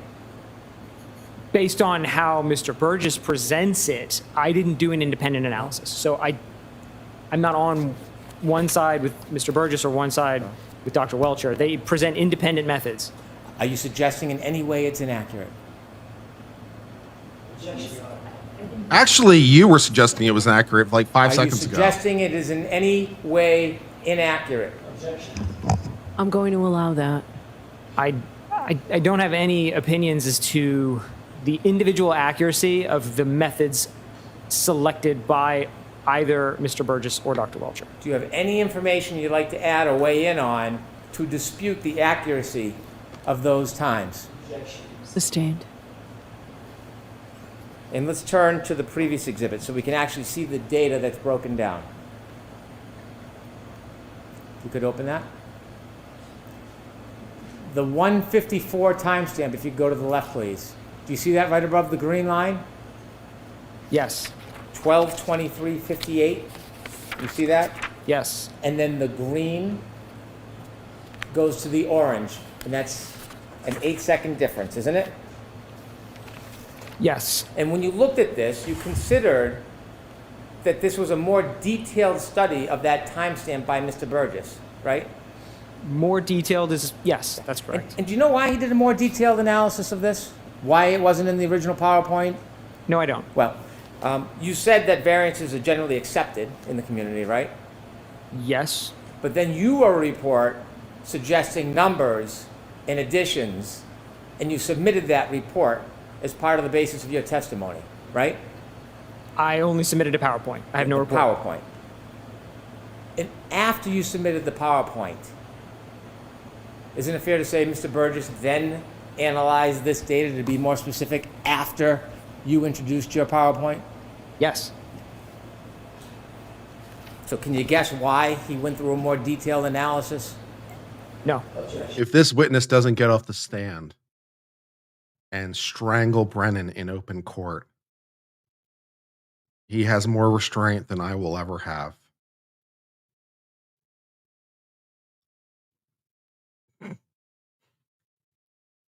Sustain. Strike it. No jury's gonna convict me. In the final... They'll understand. They'll understand. Let's go back to the data. You said that Mr. Burgess had an 8-second range, 21 to 29 seconds, remember? Yes.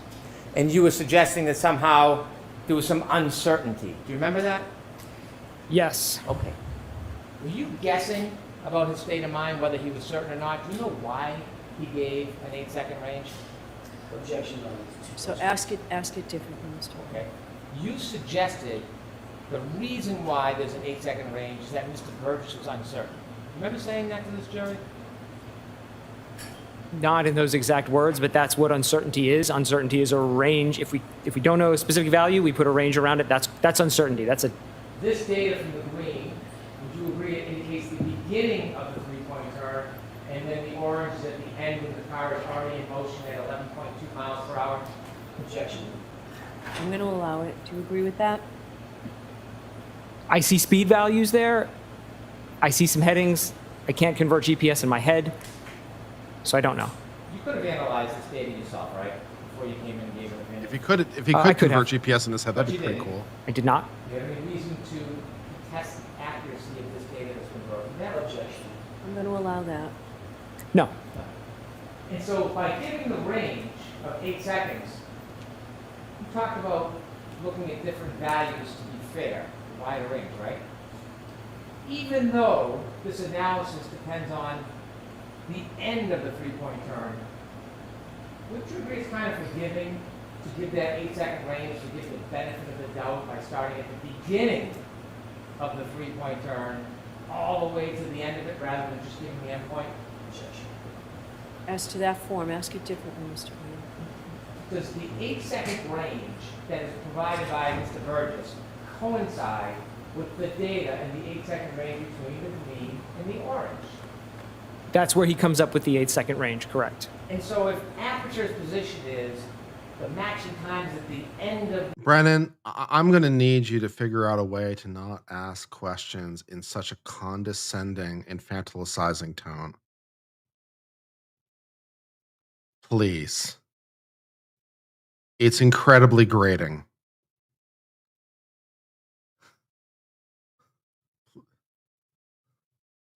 the event. Going back to the beginning, isn't that even more forgiving than being made scientifically? Objection. I'm going to allow it. Yeah, I would call it a conservative approach to use a range of values. Right. The opposite of cherry picking, right? Oh, Sure. fuck you.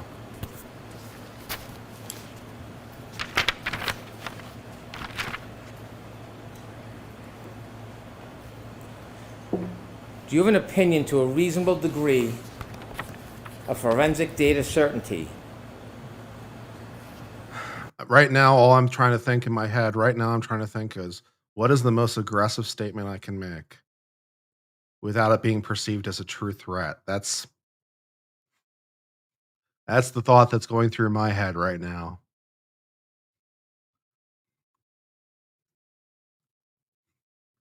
Fuck, this is fucking unbelievable.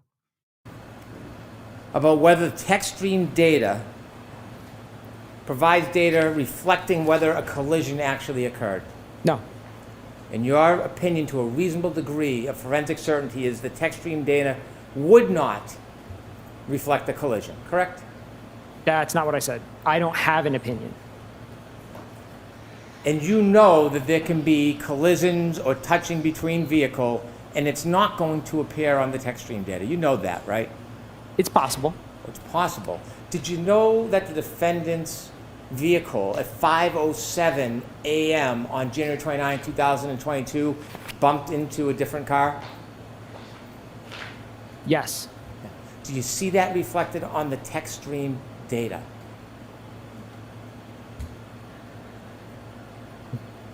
I'm thinking back to when I reviewed the raw text stream data, and I don't remember seeing an event from that. I can't really hear I don't you. remember seeing an event from that time in the text stream data. Well, you don't remember seeing it. It's not there, is it? I don't think it is. I don't remember seeing it. I don't think there's one. You're not. I was going to finish and say I don't have all of the events committed to memory. There's 19 of them. I'm sorry. There's 19 events. I don't have them all committed to memory. You're not testifying or offering an opinion that there was no collision with this car that night, are you? No. Because if you were implying that or suggesting that or insinuating that, that would be misleading, wouldn't it? Didn't he say this?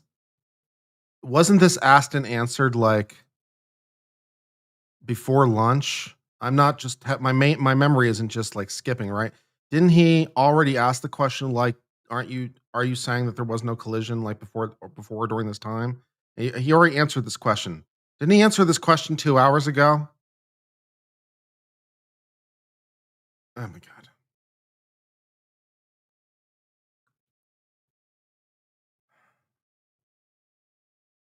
It's not. Sustained. I have no further questions. Thank you. Shut the fuck up. You were asked a number of questions. Yes. Thank you. You were asked a number of questions a few minutes ago by Mr. Brennan concerning your expertise. I'm just going to grab a pen if I could.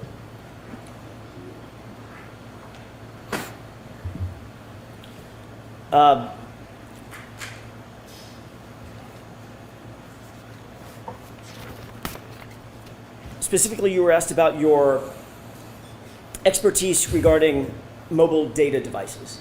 Mobile devices and their data, correct? Yes. And were you being truthful when you indicated that you were not an expert in Yes. that field? Were you being truthful when you indicated that you have a certain expertise in EDR data? Yes. Were you being truthful when you indicated that you did review Mr. Burgess's data and Mr. Welcher's data as reflected in their reports and PowerPoints? Yes. Were you being truthful about your credentials? Yes. Have you ever lied about your credentials? No. You hold a bachelor's degree Yes. and you hold a master's degree. I do. You ever lied to anybody about that? No.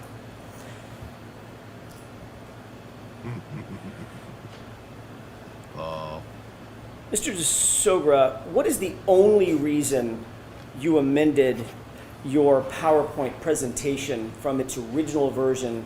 Lucky's to the one wife that you died? No, Lucky's wife died? When? That's sad. No. That's not nice. When did that happen?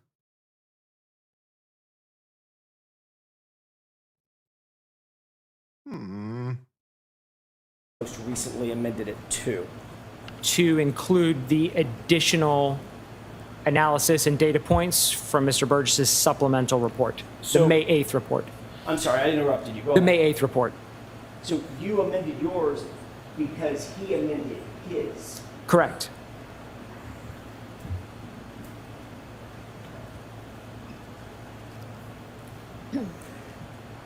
You were asked just a second ago about all the text stream events that you noted on Ms. Reed's SUV, correct? Yes. Mr. Brennan asked you about a specific text stream event at or around 5:07 in the morning, and whether you had something like that committed to memory, correct? Yes. You said I don't have them all committed to memory, right? I don't. What did you say after that? Because there's how many? There was 19 events prior to 1162-2, 19 other events. How about after 1162? There were a number after 1162-2. I don't have the exact count in my head. How about after 1162, just on January 29th, going into January 30th? There were other events. How many? I don't recall the exact number. Does 11 sound right? That it sounds plausible. I recall seeing in the chart. I recall seeing a number of events after. Would it refresh your recollection? Look at our chart. It would.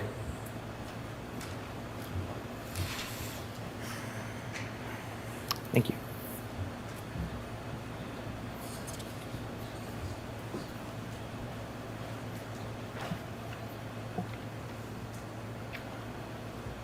Yeah, there are a lot. I would have to really use my finger to count them all. Okay.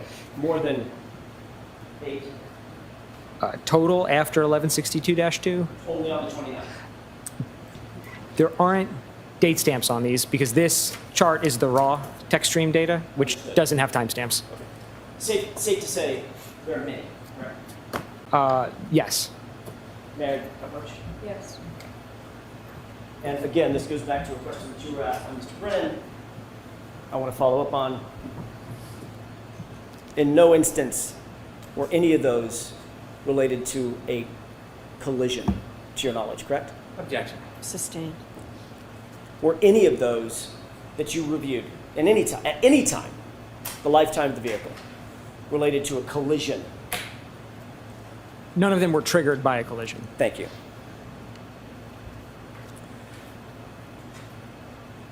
I want to ask you a hypothetical, if I could, based on questioning by Mr. Brennan surrounding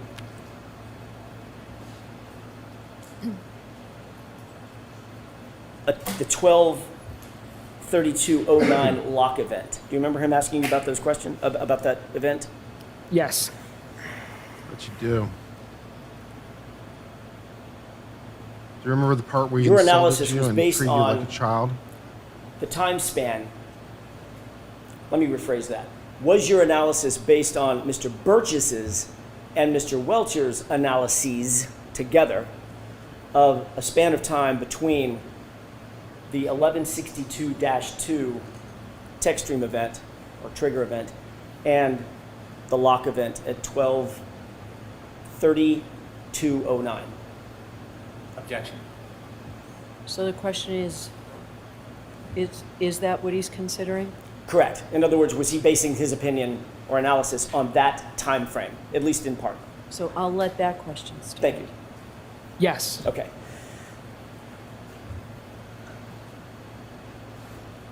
If you were told that there was another interaction phone event on John O'Keefe's phone at 12/32/16 in the form of steps taken, 36 steps over the course of 83 feet, would that change your analysis or opinion in any way? Objection. I'll allow that in that form. Yes. In what way? If the phone event moves from 12/32/09 to 12/32/16, then of the 30 possibilities I had in the chart, all of them would become positive. That would mean that that interaction occurs after the end of the vehicle event every single time. Instead of, it was 25 for 30 in the original analysis, the hypothetical would change it to 30 for 30. All of them, all 30 of them, would occur at a point in time with, let me rephrase that, all of them would reflect a scenario in which the phone interaction took place after the trigger event. That's correct. Thank you.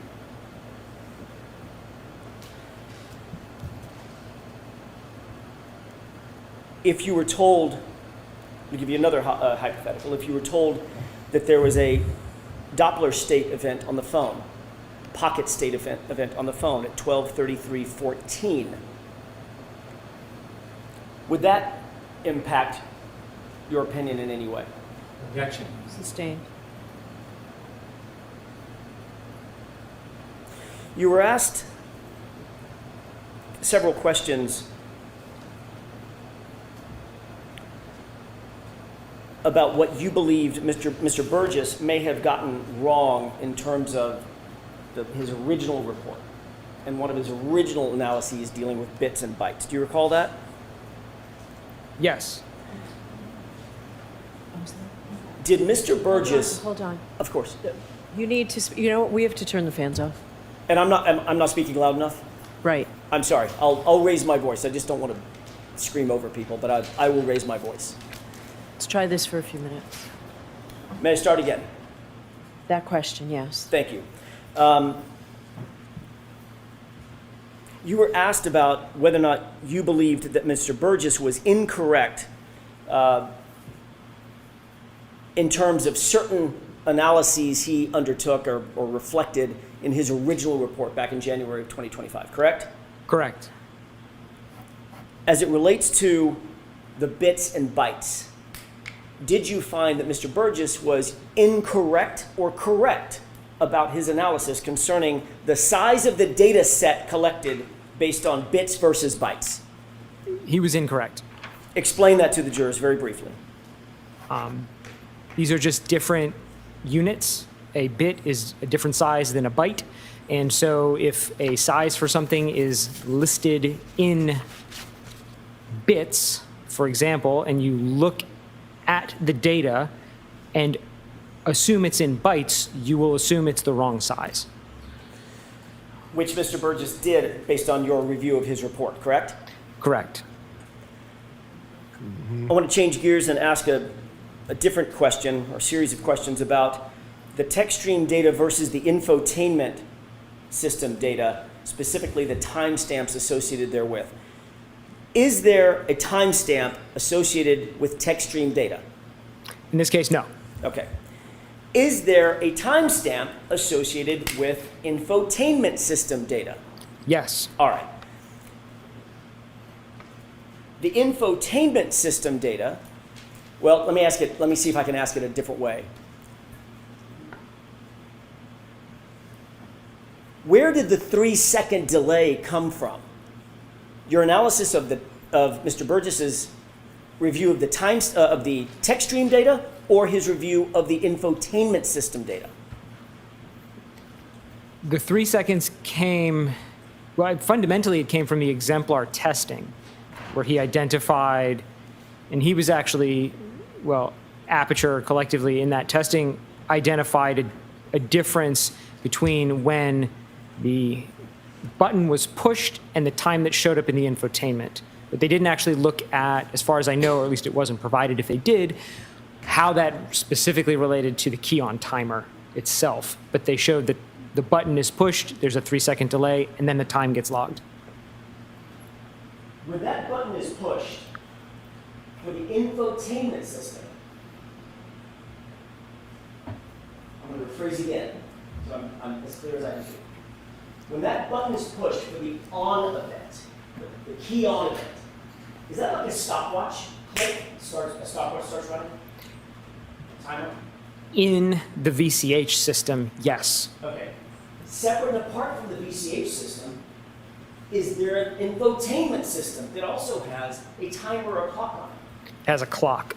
Are those two things independent of one another? Completely independent. What were you doing with regard to the 3-second delay as it relates to the key on event and the infotainment system event to marry those two things together? Right. I'm making the adjustment, or proposing that adjustment can be made, because the key on timer is going to start generally as soon as the vehicle powers on. But the infotainment, when you go and download the data, it will say, hey, I think I powered on at this time, and it turns out that time is actually 3 seconds off. So if you're going to then apply the infotainment time anywhere else to VCH data, you've got to realign the two. And that's where the 3 seconds comes from, is these are independent data sources. Did Mr. Burgess, to your review of his, insofar as your review of his analysis, his report is concerned, did he align the two vis-a-vis the 3-second delay? No, he did not. Thank you.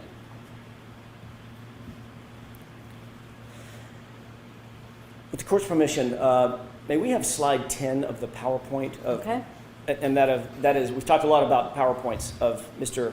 DeSogra's PowerPoint. Can you highlight the table on the left, Mr. Wolk? Thank you. Did you create this table? No, Was this table, I don't know if you call it cut and paste or if there's some better engineering term for it, was it basically pulled from Mr. Burgess's report? it was. It was Did you type- it was a screenshot. Thank you, screenshot. Did you type a single word on this? I did not. I added a green box. Put a green box around it. Yes, You didn't type anything on this, did you? I did not. You were asked a ton of questions just a few minutes ago about whether or not the column on the left and the center column were reflective of an infotainment timestamp versus an iPhone to iPhone timestamp, correct? That's right. Mr. Brennan asked you a bunch of questions about that left column being an iPhone timestamp, at least the top 5 rows of it. 1, 2, 3, 4, 5 rows of it. Remember that? Yes. Read the name that Mr. Burgess labeled that column. Infotainment call timestamps. So what, as an expert, what did you presume he, as an expert, was presuming? Objection. Sustain. What did Can you you- presume that meant? It's not so much what did you presume. Actually, what did you presume is the wrong question. The right question is, can you fucking read? And what does it fucking say? What the, yeah. Oh, it's not so much I presumed as I literally read it. That's not presuming. That's just reading. You, just to you. Call timestamps from the infotainment. So if anything is wrong with your analysis, would it be based on Mr. Burgess being wrong in his analysis? Yep. Sustain. Really, that's sustained? Because it's pretty implied.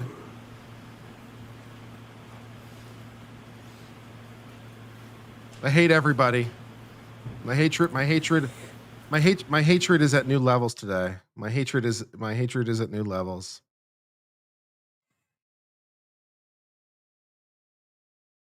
I hate the judge. I hate Brennan. Pretty much I just hate the judge and hate Brennan.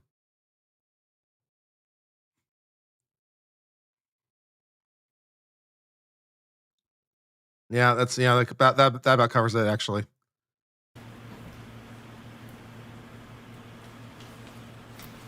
May I have just a moment, Your Honor? Sure. Do you need the light on? I don't. And we can pull that down. And if I feel like this is an insult to my intelligence, holy shit, how must this guy feel? Right? Holy shit.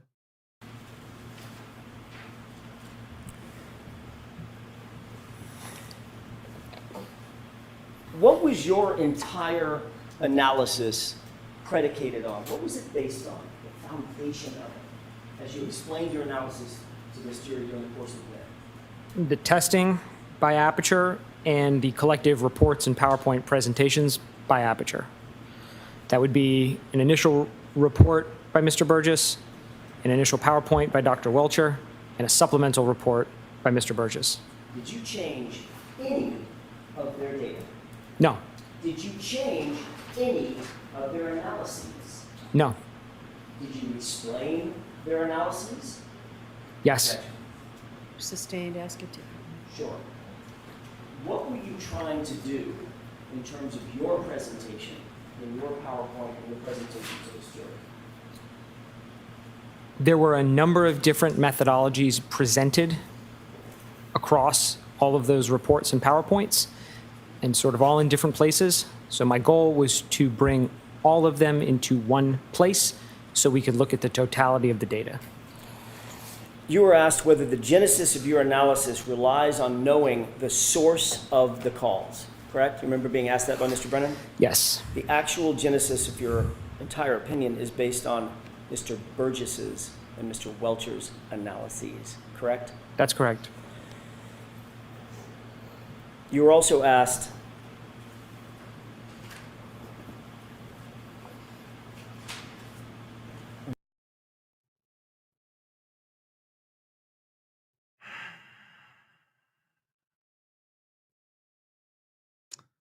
I'm right there with you, dude. I'm right there with you. why you believed Mr. Burgess did a quote-unquote more detailed report in May versus January of 2025. Do you remember being asked that just a few minutes ago? Yes.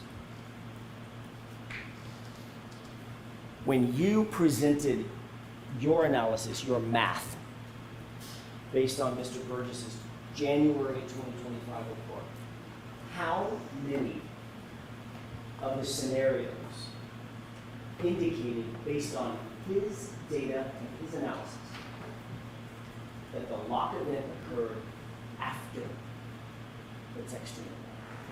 All of them. Thank you. That's all I have, Your Honor. All right, Mr. Brennan.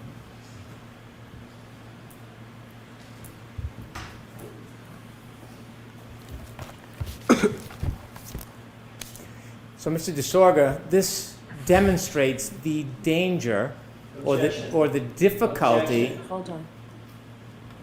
Start the It's question cross-examination. differently. It is. It has to be a question. Start. Go ahead, Mr. Brennan. This demonstrates the difficulty in giving opinions when you don't actually study the data itself. Oh, you got Isn't me that fair to fucking say? kidding. What are you referring to with this? Well, you're giving opinions, but you can't verify any of the data because you're not relying on your study of the data, are you? What? I'm relying on expert reports. You're criticizing somebody's report, but you yourself can't defend data that you haven't actually analyzed and broken down. What? I don't think that's true. When you're looking at, put on 10 please, when you're looking at someone's report, you're guessing as to what they thought or presumed if you haven't spoken to them. Fair? I would say I'm reading the words that are in front of me and Reading. interpreting them. Yeah, read. For what they say. Although there's not a lot of interpretation to be had on that one. iPhone, It's not. It's pretty clear on his face. Turns on, and the car reads data that's on the iPhone. That data then resides itself or resides on the infotainment system. Correct? There's a transfer of data. And Yes. so unless you actually do the study yourself, you had no way of knowing if that information, although on the iPhone, on the infotainment system, you had no idea whether it was from an iPhone or from the infotainment. Fair? That's right. I don't think that's. And so when you No. don't actually do the work yourself, Oh, if you. you just Fuck presume you. or you guess, you could get it wrong, couldn't you? If I had guessed, yes, but I didn't guess. I used the data in the reports and I referenced the testing that Aperture did. So I did not make a guess. 1 through 5, and you telling me right now, to a reasonable degree of data certainty, that that information is based on the infotainment clock. Is that what you're saying? I don't know. You don't know. But if you actually did the analysis yourself rather than just Monday morning quarterbacking somebody's report, Oh, So fuck I'm going you. to strike it, ask it differently, if Mr. you Brennan. actually did the analysis yourself, you wouldn't have to make a presumption that it would be wrong, correct? I don't think the analysis was possible in this case because the testing wasn't done in this case. Yep. You don't know if the testing was done or not. You didn't do the testing. What the So I fuck? need to hear the question. You don't know if the testing was done or not, do you? I know it's in the reports. The testing wasn't in the reports. Did you read Jessica Hyde's report? No, Did you read Ian Whitman's report? no, You don't know if that testing was done, do you? I don't. Objection, Your Honor. I'm going to let that stand. I bet you are, I do not, sir. bitch. So you're wrong, your assumptions and product are then wrong. Part of my conclusions would change. I wouldn't agree that I'm wholesale wrong. Well, as a scientist, if they're not accurate, that would be wrong, wouldn't it? That might be a nuanced answer. I'm sorry? I said that might be a nuanced answer, frankly. I'm not sure how to give you a good answer to that If you question. have the wrong data when you're doing your analysis, then the final analysis is going to be wrong if you have using the wrong data. It's Whose that simple. fucking fault is that? Right? You don't have to be a scientist to figure that out. Yes, that's, Okay. If we could have Mr. Welcher's 33.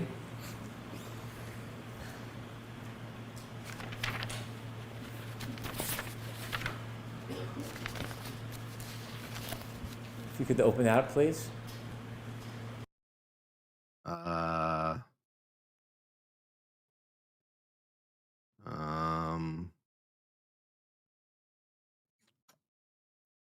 quick biology question. Just want to double check my biology.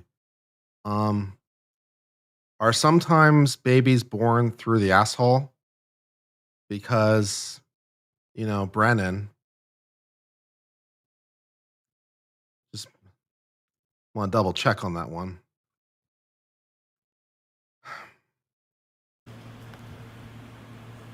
You were asked about whether the window is within the time frame of 12/32/09, the last user interaction with the phone. When you look at this data, could you go to the top, please? You see on vehicle speed, the car is moving. You see that? Could you enlarge that a little bit, please? The beginning of that data capture, the car's already moving, correct? I see vehicle speeds, right, in those first couple of lines, yes. Yes? Yes, I see Yes. vehicle speed. If you go to the bottom, at the end, the car is still moving, yes? I see vehicle speeds there as well. 2361. That would indicate, in your experience with text stream data, the car is still moving, yes? At the end of the record, there is a vehicle speed, the car is moving. That would be my assumption. Okay. And so, when you're making your conclusions that something's with or without, you're simply talking about the time of the 10 seconds of data, yes? Yeah, everything that I've done has been referencing the end of event 1162-2, which is exactly how it's been referenced in all of the other reports. That 10-second window, yes? Not even the window, just the end. Everything in the Aperture reports talks about the end of event 1162-2. So that's what I used across everything. And when you say end,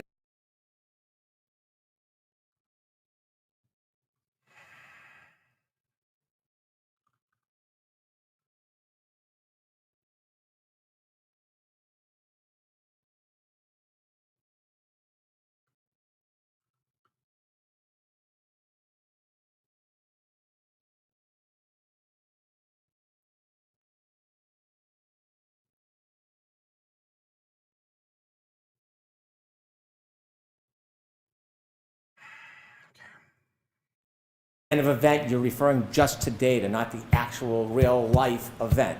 Yeah, absolutely. The end of the recording. Okay.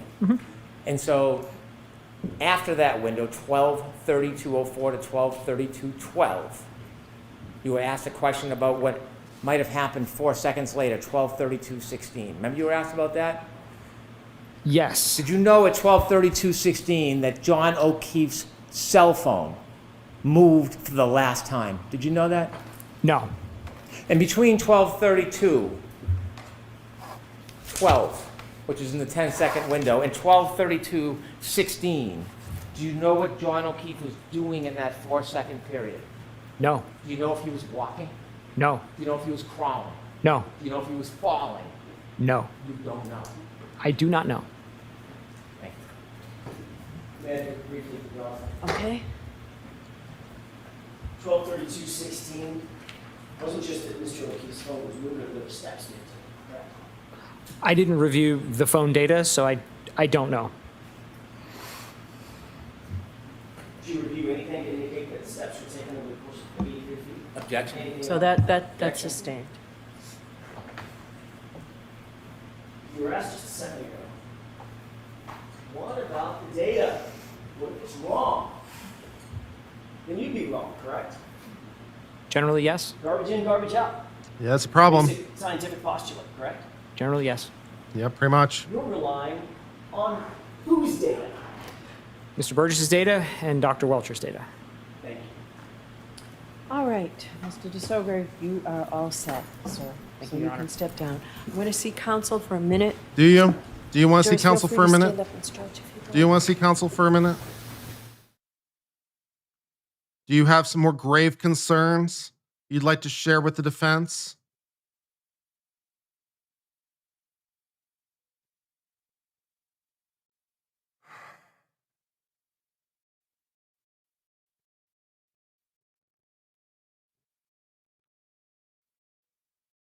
Don't do any, I have to give you those digits to you, okay? So, it means that you get to go home, because we know we'll be longer, and we don't want to do this to you. All right, jurors, we did that to have me decide whether I'm going to let you go home now or not, and I'm going to let you go home. So that 5 minutes that just took means that you get to go home, because we know we'll be longer, and we don't want to do this to you, okay? So, No, you can't do this to me. If the jury goes home, I get to go home. You can't keep me. It's not fair. we'll break for the day. I have to give you those same cautions. Please do not discuss this case with anyone. Don't do any independent research or investigation into this case. If you happen to see, hear, or read anything about the case, please disregard it and let us know. Additional caution, please be very careful. Continue to be careful with your social media use. We will see you Monday. Monday will be a full day. And we'll start right around 9 on Monday morning. So we'll see you then. Have a great week. Please rise to the jury. Chrissy?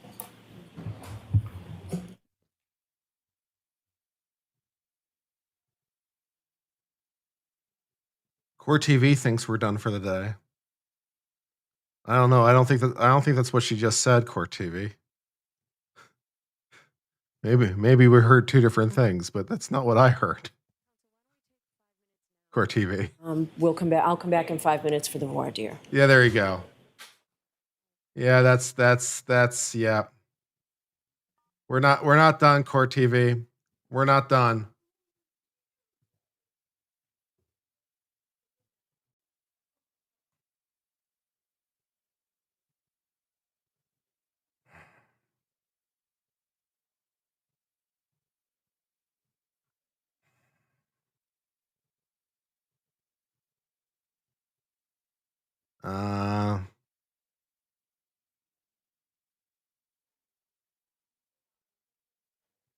Yeah.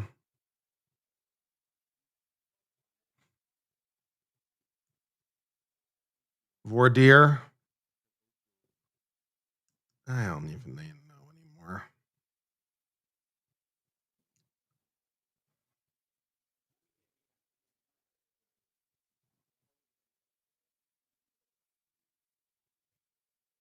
I don't think I've seen so many voir dires in the middle of the trial. Yeah, that's a whole thing. Well, the voir dire in the middle of the expert's testimony, or in the middle, it wasn't even an expert. That was even what made it even weirder. It was a fact witness. That was special. A voir dire in the middle of a fact witnesses in the middle of their testimony. That is a first. That is a first.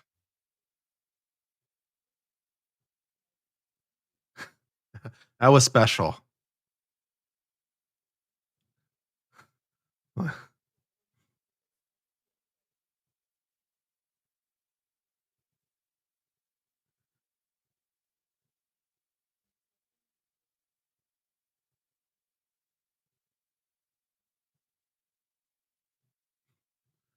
You know,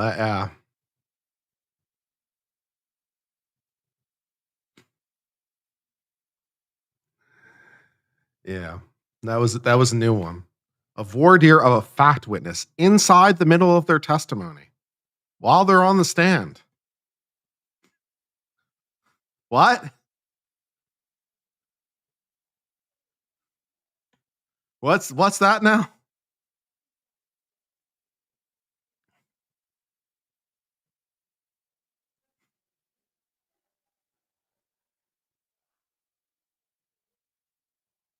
Yeah, who are we voir diring? And about what? That's a good question. Are we voir diring an expert witness? Because Judge Bev is just so happy to allow the defense to voir dire the prosecution experts at any time. The voir dire, incidentally, of the fact witness was basically by the government's request. It was their witness and also their request. So that doesn't count. It was the government who wanted to voir dire their own witness in the middle of the hearing, in the middle of the trial of a fact witness. And then we did that. So that's weird on a number of levels. First of all, it's the attorney asking for a voir dire of their own witness. That's pretty weird. Second, it's a fact witness. That's like unheard of. Third, it's in the middle of their testimony. What the fuck?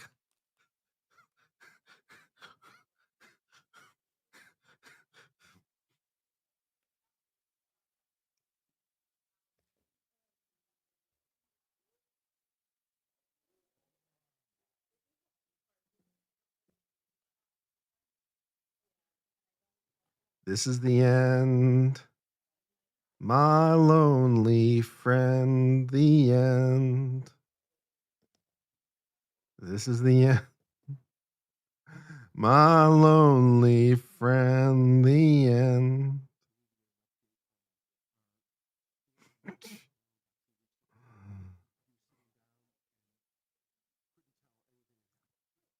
And Mr. Brent, I have ability and your confidence in your ability to cross-examine. Yeah.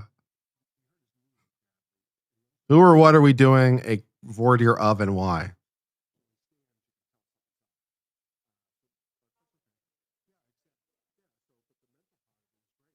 What the fuck are we doing?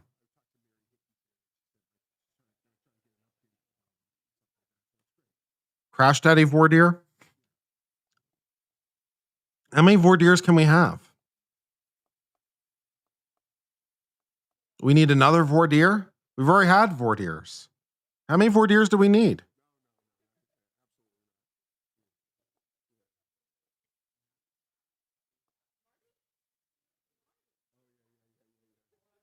Yeah, no, it's the theme at the end. Yeah. You are unmuted.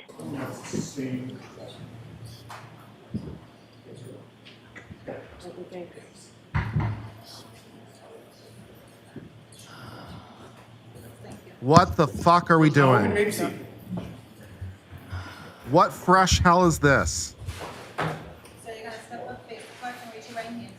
You solemnly swear the evidence you give the court in the case now and hearing should be the truth, the whole truth, and nothing but the truth, so help you God. Thanks, you take the stand. Thank you. You're welcome. I know this is a reluctant opportunity. There is a witness outside. You have to recognize what testimony begins just to get her. Sure, is she right outside the door?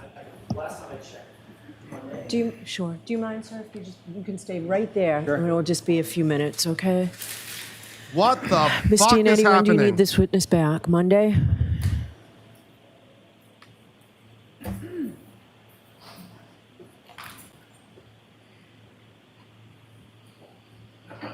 Why are we doing another voir dire of Arca?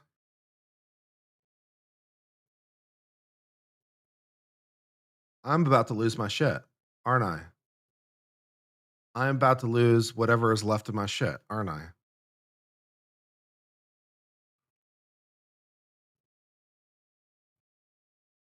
There is not enough screaming goats for what's about to happen, is there?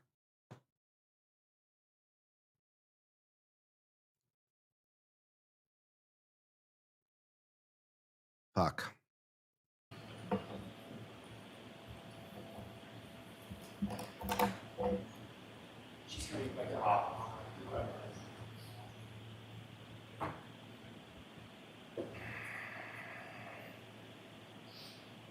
So I'm going to need her at a microphone. Do you have one on council table there? So the podium, or one of those back where Eugenia is. Thank you. Who do you need on microphone? Karen Reed?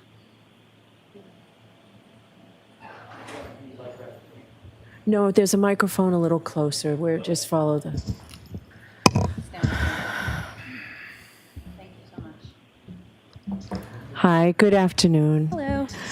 Could you tell me your name, please? Kelly Dever.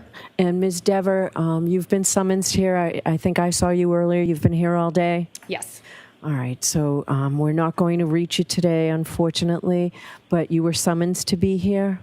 Yes. All right, so that summons is still good until we reach you, so you're going to have to come back Monday morning, okay? Yes, ma'am. Do you agree to do so? Yes, ma'am. Okay, thank you very much. We'll see you Monday morning. Be here before 9, okay? Will do. All right, thank you very much. Thank you, Your Honor. Okay, great. Go ahead, Thanks. Mr. Alessi. Oh, geez, Giannetti. Well, I guess we have a pretty good clue who's going to be their first witness on Monday now. That was a big compliment, Your Honor. Thank you.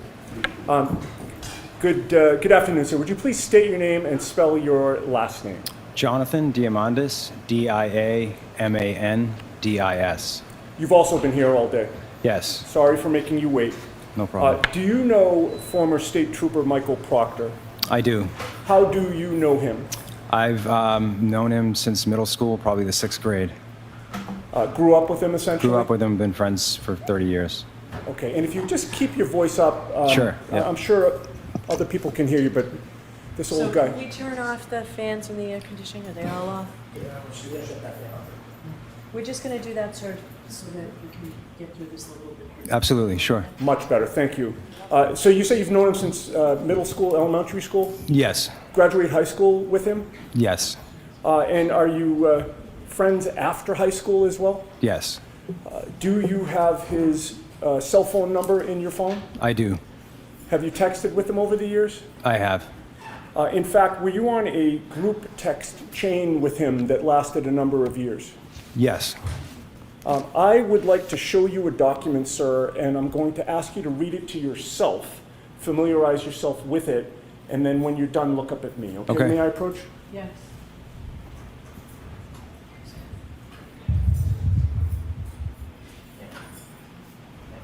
Would you like this marked for identification first, Your Honor? Yes.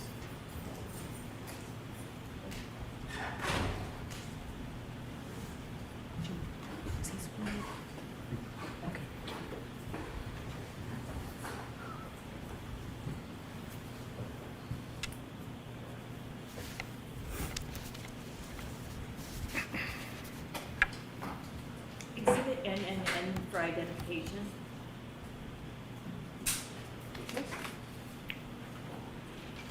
And now we'll give it back to the witness, thank you. thank you.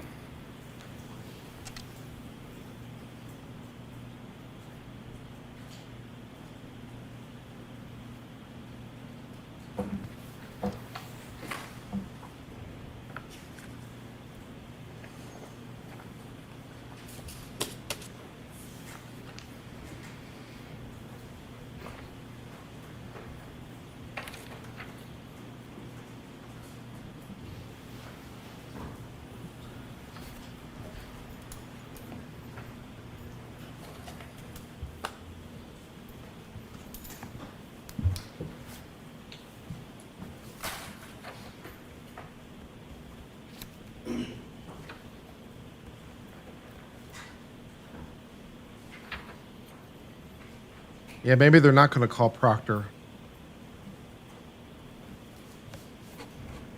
Seems like the right thing to go do, but I'm sure they've thought it through in every possible way.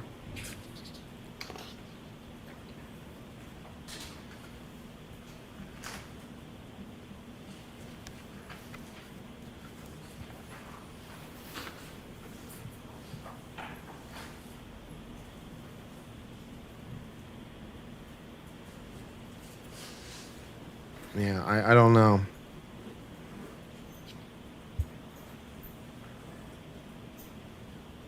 Nothing really makes sense to me.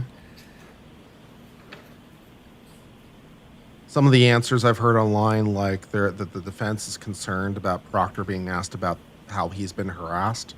They're concerned about those questions. I don't know that I'm concerned enough to not call him. You know, this has been so hard on me. I've been harassed. Yeah, if he wants to play the victim card, you know, let him, I guess. But either that or the defense is just there's a couple things that could be going on.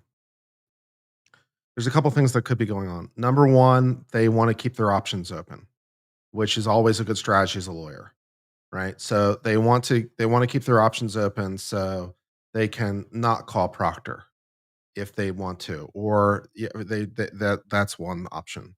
Option number two is they want to call this guy to basically like set the stage for Proctor. So they're still intending to call Proctor, but they're using this guy to set the stage, or you know, basically kind of pre damage his credibility.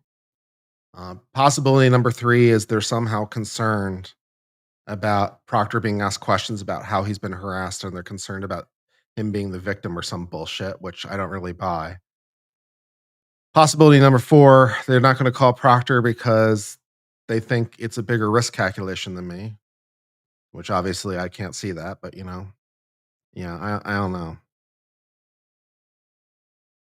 Yeah, there's a yeah, I don't know. I don't know what we're doing.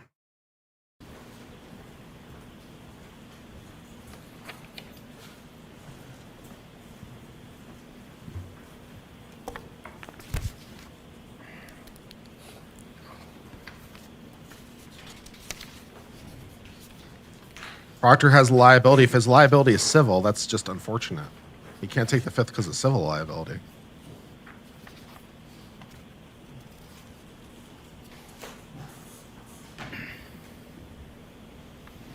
I think he's all set, Mr. Unity. Thank you, Rona. Sir, have you reviewed that entire document? Yes. Does that look familiar to you? Yes. What do you recognize it to be? It looks to be a text chain with a group of my friends that I grew up with. Okay. And so would all of those friends have been people that you went to high school with? Not all the same high school, but the same time. Some of us went to different schools. And you were friends during that era? Yes. And you've remained friends for how many years since then? I mean, we've been friends for 30 plus years, probably. Do you know precisely when that text chain started? I do not know when the text chain started.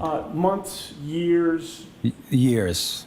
Definitely years. And that's a portion, in other words, there's a start time and an end time to that, but the text chain started before the start time that's listed on that document? That's correct. Now, I'd like to ask you about 5 different categories of 30 years of text information that messages allow you to being exposed in identify court. the That's text rough, chain. man. First of all, That's rough. directing your attention to page 1. That is an unredacted version of this. Do you see your phone number on page 1? I do. And is that accurate in terms of your phone number? It is. Do you have a passcode on your phone? On my phone, yes, I do. All right, and have you had that for years? Yes. So as of January of 2022, you would have had a passcode to get into your phone, correct? Correct. With regard to the typing of text messages, you didn't appear to be too active on this thread, is that correct? Not from what I see here. Did you see one entry that you actually did text? Yes, one. Okay, and I think these page numbers, they're all numbered. Could you direct us to the page where you actually chimed in? And if I suggested to you, it might be 4 from the end.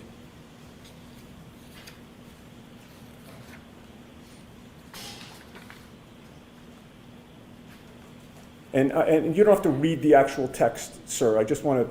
Sure. I'm just trying to locate it. Yes, I see it. Okay, and the time of that, date and time of that text as it's reflected on this document? February 2nd, 2022, 12:38 p.m. Okay.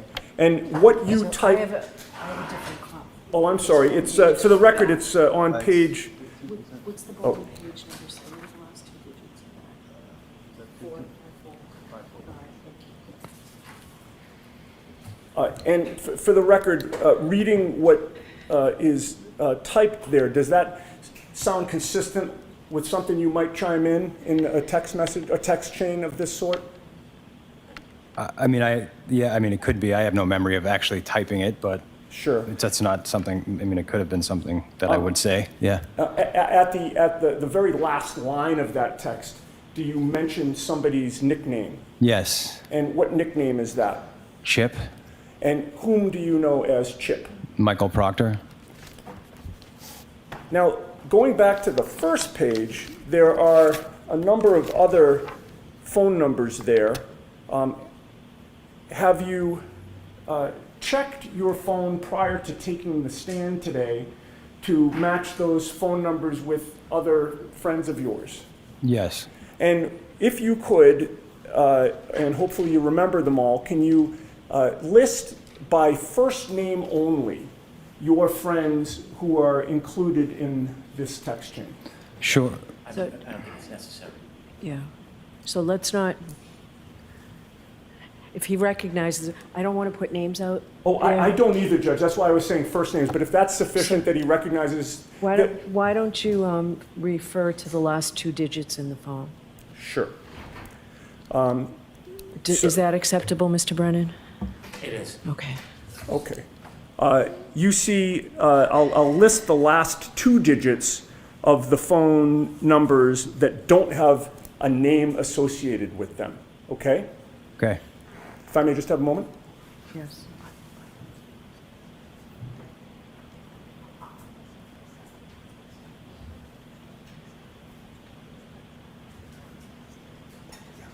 Yeah, of course.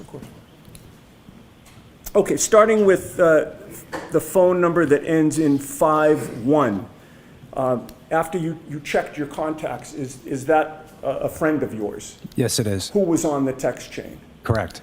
With regard to the phone number that ends in 68, same question. Is that a friend of yours who was on the text chain? Correct. And with regard to 45, which is the next one, again, a friend of yours who was on the text chain? That's me. Oh, I'm sorry, that is you, Yeah. of course. With regard to 95, is that a friend of yours who was on the text chain? Yes, it is. And with regard to 93, same question, friend of yours on the text chain? Yes. And then there are 3 numbers there, one that ends in 11, one that ends in 46, and one that ends in 82. Do you see that those particular numbers have a nickname associated with them? Yes. Those nicknames, do you recognize them as being also friends of yours who are on the text chain? I do.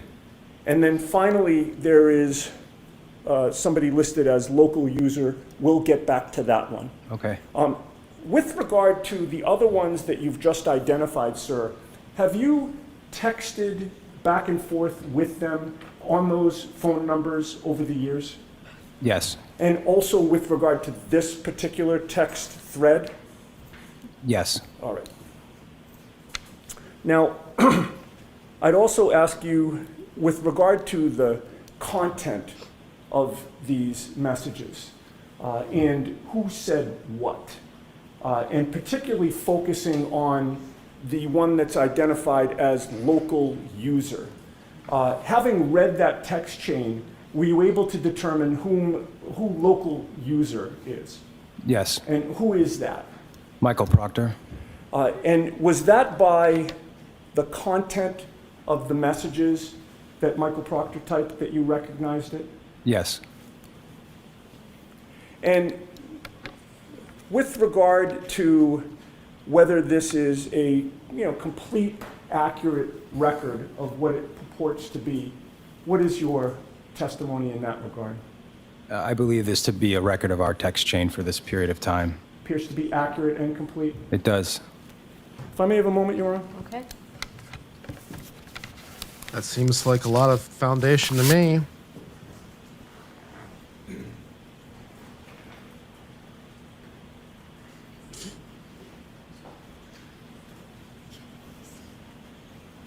Just one more question for you, sir.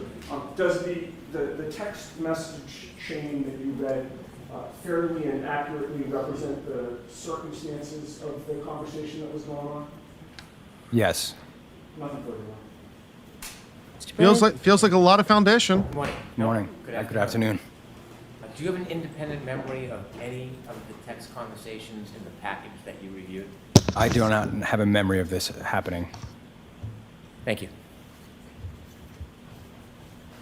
Okay, noted. All right. So, sir, I'm going to ask you to, you're all set. Okay. I'm going to ask you to step down. Okay. Thank you. Your Honor, given that unfortunately this witness was not reached by the jury today, I would like him recognized as well. He has counsel here with him, right? Does he have counsel here with him? All right. Sir, you'll make sure your client is here when we need him? I will do so, Your Honor. All right. Thank you. My name is Thomas Campbell. My office is in Boston. And I'll speak with Mr. Campbell in terms of an appropriate time of day. He's been very cooperative. All right. So, sir, you can leave. Okay. Thank you. Right, and thank you, Mr. Campbell. We'll see you. We'll let you know when we need you back. It's probably going to be Monday first thing. Understood. Thank you. Sir, watch your step coming down.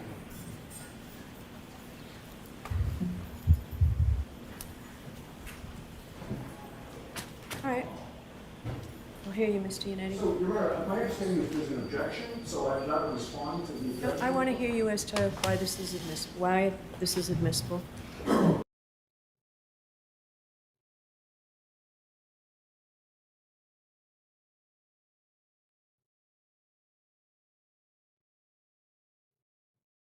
Because?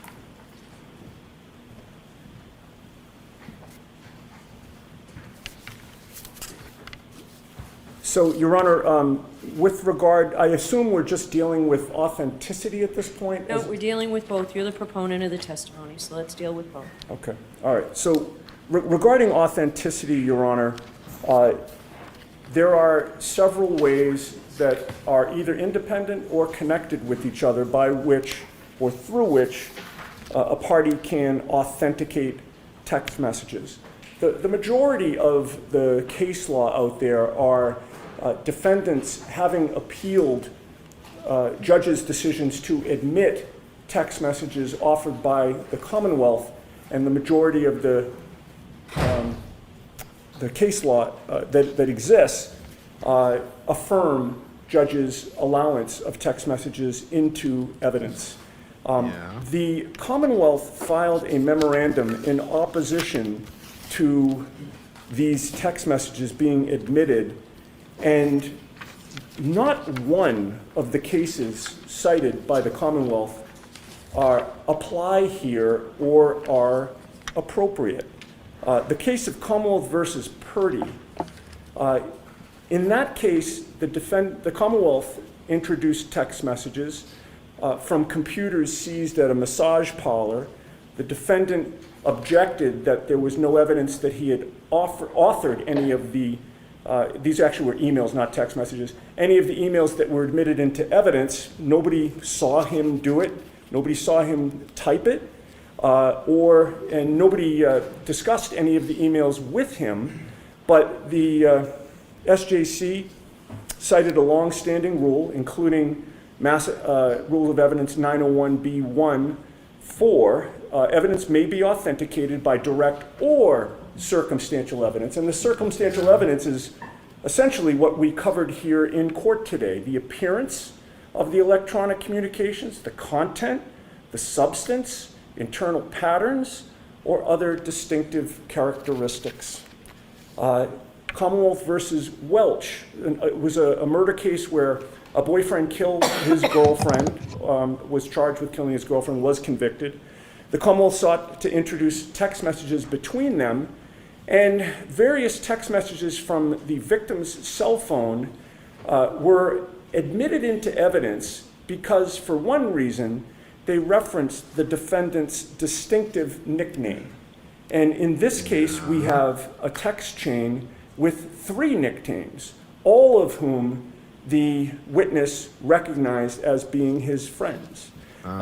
We have more to authenticate this text chain than in any case. How is I have authentication seen, in doubt? And also, how is more authentication than in doubt? any case the Commonwealth has cited. In this case, we have What are we doing? identification of every phone number pursuant to the last 2 digits. We have an identification of Michael Proctor's message relating to the contents. We have evidence of the witness's cell phone requiring a passcode. Lawyers in the chat, please steel man the case for me, because I'm obviously too dumb. Steelman the case for me how this is not just an automatic authentication based on this record.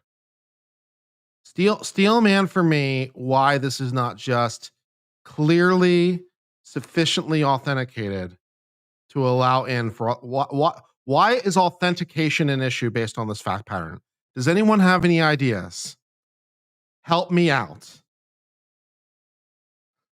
Meaning that in order for his phone to be active in this chain, he would have had to have unlocked the phone with the passcode, and he testified that what was in the content of the message that he identified as being his is consistent with something that he would have said, and not only that, but he adds a fourth nickname, that being Chip, that being Michael Proctor.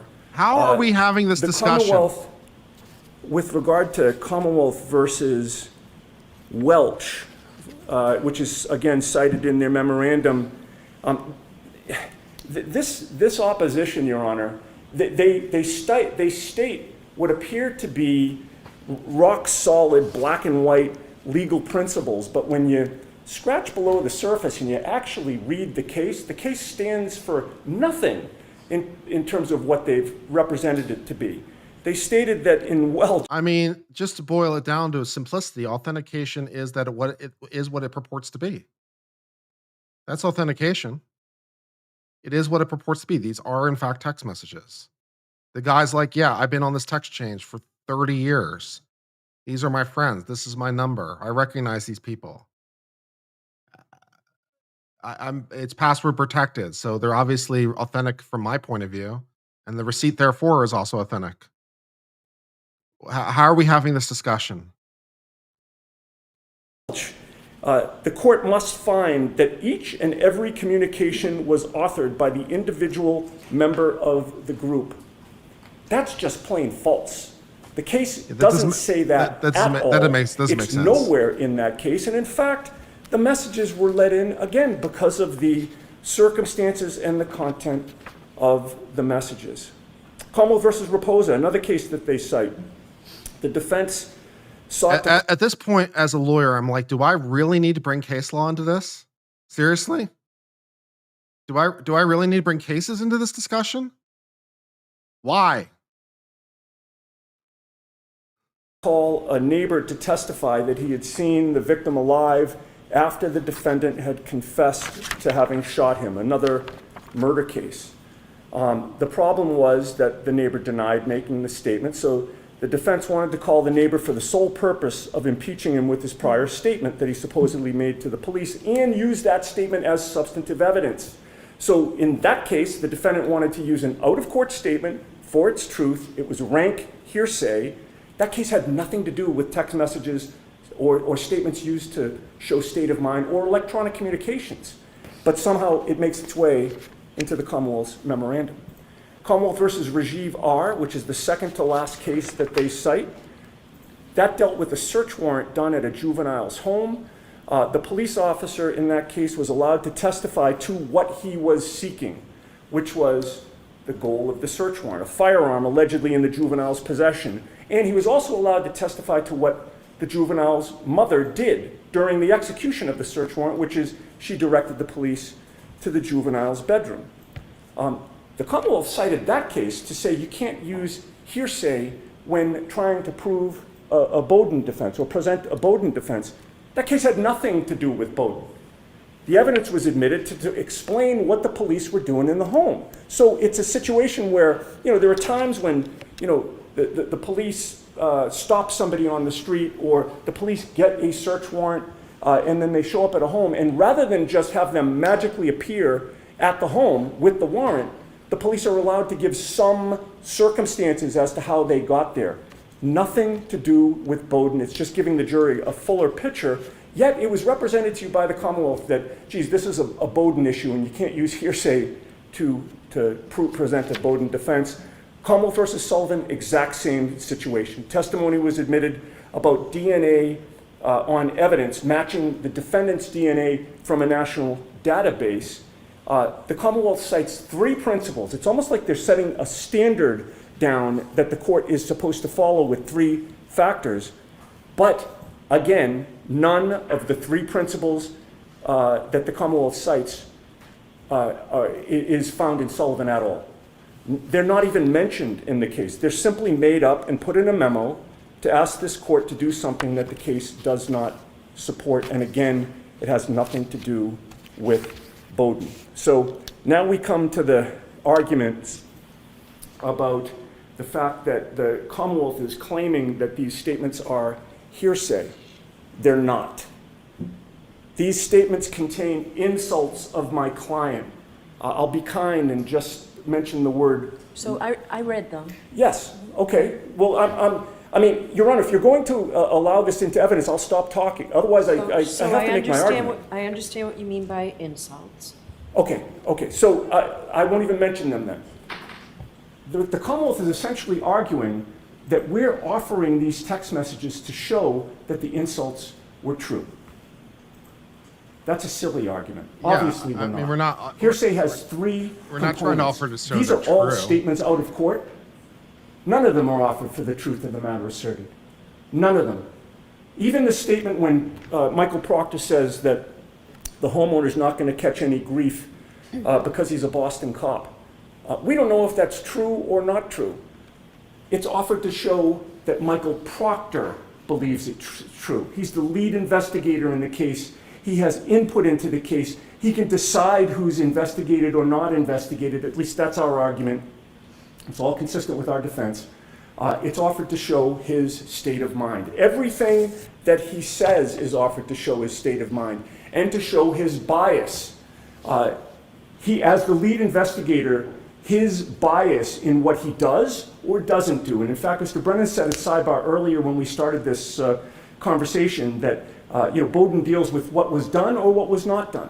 We're entitled to explore what was not done and not done, and we're entitled to explore why.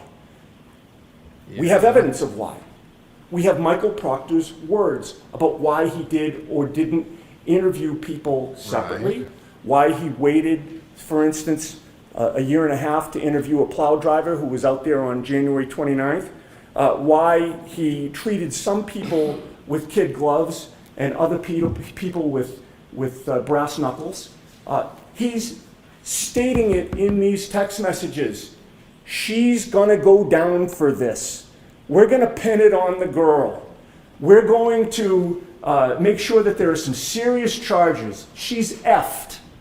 Those are what he says about, those are the statements he makes about Karen Reed in the infancy of this investigation.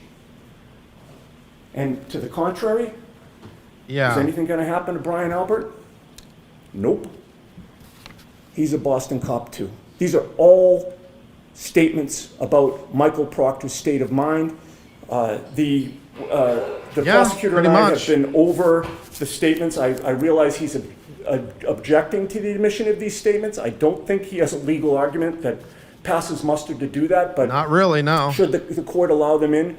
We're agreed on everything except for 3 entries, which I think we could deal with pretty quickly. And unless the court has questions, I'd rest on that. No, but I'd appreciate a copy of whatever you've agreed upon. Okay. So it's been a long day for staff, so I don't need to sit here and go through each one. Just get me a copy of what you've agreed to. Okay. So this is the only marked copy. I'm happy to hand it to the court. You can take care of it and email it in. We'll do that. Thank you, Ron. So, Mr. Brennan, I'd like to hear you on admissibility. I haven't decided admissibility, and I'll hear you on authentication. She hasn't decided on authentication or admissibility.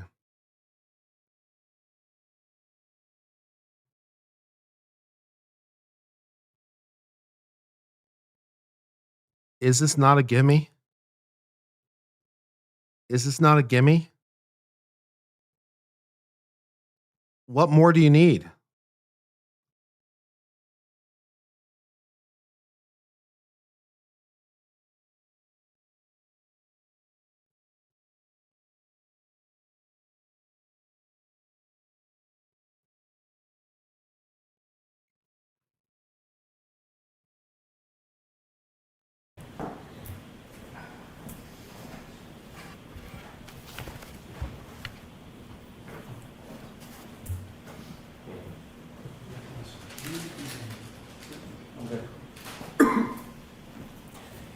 On the first issue of authenticity,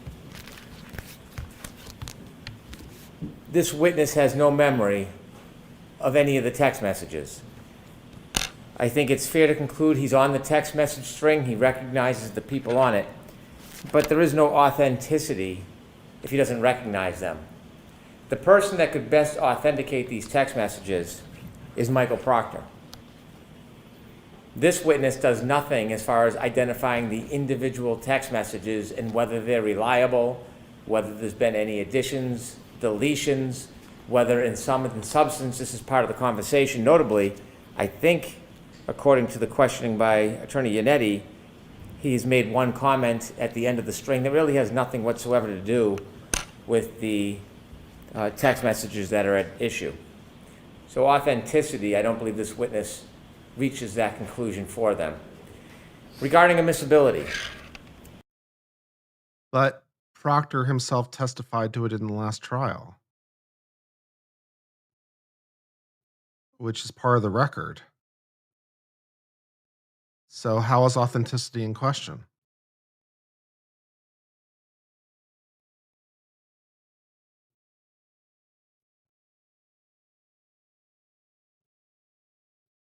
Okay. I do not dispute that in the right context, these text messages are admissible. If there is an investigator in a case that makes derogatory remarks about an accused, I can't say that doesn't go to bias, nor Good. do I reject the idea that it shows an unfairness or a motivation. But really, you need to put that in context, and I think Attorney Yannetti highlighted that. Uh-huh. He says that this is not hearsay. It's not. It's how he thought, Right? or whether it affected a particular part of the investigation. Uh-huh. It may have. It may Okay. not have. Even if he denies that it affected his investigation, it's still an appropriate question to ask just because that type of negative commentary, inappropriate commentary was made. But to explore the state of mind and put it in context, you need to ask the person that you're accusing of having the bias. Because perhaps it did affect the bias. Perhaps the person was very biased and made decisions based on that animus. Or perhaps the person made negative comments but had nothing whatsoever to do with the investigation.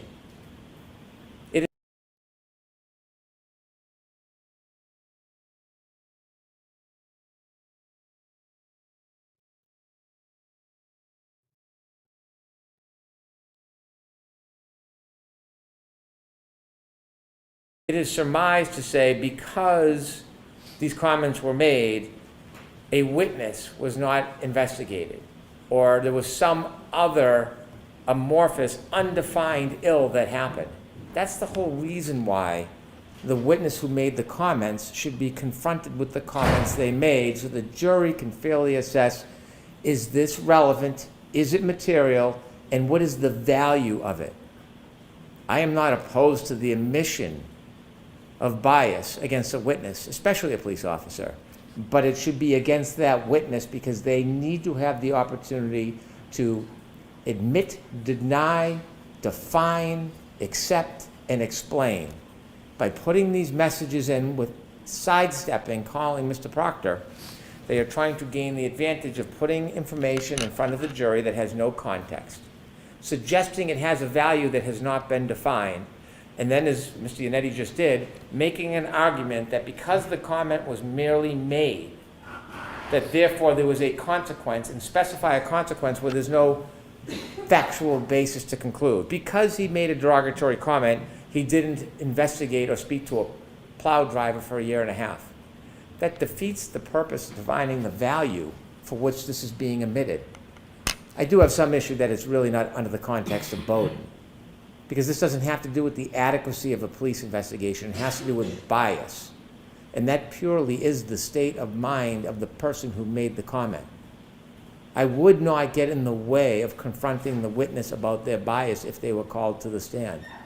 But to put it in this way invites speculation, it invites manipulation, and it invites a party on either side to portray this in a way that is not factually viable It will be distracting, confusing for the jury, and it could be unfair for either side because it will lead to arguments about what it means without a factual basis. And so my position is, I don't necessarily disagree that it's relevant, but it should come through Michael Proctor. And if the defense wants the value, they should call Michael Proctor. Well, they should in Nate, any do you want to event. respond? I know we're the hour's late, Your Honor. I won't belabor the points.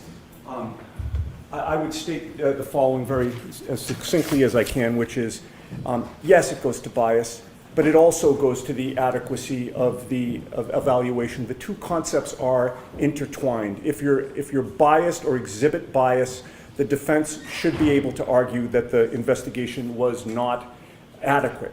I would note Mr. Brennan is not sitting at defense counsel table in this case.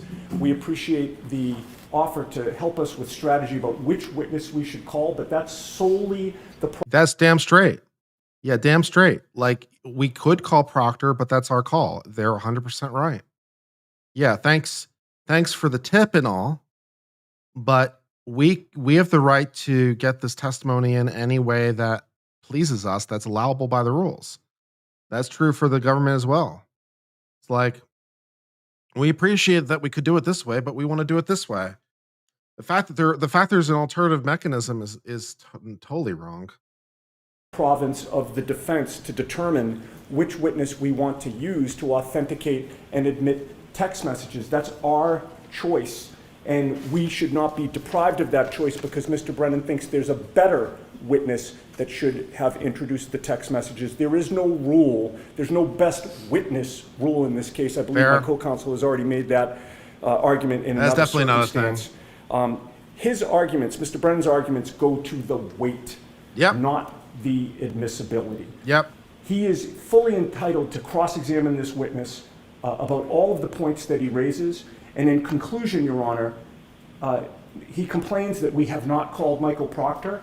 I think that's the whole impetus for this objection, so that we will call a witness that they do not have confidence in to call themselves. It's unheard of in a murder case that you don't call the lead investigator. It's pretty unheard of. Happened in this case. We should not be forced to call Michael Proctor so that Mr. Brennan can then cross-examine him and lead him through basically his entire closing argument. Fair. He is entitled to call Mr. Proctor in rebuttal. He has every right to call Mr. Proctor again. I would rest on that. Thank you. Okay, and just the very last thing, there's Commonwealth's motion for reciprocal discovery. Is there any objection to that? Yes, it's not in compliance with Rule 14. Okay. We don't have any written communications with Ms. Dever, and they've asked for all oral communications to be reduced to writing, to be turned over. That's not in keeping with Rule. All right, so you're saying two different things. So you don't, this information doesn't exist because she has not had communications with you, right? Written communications do not exist. I'm not saying two different things. Written communications do not exist. They also ask secondarily for all oral communications to be reduced to writing. And we have no obligation to do that. We have no intention. All right, so I'll get a decision out on that before 4:30, and I'm going to do a little more research on the text messages. Want to be heard, Mr. Brennan? I thought you were standing up, Your Honor. No. Oh, no, okay. All right, I'll see everybody Monday morning. Thank you. Please.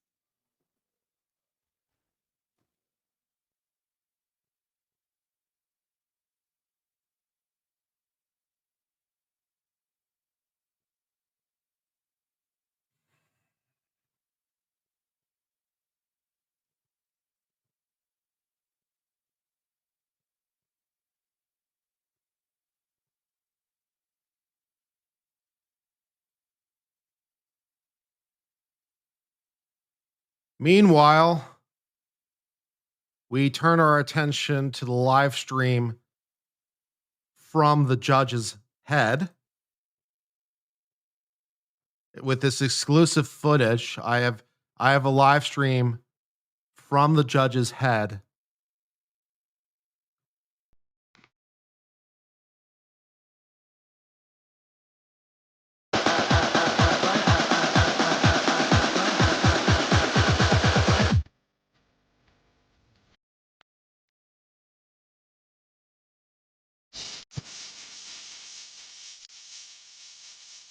Thank you, Judge Bev. That's great.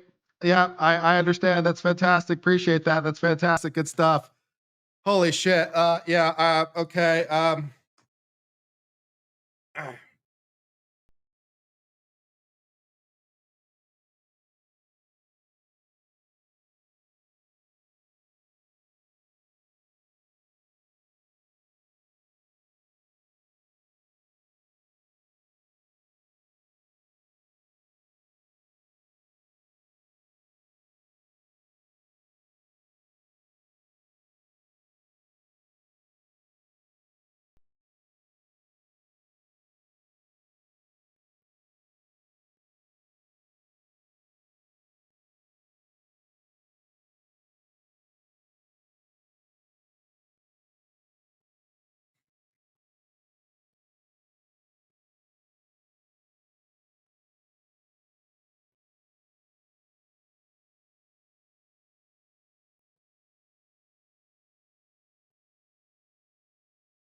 Let me read some of your super chats. McCoy at 33 became an uncivilian. Cat K became an uncivilian. Arizona girl became an uncivilian. Bluefish donated 50 Canadian dollars. Thank you. Bluefish then gifted 50 gift memberships. Fop 444 gave $20 to say Watch Money Fund. Thanks for covering this trial, enjoying your commentary. Julish for 49 said Sundial Fund.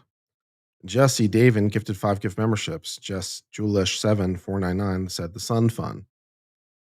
James Carson gifted 5 gift memberships. Been there, done that. Gifted 499 saying merch. Darth Mack for $5 said 6K SUV hits an arm 24 miles an hour. Alcohol thins the blood, making bruising easier, but no bruising. $4.99 from Julish 7 for tuition. I Am Shout joined at the Uncivil Posse higher membership tier. Lord Vader, $1.99 said, Kurt, why is Brandon so hostile towards the witness?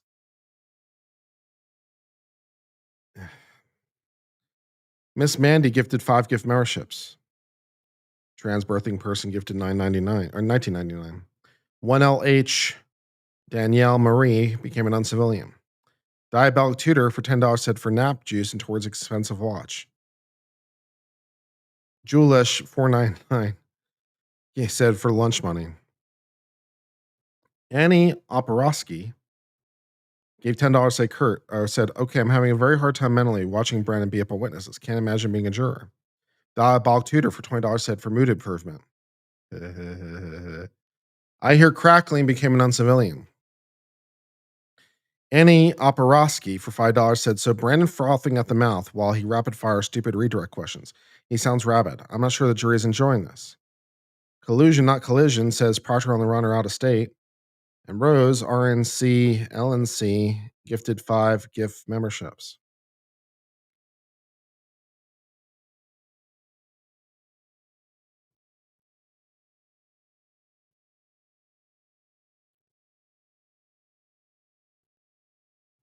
I think I might be having some sort of partial psychotic break or something.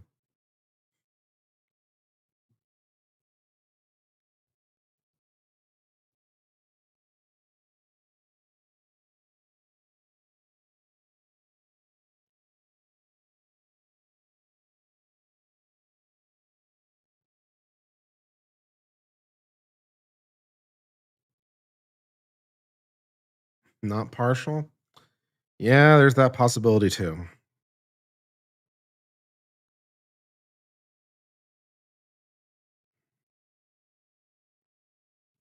The judge is going to rule against the admissibility of this.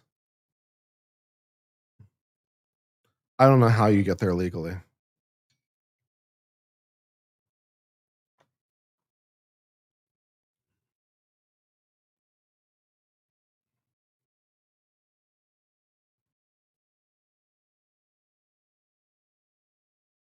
This is corrupt as fuck.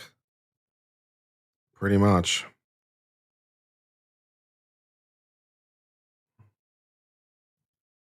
She's going to find a way to limit or exclude ARCA too, isn't she? You know she wants to. You know she's looking for a way to just limit or exclude ARCA.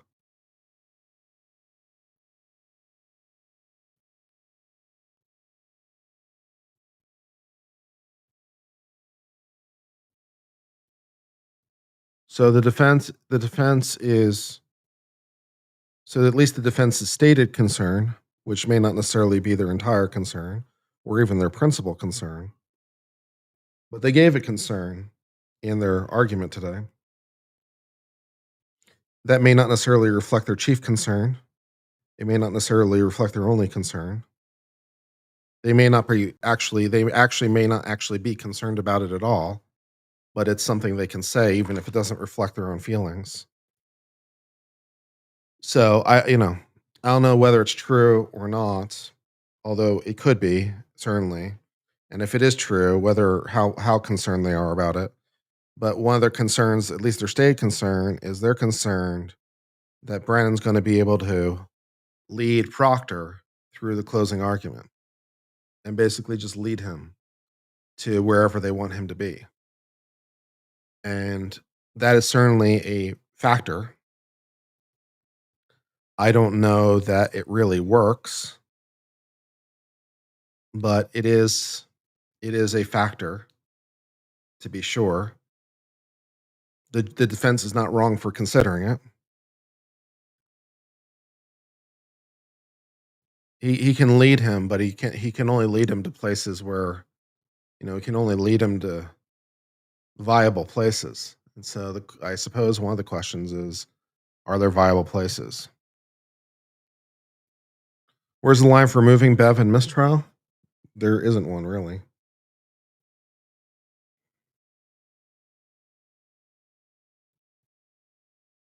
It's a short answer.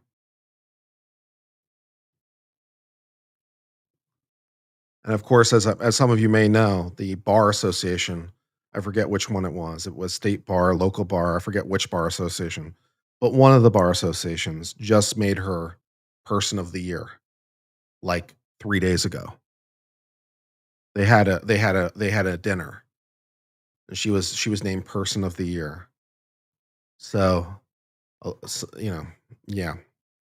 Norfolk County Bar Association. There you go. Didn't really matter.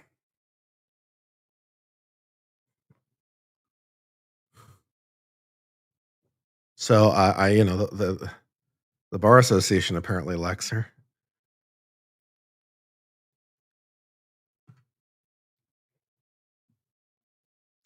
I mean, they're not the regulatory body. They're not the state bar, but they're not exactly irrelevant either.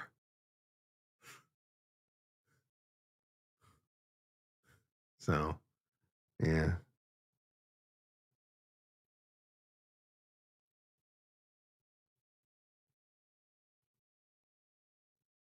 Welsh's company donated to it. I missed that. They donated to the dinner. That's a nice bonus. I missed that part of the memo. Thanks for bringing that to my attention. Morrissey got it last year. Oh Lord.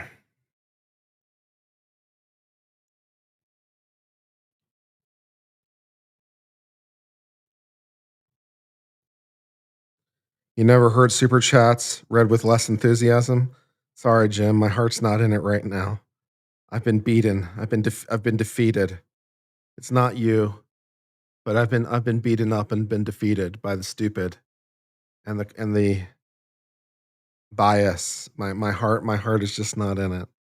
Sorry that the super chats were read with a little less panache than desirable, but my heart is just not in it, man. I've been wounded. I've been wounded.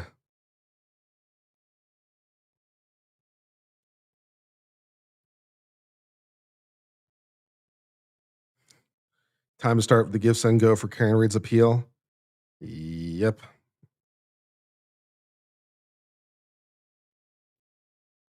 This is just county court. Yeah, it's the trial court. Yeah, so, yeah. Perk up. They never caught a witch in 400 years. It won't start now. I don't know about that, but thank you, Jewelish7.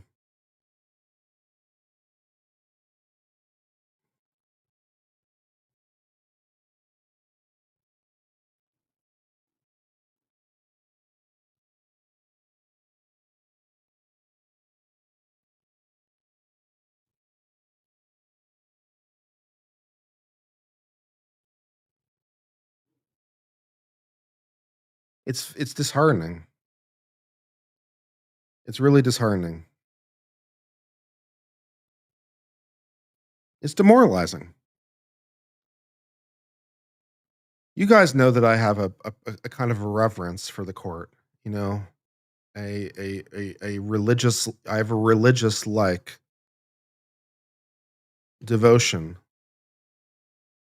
to the judicial system. I think of it on those terms. And seeing this happen to something I have such reverence for is not fun. It's not fun.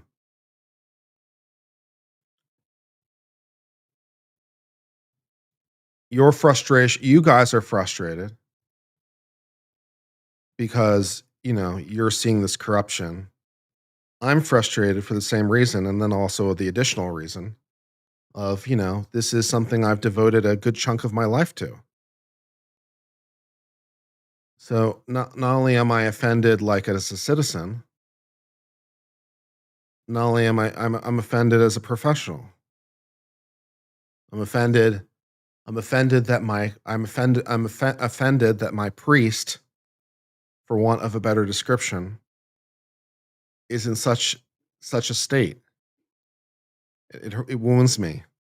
And then I'm sad.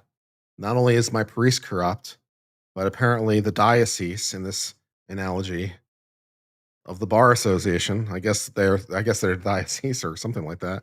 The diocese is like, yeah, this is totally fine. So my frustration at this is amplified by that framing.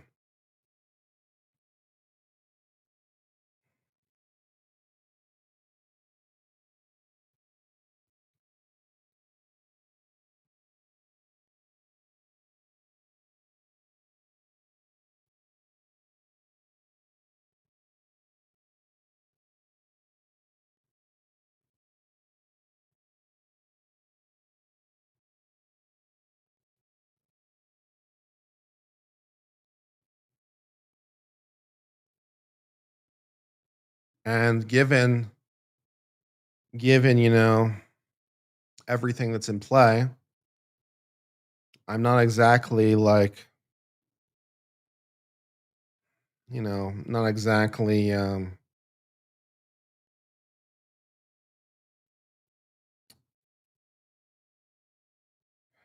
not exactly hopeful in any eventual appeal will be decided on fair terms. You know, if the Norfolk County Bar Association thinks this woman is Woman of the Year, is the Court of Appeals really going to go out of their way?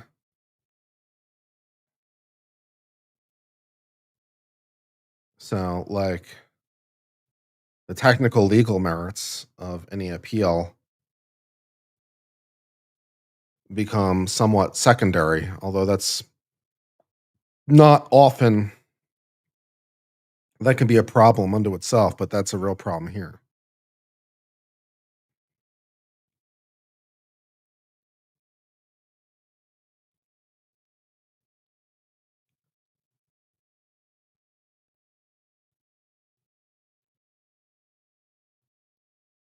I think that,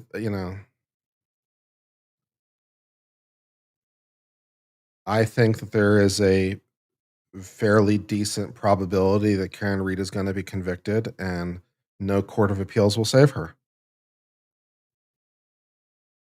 And it's the end. I'm a little black-pilled and despondent.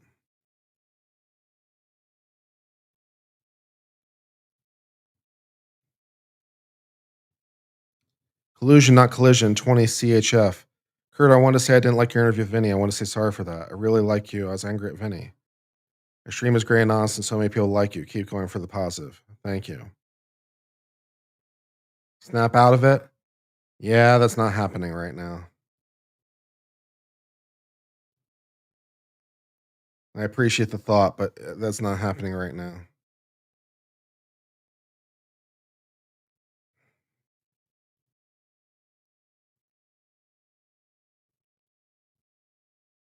Tell us the intervening body that will resolve it. The Court of Appeals, but they won't. The Supreme Court of the state, but they won't.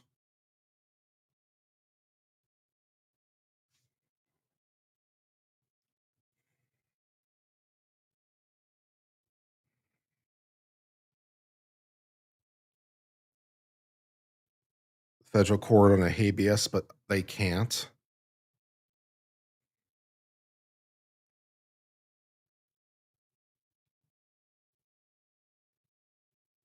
She's not going to get convicted.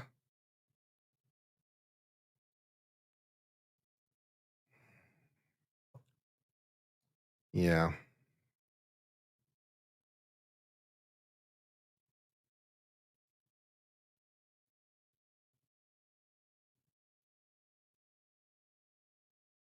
Yeah.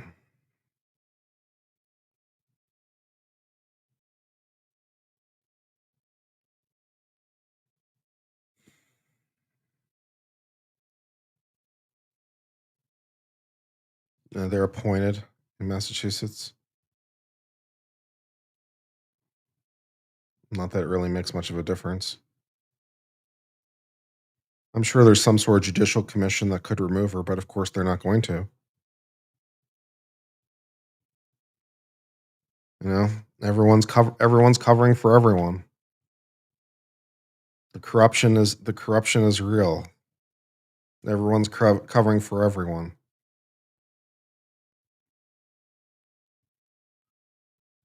This is depressing.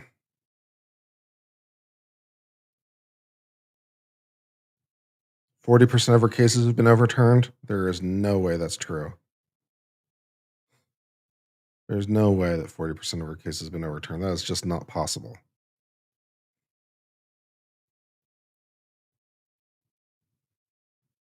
If it were 4%, I'd be amazed.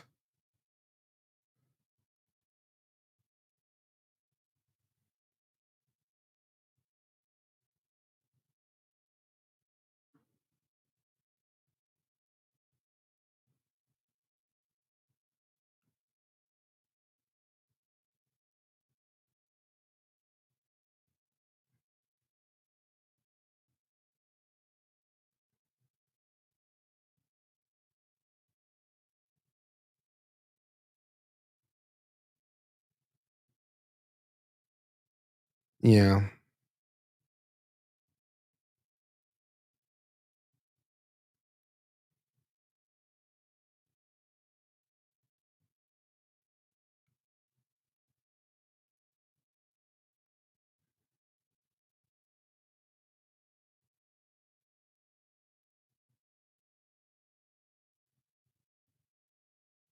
Juries tend to get it right. Have you guys seen some of the chats, for example, in like Long Crime Chat or Core TV's chat? Have you guys seen some of these chats? If you assume that they're not just trolling for the sake of trolling, which I think is somewhat of a comfort. I think it's a little bit of a comforting assumption to assume they're trolling. If they're not, though, if those reflect genuine sentiments, there's a fairly healthy. Assuming it reflects genuine sentiments, there is a fairly healthy contingent out there, healthier than I want to be. Even if it's 10%, it's still healthier than I want to be. There's a healthy contingent out there that thinks, she's guilty because she's a cold-hearted, unlikable drunk bitch, to put it simply, and therefore she's guilty of murder. You know,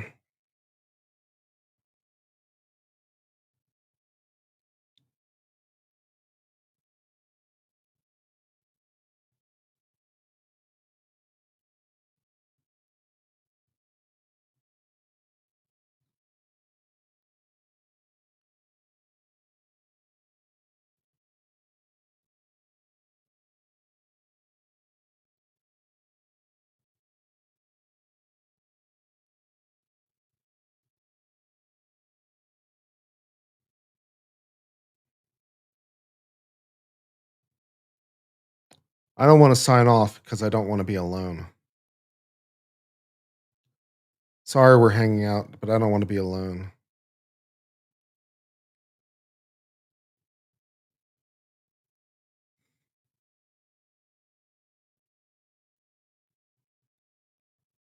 Karen Reed's attorneys are fantastic.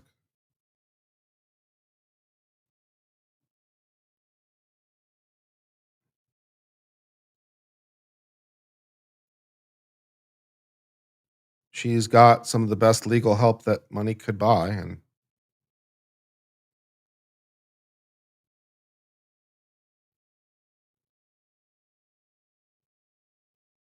Jackbox. Well, we could do Jackbox. The only problem is there's no way for me to do sound. Uh,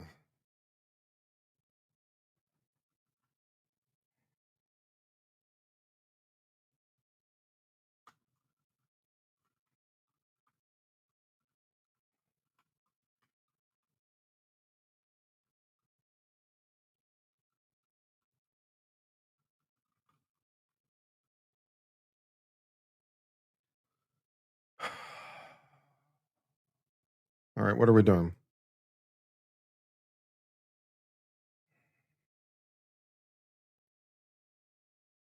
Yeah. Andrea Burkhart wrote an article. Andrea Burkhart's a smart girl. If she's convicted, Will should stand.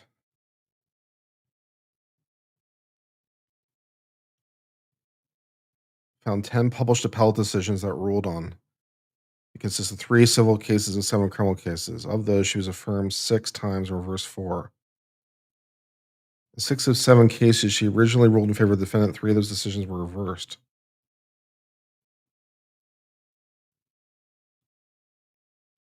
She's been reversed for being too receptive to defense arguments. When it comes to parsing technical statutory language to sign what it means, Judge Canoni doesn't have a great record. She's been reversed for incorrectly interpreting the requirements of a civil commitment statute, the mechanics lien statute, and impungement statute.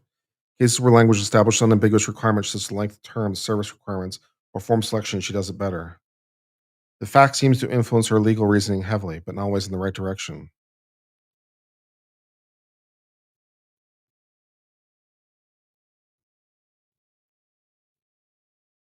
Judge Canoni appears to be able to put aside her view of the facts and apply in law impartially some of the time.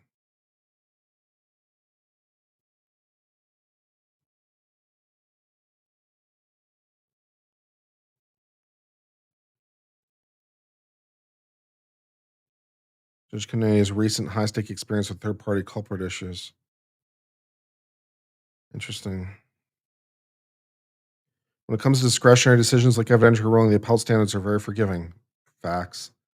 Even discretionary decisions can be reversed if they're based on erroneous understanding what the legal requirements are. When it comes to interpreting legal requirements, her record isn't that great. You know, when a judge isn't really good at interpreting the law, that's kind of a problem.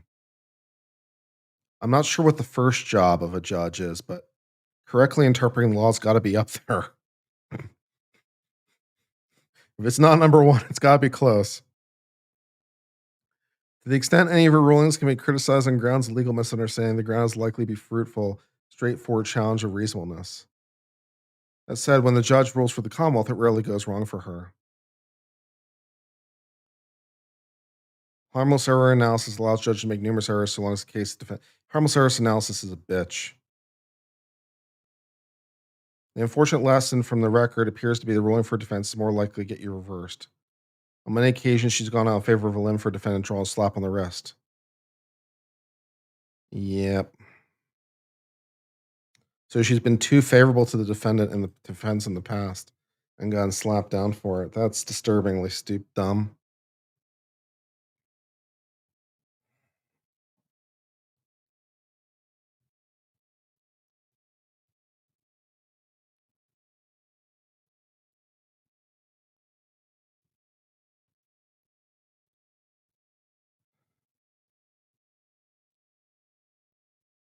AC Walter's testimony was stricken in another case. No, I didn't see that. Well, no, it's not true. Someone mentioned it. I just didn't really pay attention to it. There are plenty of great female judges. Yeah, there are plenty of great female judges.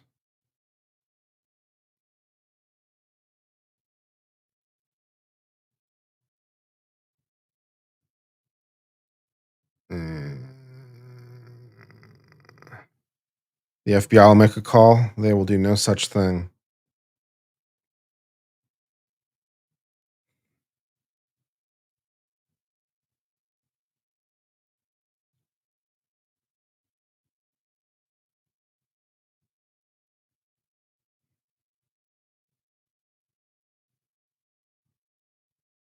Yeah, the feds aren't going to come in and save you. The feds aren't going to come in and save you.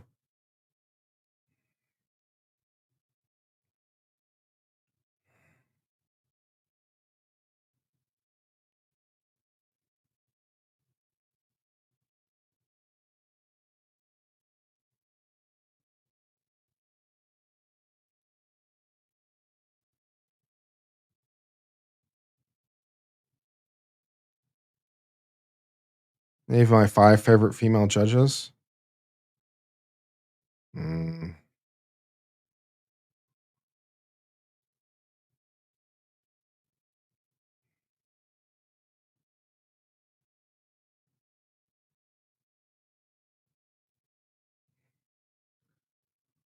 The chief judge of the Court of Appeals for the Federal Circuit.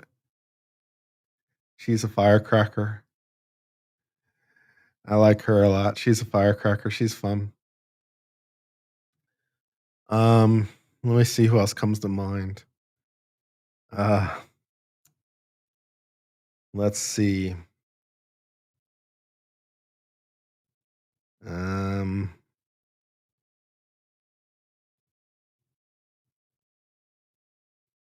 Justice Kagan's pretty good sometimes. She's an interesting person. I don't always agree with her, of course, but she's interesting and thoughtful. She has different priors than me, but she tends to think about them in a fairly analytical way, all things being considered.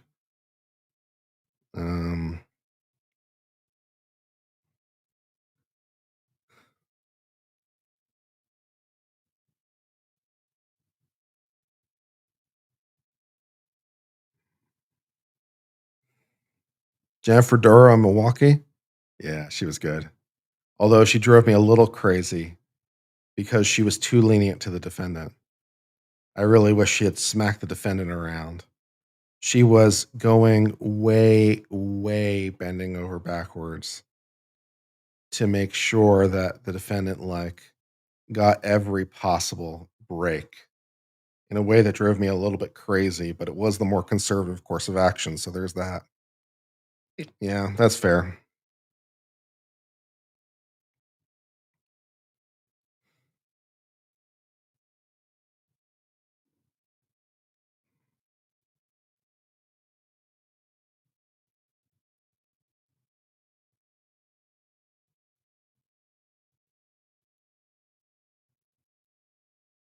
Was the Amud Arbery judge a female? I forget. But yeah, that was a pretty clean trial.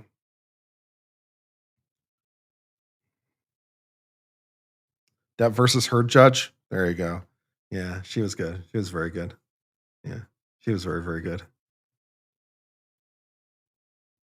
She also is a believer in chess clock, which instantly makes her go up in my esteem. Any judge who believes in the magic of chess clock instantly gains points with me.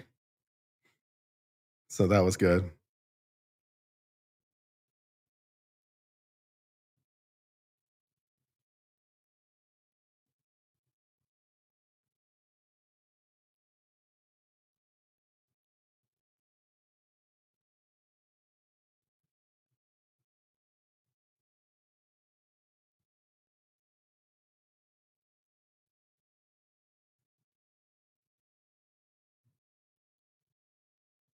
Five favorite male judges.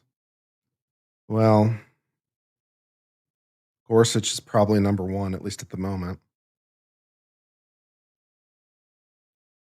Scalia, I guess, for number two.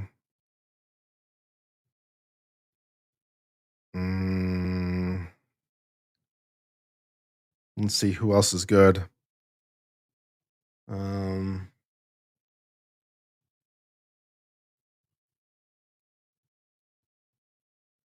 Judge Fletcher, my local judge. He's good. I like him a lot. I wish he was a little bit tougher sometimes on the defendants with the long track records. But he is by far he denies more probable cause findings than any judge I've ever seen in my life. And he's right every single time, which is somewhat disturbing. It makes you think about how other judges view probable cause or lack thereof. But Judge Fleischer, he's a trial judge and he's a misdemeanor trial judge, misdemeanor criminal cases in Houston. Bow tie wearing guy. And he denies more probable cause motion from the government. He denies more probable cause than any judge I've ever seen in my life. And he's right. He's incredibly thoughtful when it comes to legal things. I wish he was a little harder with the people with the strong track records, but hey, he's cool.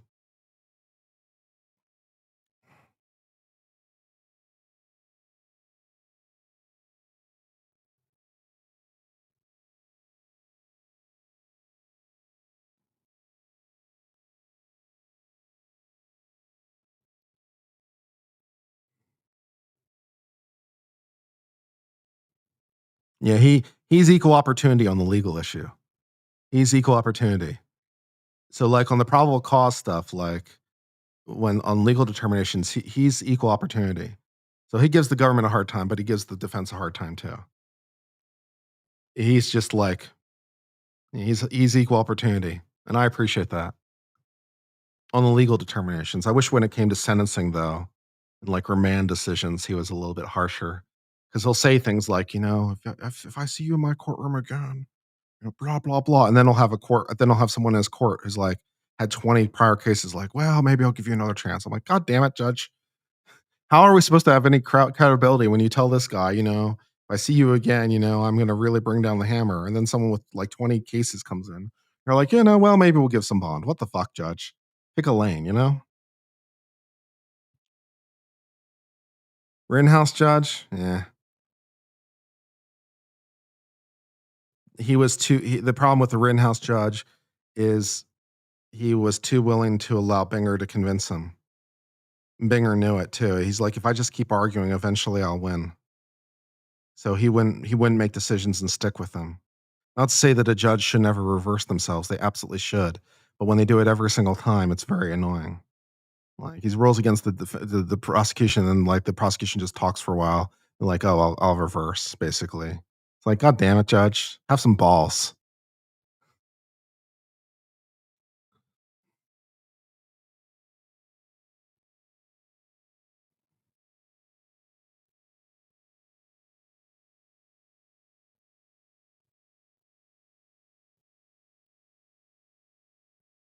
What's the story with Eeyore? Well, I have been compared to Eeyore in the past, not favorably.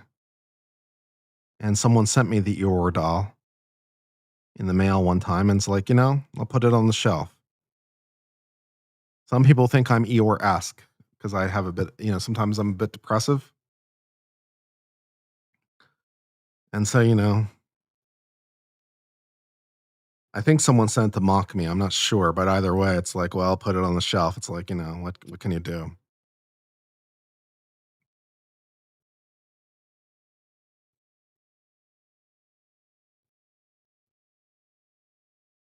The judge in the Crumbly case was actually not bad because the trial judge in the Crumbly case threw out the case.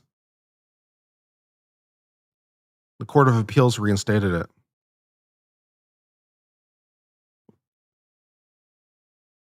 And so, like, it wasn't the trial judge's fault. She threw it out.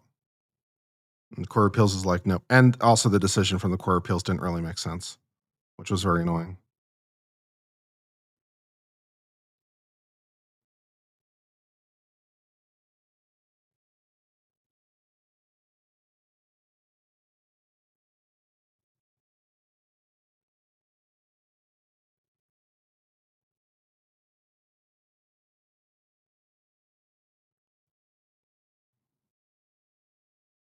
Vallow case?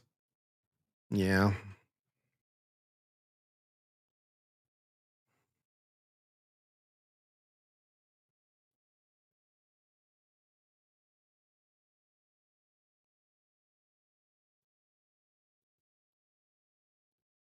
There are a lot of judges. Of course, there's always Judge Scheinlin. She's an interesting female judge.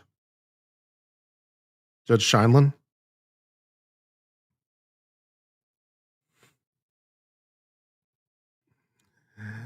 Yeah. Interesting career.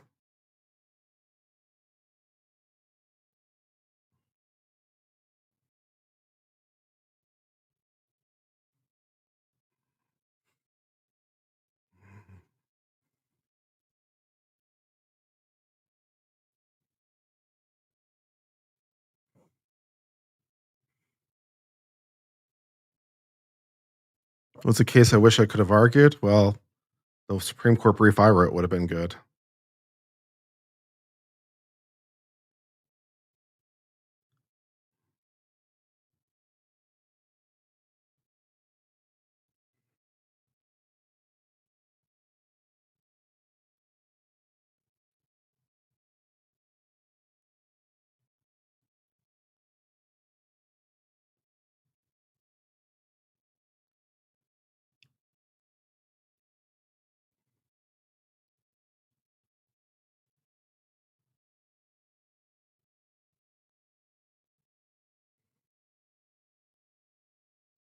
Argue it again. It was a case dealing with discrimination by Volvo against my client, a military veteran.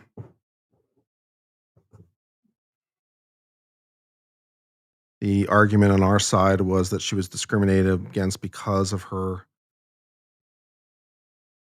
military status. Well, no, not really her military status as such, but they didn't give her the process that is required for like re-employment, essentially, for military members. Military members, when they're deployed, get to keep their job basically as a matter of federal law. And it's actually even better than that because not only do they get to keep their job, they get all the promotions and advances they would have gotten had they been employed the entire time. So that's a good deal, right? So not only do they get their job back, but if they would have gotten promoted, they have to be promoted like they were there the entire time, which is a pretty good deal for them, I guess. And then there's some special protections for military members. Basically, if you are disabled as a result of your military service, not only does your employer like have to try to rehabilitate you in your current role, which is somewhat comparable to the Americans with Disability Act, right? So in that respect, it's somewhat comparable to the ADA because the ADA has to deals with your current role. But not only do they have to do that, they also, if they can't accommodate you or can't rehabilitate you in your current role, they have to find you any other role for which you're qualified and hire you to do that. And also, like you were holding that job the entire time. So you don't lose any seniority. So like if you are qualified for a different job, they have to transfer you to that and you get seniority like you were doing that job the entire time. So it's a lot of protections for the military. Not a bad deal if you can get it, right? So my client was deployed as part of, our Operation Iraqi Freedom. She got PTSD. The employer agreed, incidentally, that her PTSD was due to her military service. So that solved that issue. And the argument was when she came back, for like the third time or whatever, because she had been deployed before. When she came back from like her third deployment, she wasn't really able to do the job she used to have anymore because of the PTSD. And the argument, well, that was our argument. And our argument was that the employer did not do enough to accommodate her within the meaning of the statute. The trial court, well, at least the Court of Appeals, the trial court, and I think the Court of Appeals said basically she could only sue if she could only sue if she was fired because she was a military member, which is also illegal. So if they had fired her because she was a member of the military, because of her status, that's also illegal. And the evidence didn't really support that she was fired because of her military. Although there was some evidence to be that too. There was evidence in the record relating to that too. They were hostile about her being a member of the military. There were some emails with Volvo reflecting some hostility relating to her military service. Volvo was less than thrilled that, their employee would be gone for multiple months, and then not working. And then they have to hire her back and also promote her like she was there the whole time. They were not super thrilled with this plan, which, I guess is understandable, but that's the law. So they were not thrilled. There were some emails relating to this. In any event, the problem was the trial court said she could only sue because of status, period. She could only sue because she was a member of the military. So in order for my client to win, she had to prove that she was fired because of her status, which meant that the PTSD was irrelevant, right? because whether you have PTSD or not has nothing to do with whether you're a military member or not. You're either a member of the military or not, right? And it's because so whether you have PTSD is irrelevant. Now they're right as to that, but they were wrong to limit us to that. So my client was unable to present evidence relating to PTSD at trial. On the second trial, incidentally, on the first trial, she was, and she won $7 million. And then the court 2 years later said, how about no? And then ordered a new trial, and there was a whole appeal and everything. So incidentally, like in the second trial, she was not allowed to present evidence of PTSD because it's like status only. And while there was some evidence to support that, she lost. And the Court of Appeals, in reviewing it, said, that she could only sue because of status and PTSD would be irrelevant, and therefore the trial court was correct. And my argument to the US Supreme Court was, well, no, she sued under this entire statute. The court artificially limited our claim. They limited our claim and, denied us basically the ability to be masters of our own claim. And so we have the right to raise the PTSD issue. The trial court's like, well, she also sued originally under the Americans with Disability Act. She sued both. She sued with respect to the ADA and with respect to the USERRA for military members. She lost her cause of action by the lower court. She lost her cause of action for the ADA, which is more understandable because the ADA's protections are not as broad as USERRA. And so the trial court's like, well, she doesn't get to argue PTSD because that would be giving her a second bite of the apple, right? Anyone can sue under the ADA for PTSD, military member or not, right? Or any other handicapped. It doesn't matter why you're handicapped, just, you're handicapped. So the fact you're a military member is irrelevant under the ADA. And, she lost her claim under the ADA. And so the trial court's like, well, you can't raise the USERRA claim because it would be a second bite at the apple. And I'm sitting over here like, well, yeah, but it's a separate statute. So you're correct, it's a second bite at the apple, but also we're entitled to it, right? It'd be like bringing the same thing under multiple causes of action or closely related causes of action. For example, like bringing what would be a good example? Like a defamation claim or a invasion of privacy claim, right? So those are very closely related actions with a lot of overlap. And it's like, well, be that as it may, they're separate causes of action, so we should be able to, argue both. And it's like, well, it's unfair because it gives you a second bite at the apple. I'm like, well, yeah, but maybe it's unfair, but she gets the second bite at the apple because she's a military member and Congress wrote a separate statute and everything. There's a separate statute that gives her the special protection. So maybe it's duplicative of the ADA, but so what? And second of all, no, it's not. It's not duplicative. It's at least as generous as the ADA, and then has things on top of that the ADA doesn't have. It has other things on top of the ADA. Like, for example, the ADA does not require your employer to find you a different job.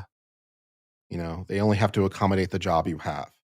They only have to provide reasonable so they're not required to find you a separate job.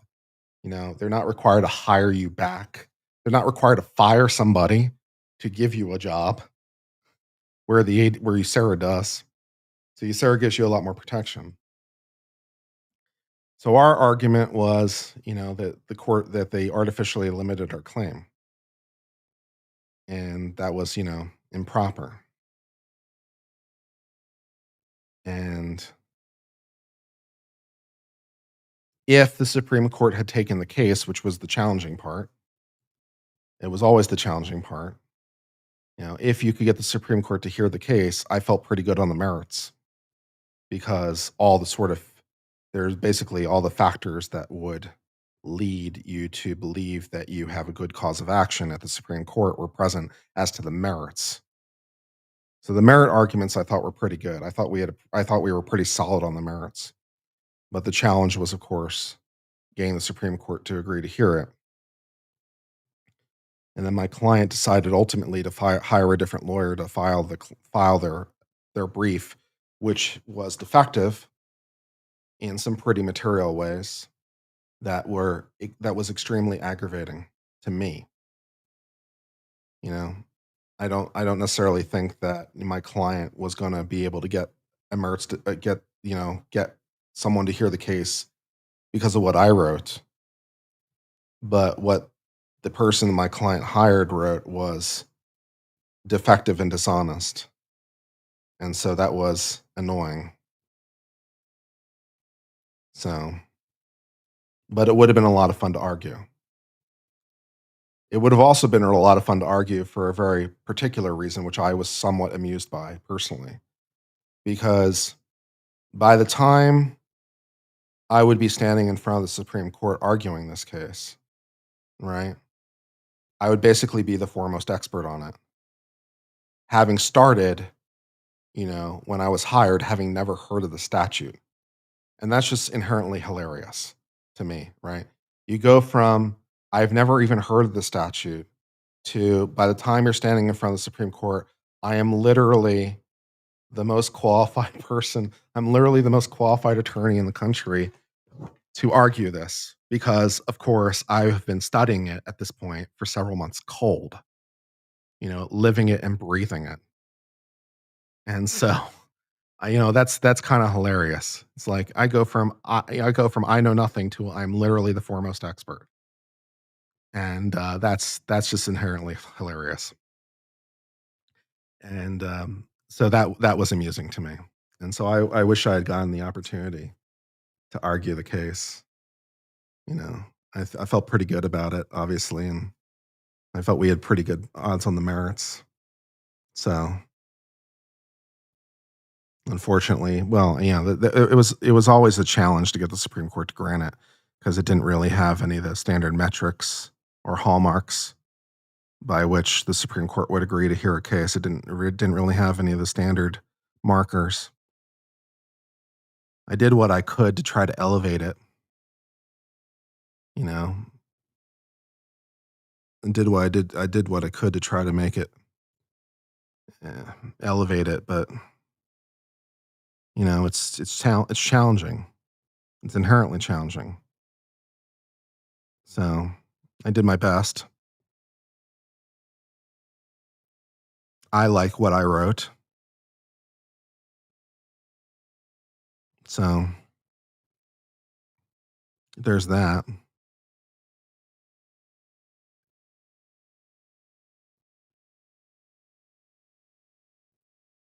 What made me love law when I was a kid? That's a really good question. The answer is somewhat cheesy. When I was in fourth grade, give or take, I found a copy or was given a copy of the Constitution, one of those pocket constitutions.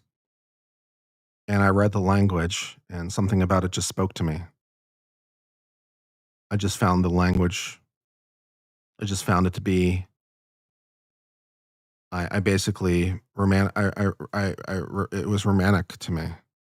It's romantic language to me. It was romanticized. And so there was something about it that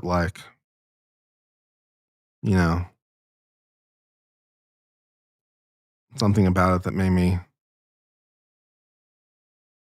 very inspired. So that's the answer. I read the Constitution and fell in love is the answer. It feels like a lame answer, but it's the truth. Then I'm like, let me go study this for the rest of my life. And so that was good.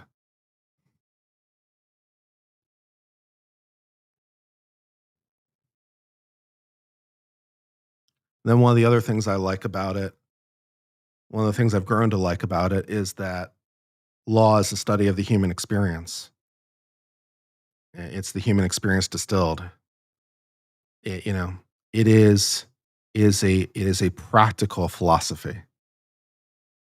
it's a very practical, it's a philosophy.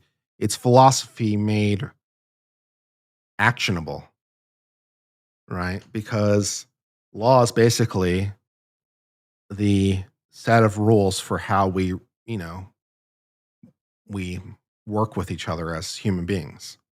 It is it is the rules it is the rules for society.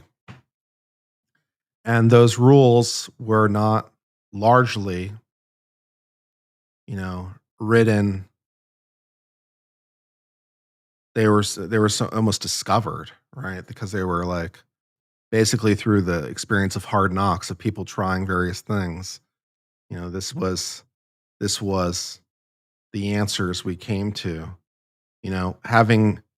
Having had every kind of human interaction that's possible, and having tried every possible way to resolve all those interactions, the law is basically the collective wisdom of the human experience. It is the best solution for how to resolve everyone competing wants, desires, needs, interests. It is, you know, by various cases that have shown us the path, they've shown us the path that is the optimal answer. It's like if you, it's like it's the optimal answer. It isn't to say that it works every single time, but it's to say it's the set of rules that you can apply every single time. And there's no better set of rules that you can apply. There's no better set of rules that you can apply and get more consistent good answers. This is as good as it gets, basically. So there's something very interesting about that. It's like, and the fact that every law is someone's story. Some of those stories are known, some of those stories have been lost to time, but every law is basically someone's story. And that's interesting. So it's the accumulated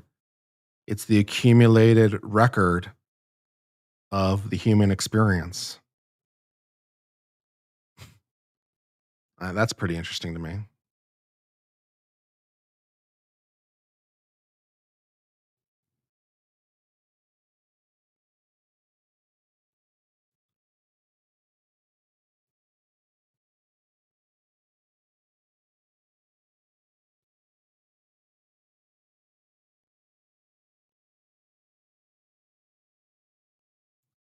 You know, what is justice? What is it? And how do you decide? Like, those are somewhat eternal questions. And I find it all very fascinating.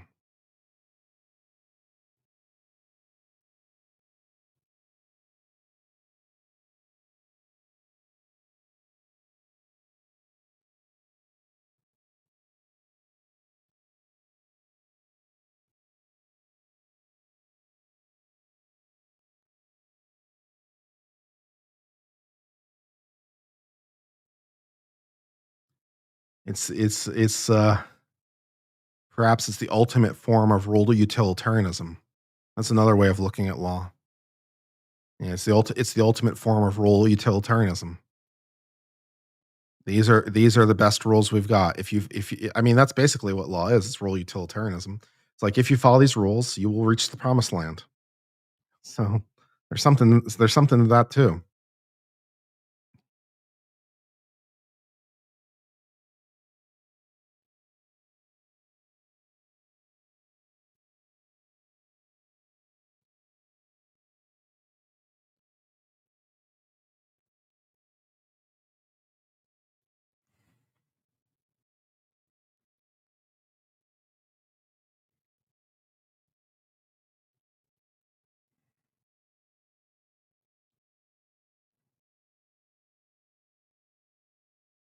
Well, I think I'm going to sign off now.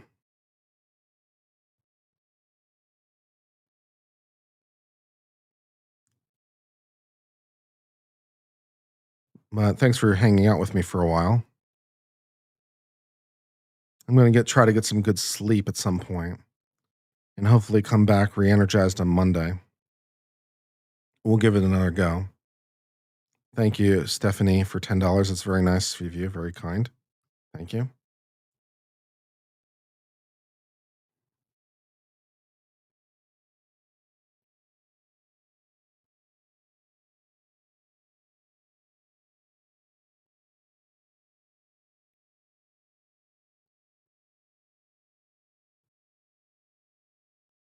I will see you Monday.